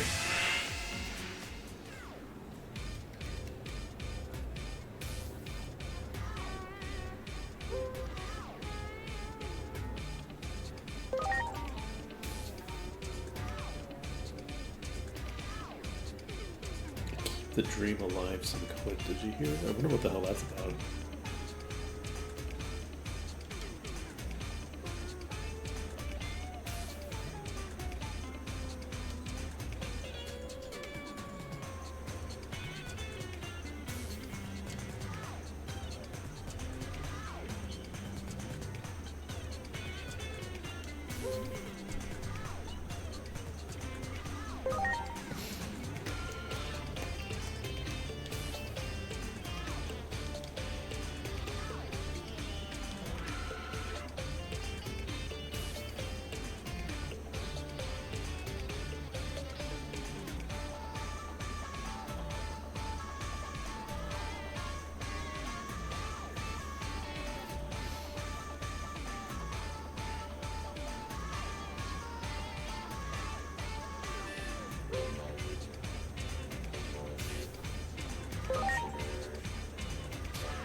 Ugh.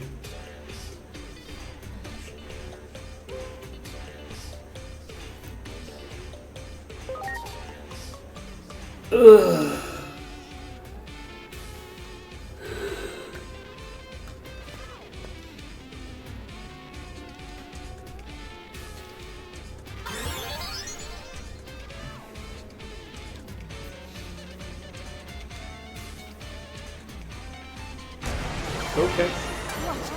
Okay, you were data type. Agiomon is down already. Oh, amazing. You're probably not weak against Izuno, right? Oh, you resist light. That's actually a little bit surprising, but not that surprising. Judgment of the Blade! Well, shit, that means that I can't do shit with you, so I guess we're just... plop you... a thing... It is very funny that we're, like, in this, like, late game section, and we're never going to catch up to the level that we were, early in the game. Like, we're gonna do all of these side quests, we're not gonna get to level 40 off of these side quests. Like, the only way that you can get EXP is seemingly to grind, right? Like, you don't get any experience from doing, like, the actual missions and things like that. Because my characters were capping out at, like, level 60? Or close to level 60, I think, last time, right? And I did cap them out.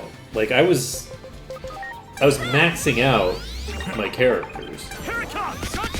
So it's pretty interesting to be in a situation where I'm struggling to get out of the 20s. Okay, that's a problem.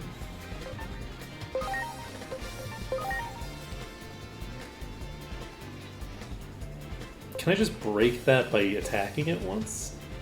Is that how I want to handle it? I can also just spell boost on Smile-O-Mon. Okay, you're gonna hit yourself. Kaizokai Mandala.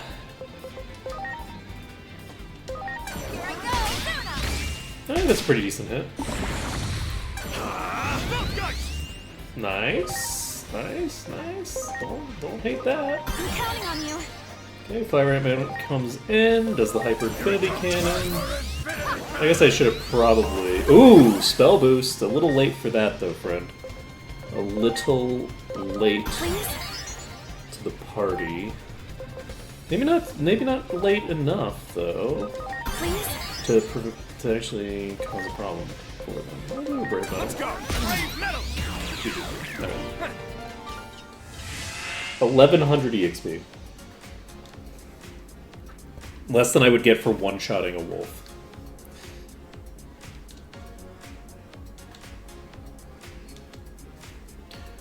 Okay.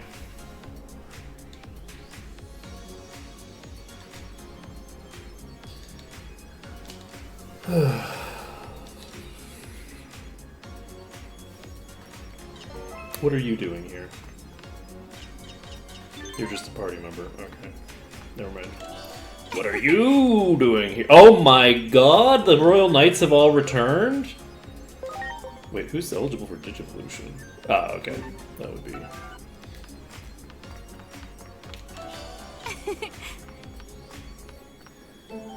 Also, do I need... Can any of you even Digivolve? So I need Agent Rank 8 to go past this. But I can actually go past this, so that's good.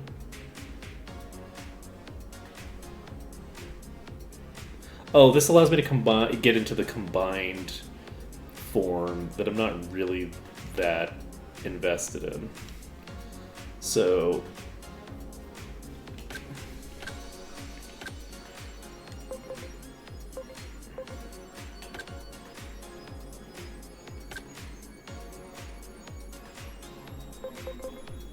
Could become a shark, could become a Mega Siege one.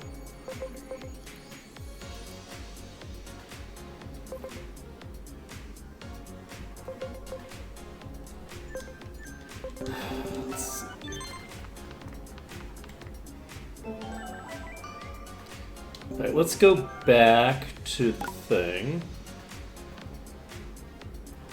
Are we in the wrong alley? Which alley are we in? Oh yeah, we're in like Augie Hopper or something, right? Yes.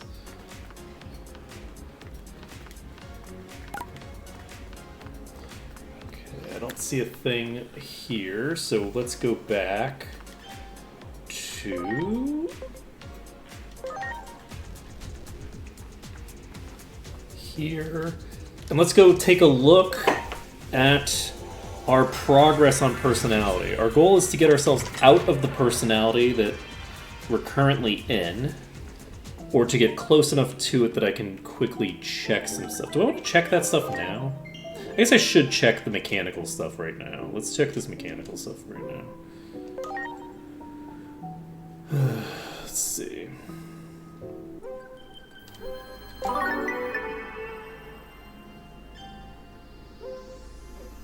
So, you are now opportunistic.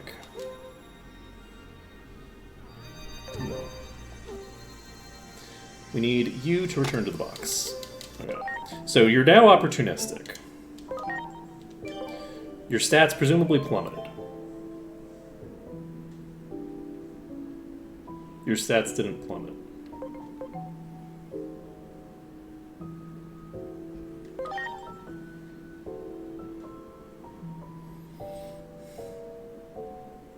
Why didn't your stats plummet?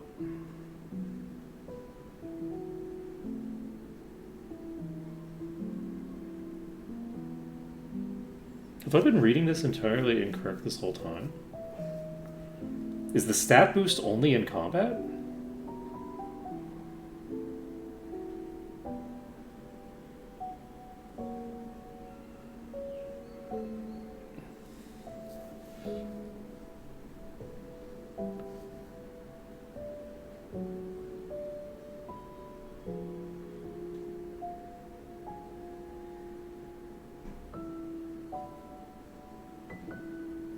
Astro Kitty, are you still in here?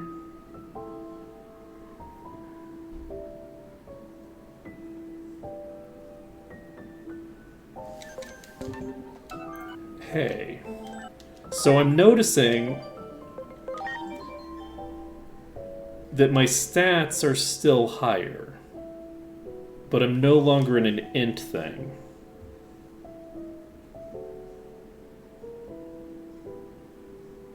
Is the boost that you get for the agent stuff something that only applies in battle?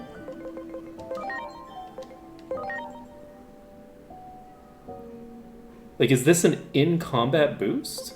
It can't be, right?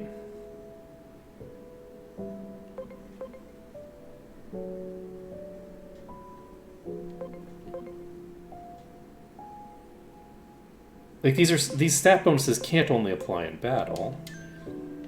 I feel like we saw them change before. Does a Digimon that goes through an int personality retain the boost permanently? Is that how that works? I'm very confused what's happening with this. I might end up needing to look this up, if you don't know offhand. It might be time for a research stream. Okay. Let's find out what the hell's going on.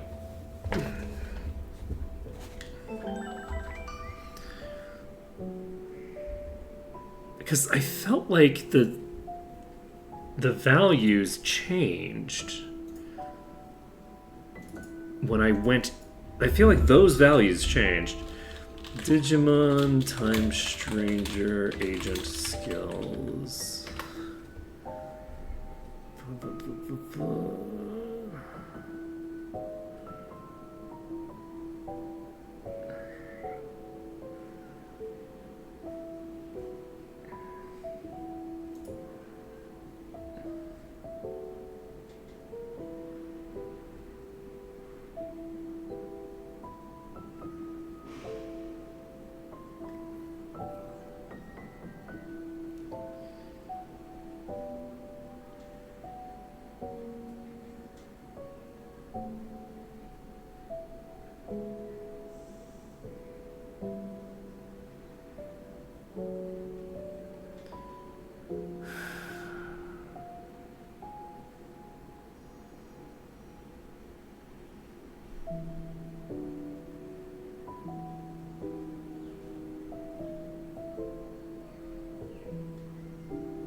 I don't know.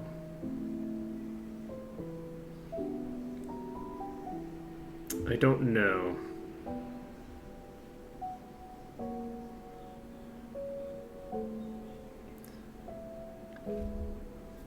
I don't know.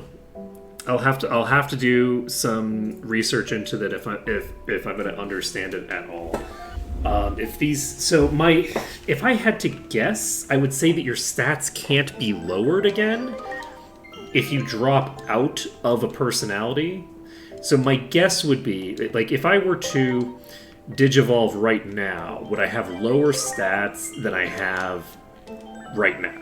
That's the question. So let's just figure that out. If I digivolve into the next form and then digivolve back down, do I have like 1100 HP? And if so, that gives me the indication that I need. You are currently opportunistic. So let's go to Tsunemon. We would digivolve to this. And the thing that we're looking for here, we do have lower stats. We have lower stats than we had in this form. We're going to go into this form. The goal being to check. Yes. Okay, so this is chaos. Oh, okay.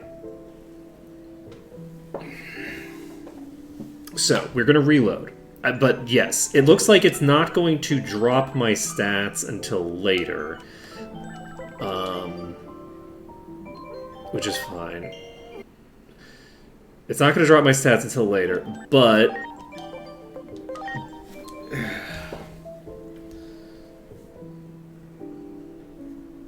I wonder how any of this works.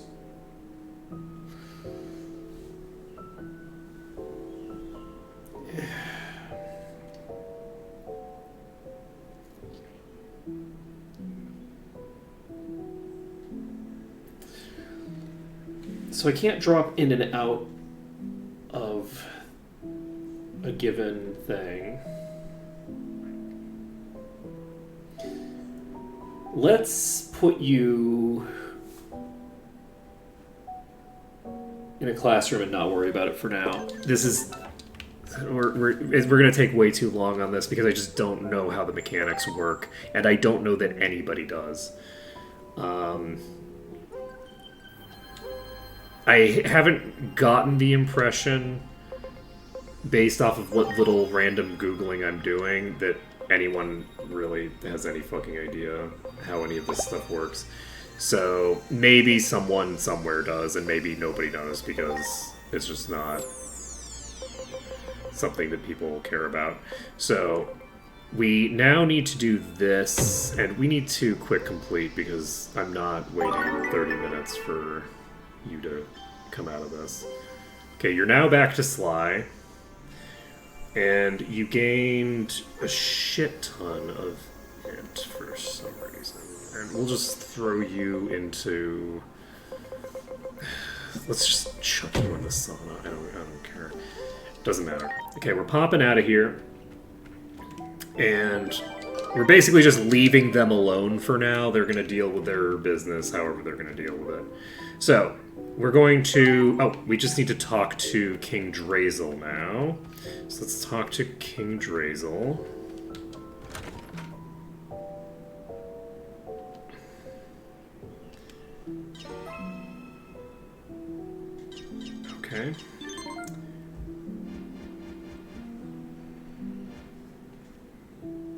Okay.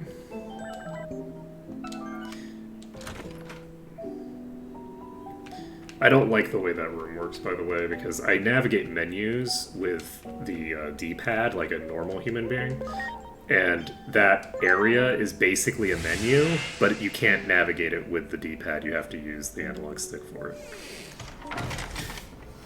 This is not where I need to be. Okay.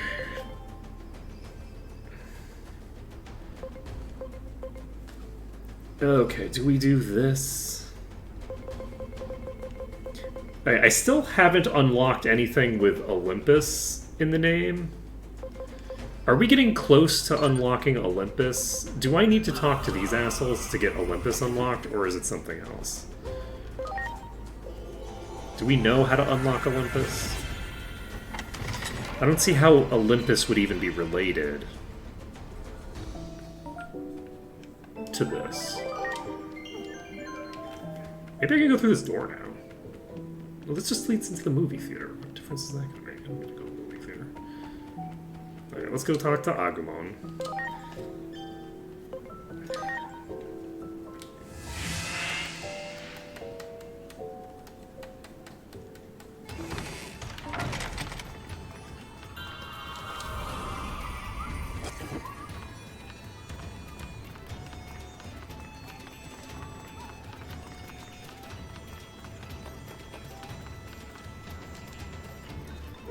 And top of the central tower. Let's go.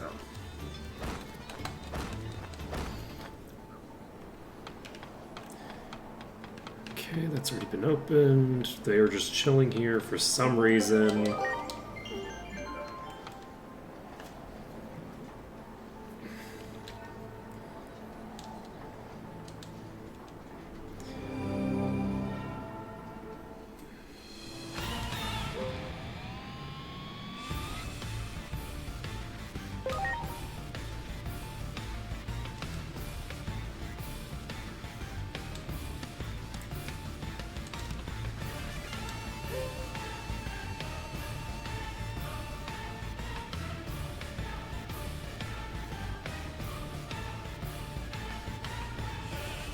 Oh wow, that's rough.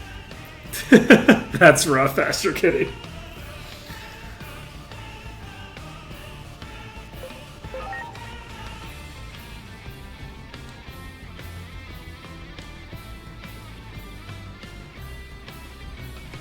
No, humans aren't worthy of trustworthiness.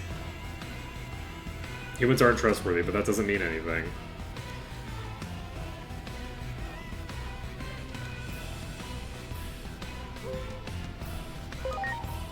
Because, like, I don't represent humans.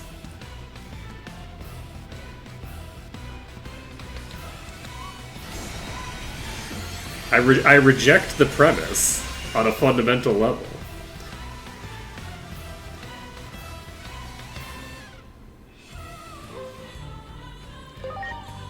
Would you like to view the mission details?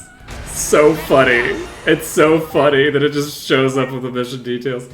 Okay, so Alphamon is weak against me. That's great for me. I have the ability to purge its buffs, which it'll probably put up eventually. I don't have the ability to purge its debuffs, which is unfortunate, but that's fine. How do you feel about this? I feel pretty decent about this myself. And we can go ahead and bring King Sakamon in, who is not even debuffed. It's very exciting. Let's do a River of Power. Are you a fish, by any chance? I hate to say, not a fish. Okay.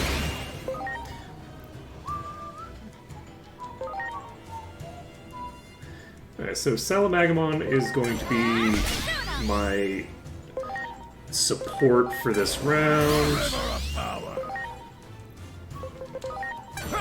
And by this round, I mean this fight. Okay, Mental Break comes out again. Okay, that's very rude of you.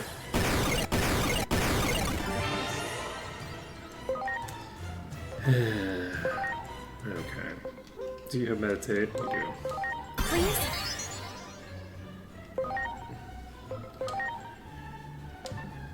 Does anybody else have Meditator?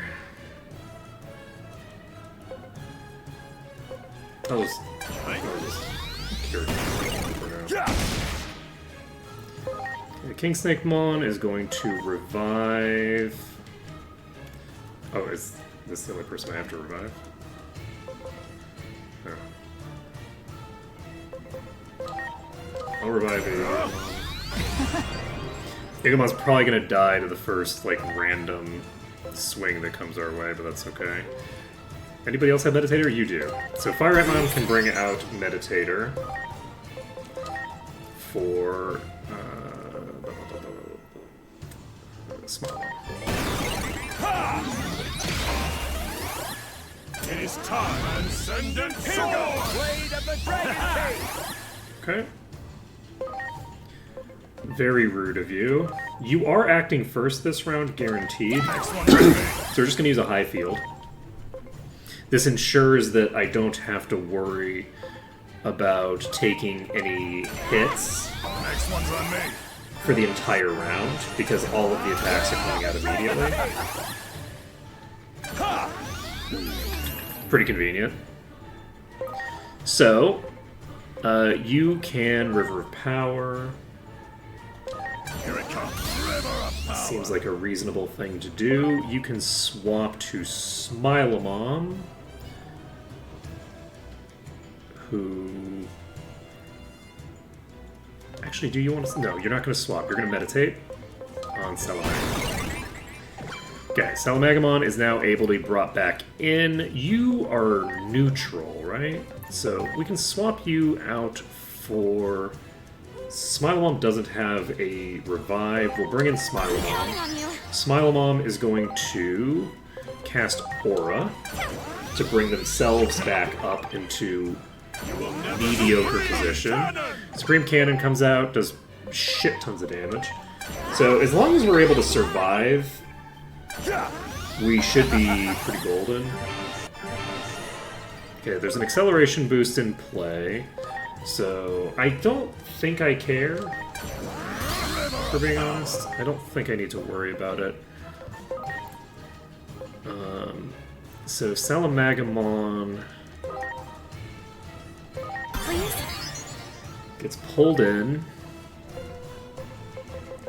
and is going to do a spell boost. I'm not going to try to keep them alive because I just don't think it's going to happen. I think they're going to get wiped out. So we are just going to... Do I Izuna or do I... Yeah, I'm going to Izuna. Here goes! Soul digitalization! Because that's incredibly rude. Okay. Can I bring out Demi Ravenmon? No. We're going to bring out Gold Applemon, who also has a Revive, actually. Revive and Meditator. So you swap to... You can't swap. You are Agumon. We poke. Do a decent bit of damage, actually. Salamagamon if we want, but we don't. We actually want a Meditator on King Snakemon. King Snakemon is now in a good position. Okay. Agumon is down. Were they already down? Okay, if we crit there, we would have won, but we won anyway. It doesn't matter. Okay. Okay, we got 10,000 EXP, which is half of what we got for Kentorosmon, which is kind of funny. Demonstrated a result, blah blah blah. Sure.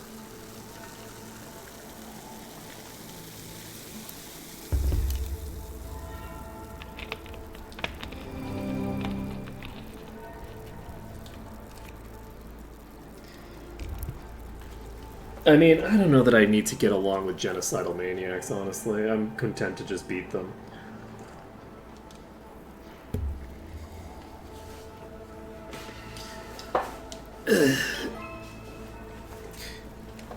Like, anyone who's coming from the perspective of, like,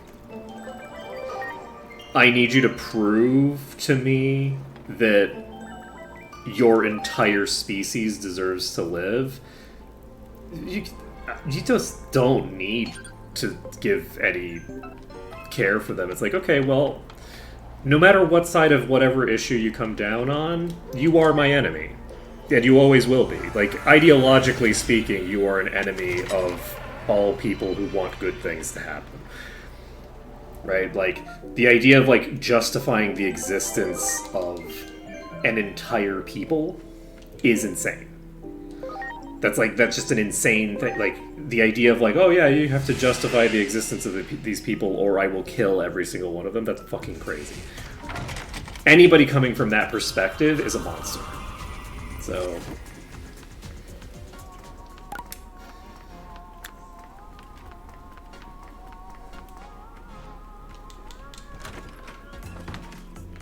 okay, let's talk to Hiroko. We have another strange letter.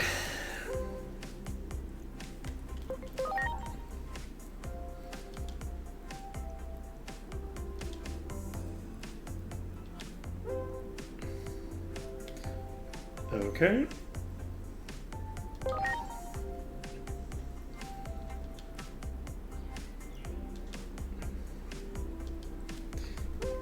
Let's do it. I believe in us. I think we can open a locker.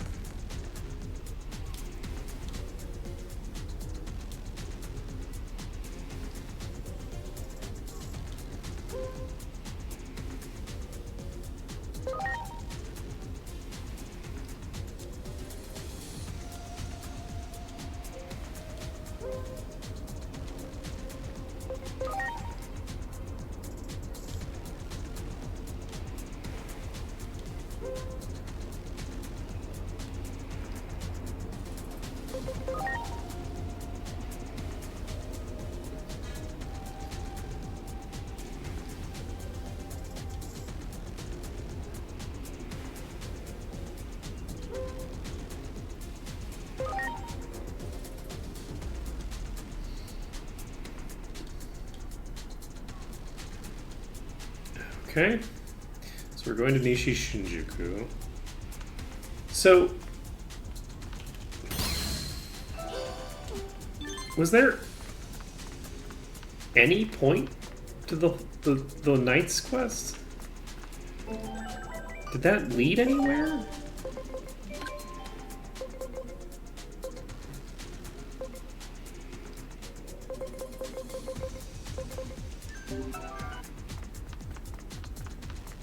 Are these side quests mostly just a way to farm agent points that I don't need?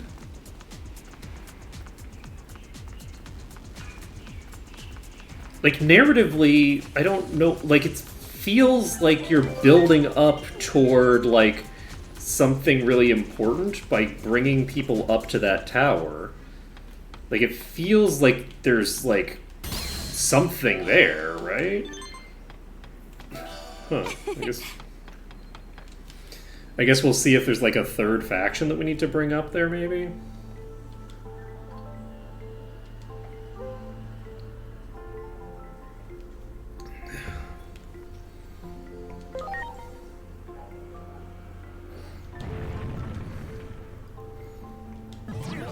Okay. Oh, hey. I found you!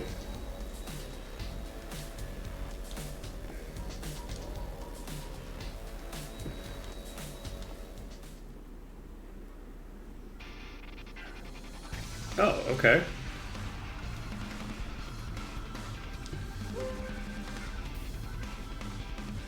Who do we want to bring along as... No, I don't remember what your types are. This thing's a virus type, I think. Omnimon,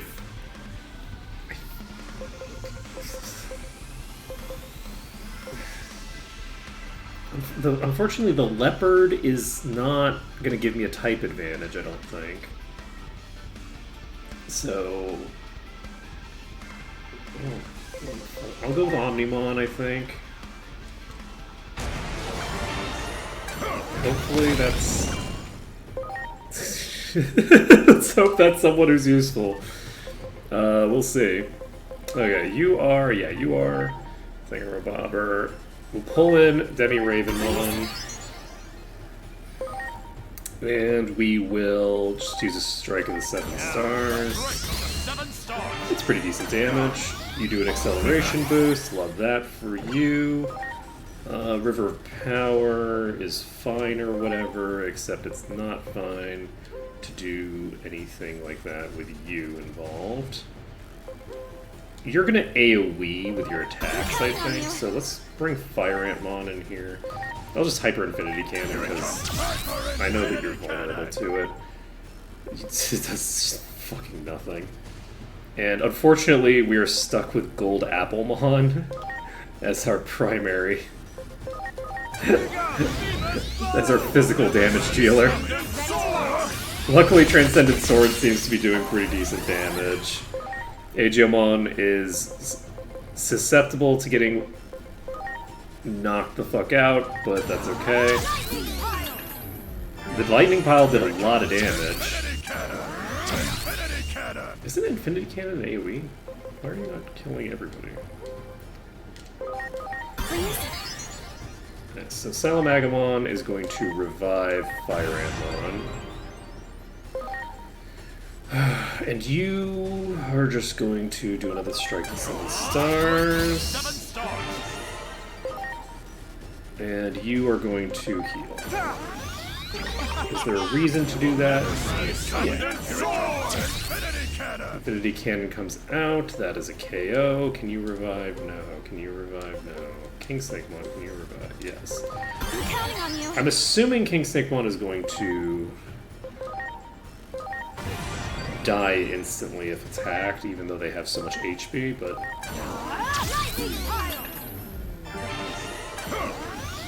Acceleration Boost comes out, Ignition Flare comes out. That is an AoE. That's pretty rough. We bring in Salamagamon. Salamagamon casts a Revive on King Snakemon, who is my other Reviver. We can't allow myself to go without the ability to revive. Pop the strike of the 7 stars. And then you have the ability to revive, and you revive Aegiomon. Aegiomon is then able to do something or die. Aegiomon didn't die. And King Snakemon comes in to cast Revive again. Or to Aura. Let's Aura. Do we? Yeah, we have Revive on Gold Applemon. Gold Applemon can pick up somebody. We throw out the heal so that we're in the best opportunity to do the thing. If we do this, we do... It's so rough. It's so rough. It's such a bad combination to increase my movement, increase my speed, at the same time that I'm giving myself invulnerability for 1 turn. Like, what a terrible combination of traits to have in one place.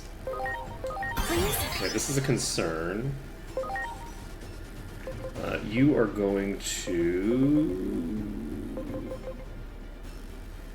Aura, I guess? Critical Field is not that... Well, go Critical Field anyway, who cares? You're the best. Okay, you are going to strike. Now, strike 7 stars. I got 1 crit there, unfortunately. You are going to give me immunity on everybody except Aegiomon, and you are going to revive King Snakemon. It is time. Transcendent Sword comes out, does a pretty decent bit of damage. We Lightning Pile to 400%. Here it comes. Infinity Cannon comes out, does nothing, even though... Isn't that supposed to be a multi-target? It doesn't matter. You can swap for someone else if I want to swap for someone else. Do I have a reason to?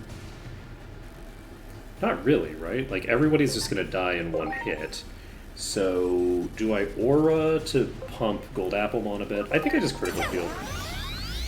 Let's just get our crit rate higher. Strike of the 7 stars comes out, does a decent bit of damage. You can revive Salamagamon, and we now have Grant me the power. a full party all of our revivers are in play. So King Cyclone comes in. King Cyclone can cast the revive immediately on Smilemon. Smilemon is now able to pop back in whenever. We can Lightning Pile on you. I don't know how we're doing a Lightning Pile every single turn and still running... Oh, because the boss has multiple turns. Right, okay. So, Salamagmon is not going to come in. We're going to bring in Smilemon, and Smilemon is going to heal. So Smilemon casts Aura. That brings everybody to pretty close to full. You continue striking. You pop a revive.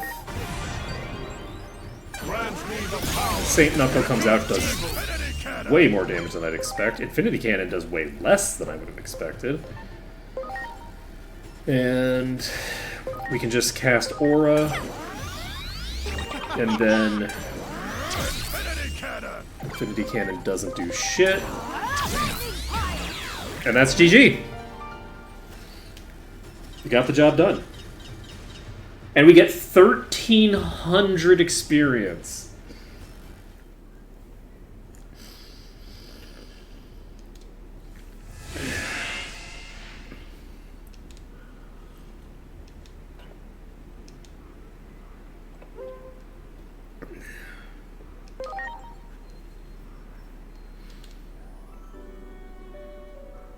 Would you consider me to be someone who follows through on promises as someone who just disappeared for like 8 years randomly?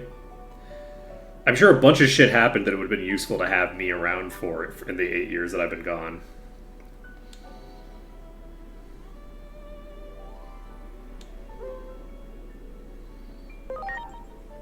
I should have said he couldn't be bothered, honestly.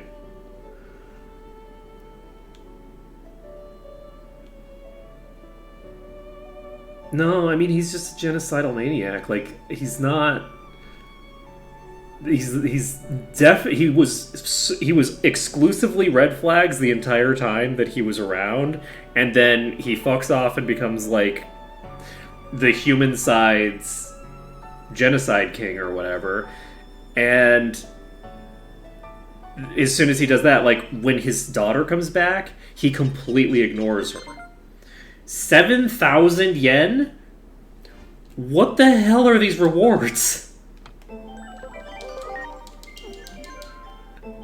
What the fuck? Yeah, we're gonna do a test match with the fucking... Okay. Okay, yeah, that's fine. Whatever, man. Okay, so... Hey, you know, look, we only have one row of these left. How many side missions do I have to finish before I have something interesting happen?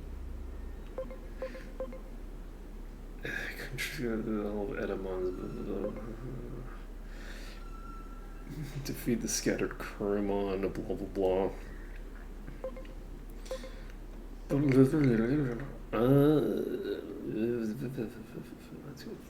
I guess we just do... Why not? Why not? Wow. Why not? I can't believe that I've done this many side quests and have not unlocked a post-game dungeon or anything. Like, I don't think I've unlocked really anything particularly interesting. I've unlocked, like, a few crafting materials that are, in theory, good. Right? Like, so I have gotten, like, a couple of crafting materials that I could, in theory, use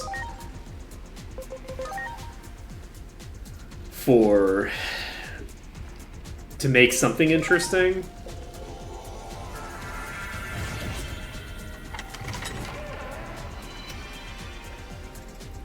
But, like, whatever the hell is going on with the Royal Knights, I really don't care at this point because it's just taken so long and none of them are doing anything interesting. They're all just like, Oh, hey, I'm drunk in a bar. Oh, hey, I'm fighting in the arena. Oh, hey, I'm fighting in the arena. Oh, hey, I'm fighting in the arena. Oh, hey, I'm fighting in the arena. There's like 3 or 4 of them that are fighting in the arena, and I don't get them all at once. I have to go to each one, and they're going to tell me how they're fighting in the arena, and then I have to go talk to 3 or 4 of them that broke their armor somehow, and it's like, oh, why are you all so incompetent, and also why am I bothering to assemble you other than to help this god who I want to kill?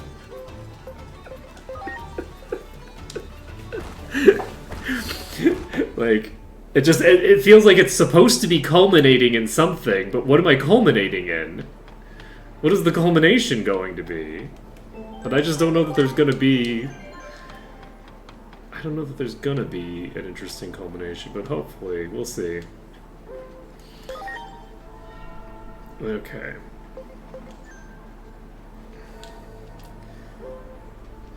Perfect timing of whatever, yeah, okay.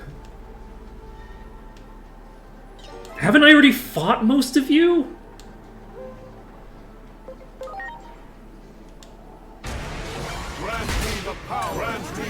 Okay, please tell me I'm gonna get some EXP off of you. Did you just hit me for 12,000 damage?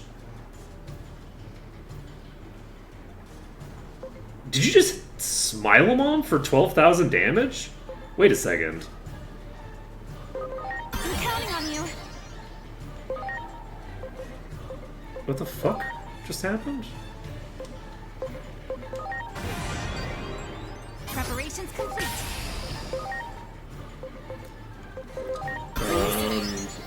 This might actually be a post-game battle. Here it comes. River of power. Probably not. That's a perfectly reasonable amounts of damage, so... Maybe it just has really high offensive stats?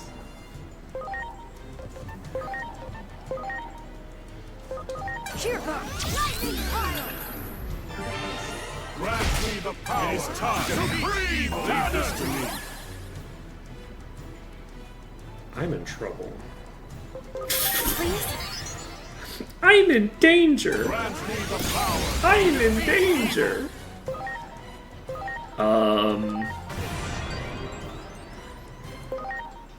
Okay. It did the, like, 11,000 damage to King Sigmon, who is definitely strong against it. I have a suspicion that you can't... the attack that it's using, because I didn't see the times 0.5, I think the attack that it's using there can't be weakened. Like, it always does normal damage. What this means is that I can't do any setup. There's no way to do setup here, because if I do setup, then the character who I'm setting up could just die. So there's really no meaningful way to set up. I can do a magic field and hope that it doesn't AoE me, which it might. Okay, there's no way that I'm killing this. I'm counting on you. I just got hit for 33,000 damage. We need to, so... I'm counting on you. Okay. Supreme cannon. Try this on for size.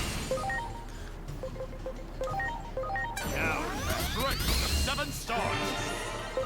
So, it looks to me...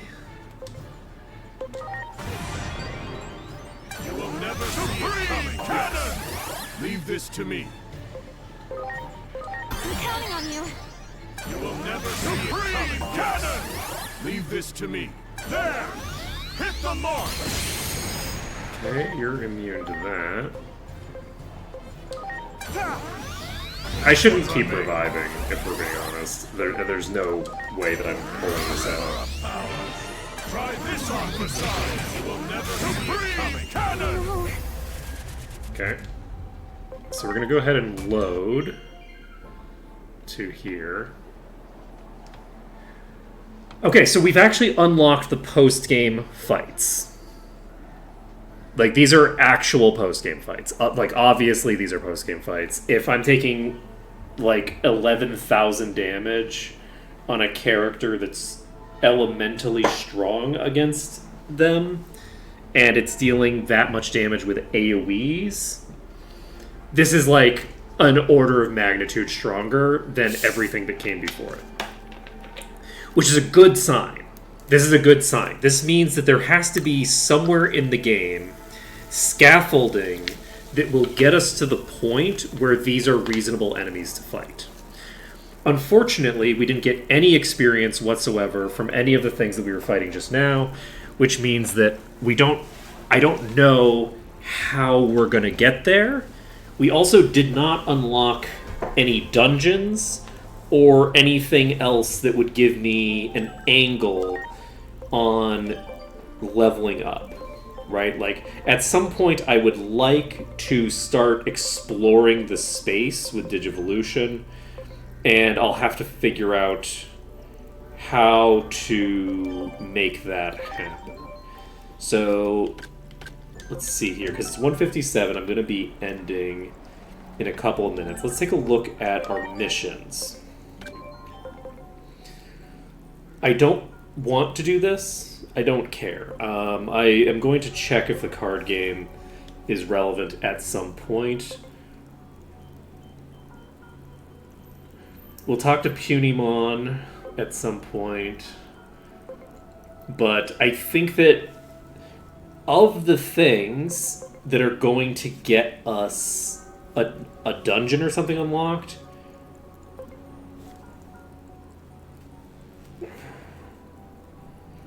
this might be something that gets us to an interesting location. If I had to imagine, I would say this or this. Either of these could lead to somewhere interesting. This might lead to somewhere interesting in part because it's like Dr. Kuga could have like a secret lab or something that we need to go to. Final Battle Challenger doesn't sound like something that's going to involve more than one fight.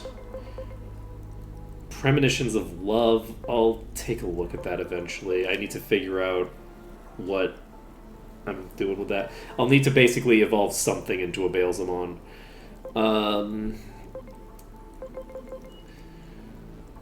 I don't think that this is a thing that I need, but we'll see.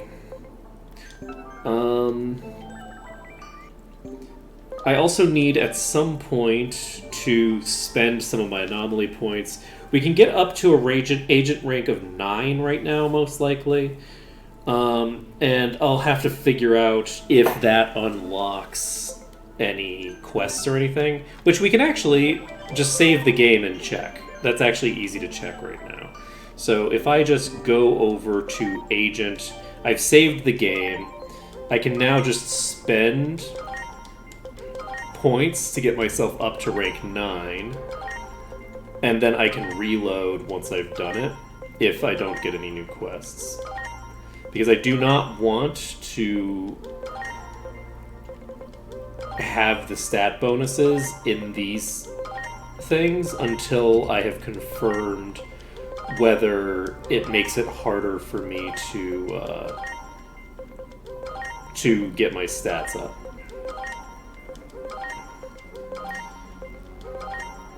Okay. And yes, we do still have enough. We can almost get up to rank 10, which is kind of funny.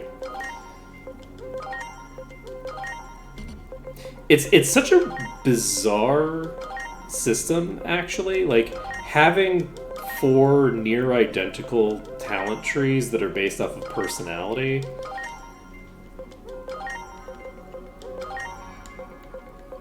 Which is a malleable characteristic that's very easy to change, is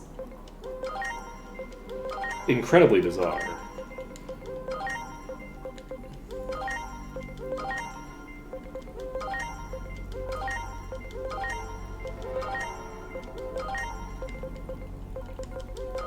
But yeah, all we're doing here is checking if this will give me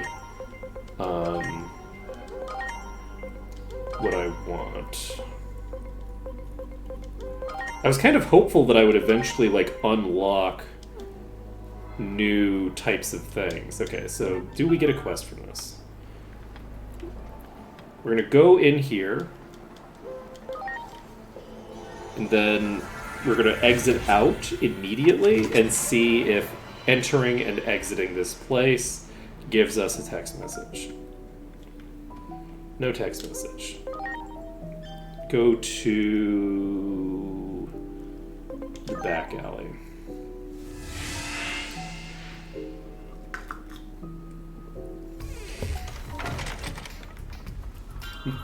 No.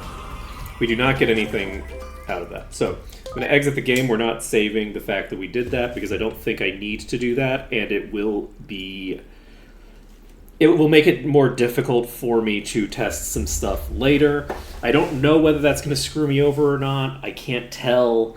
We'll find out. But that is going to be it for today, so thank you for watching. It's been a pleasure to stream for you today. We've gotten through a lot of random side quests that don't have a lot going on for them, and we've got access to the post-game content, which we are nowhere near strong enough for, and I have no idea where the scaffolding is supposed to be that gets us from the point where we're fighting the enemies that are an order of magnitude weaker to these bosses that are hitting me for like 11,000 damage. The boss that I just killed was dealing 1,500 damage, and this thing is dealing 33,000 damage.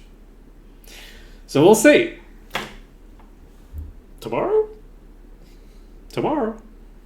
Later, folks.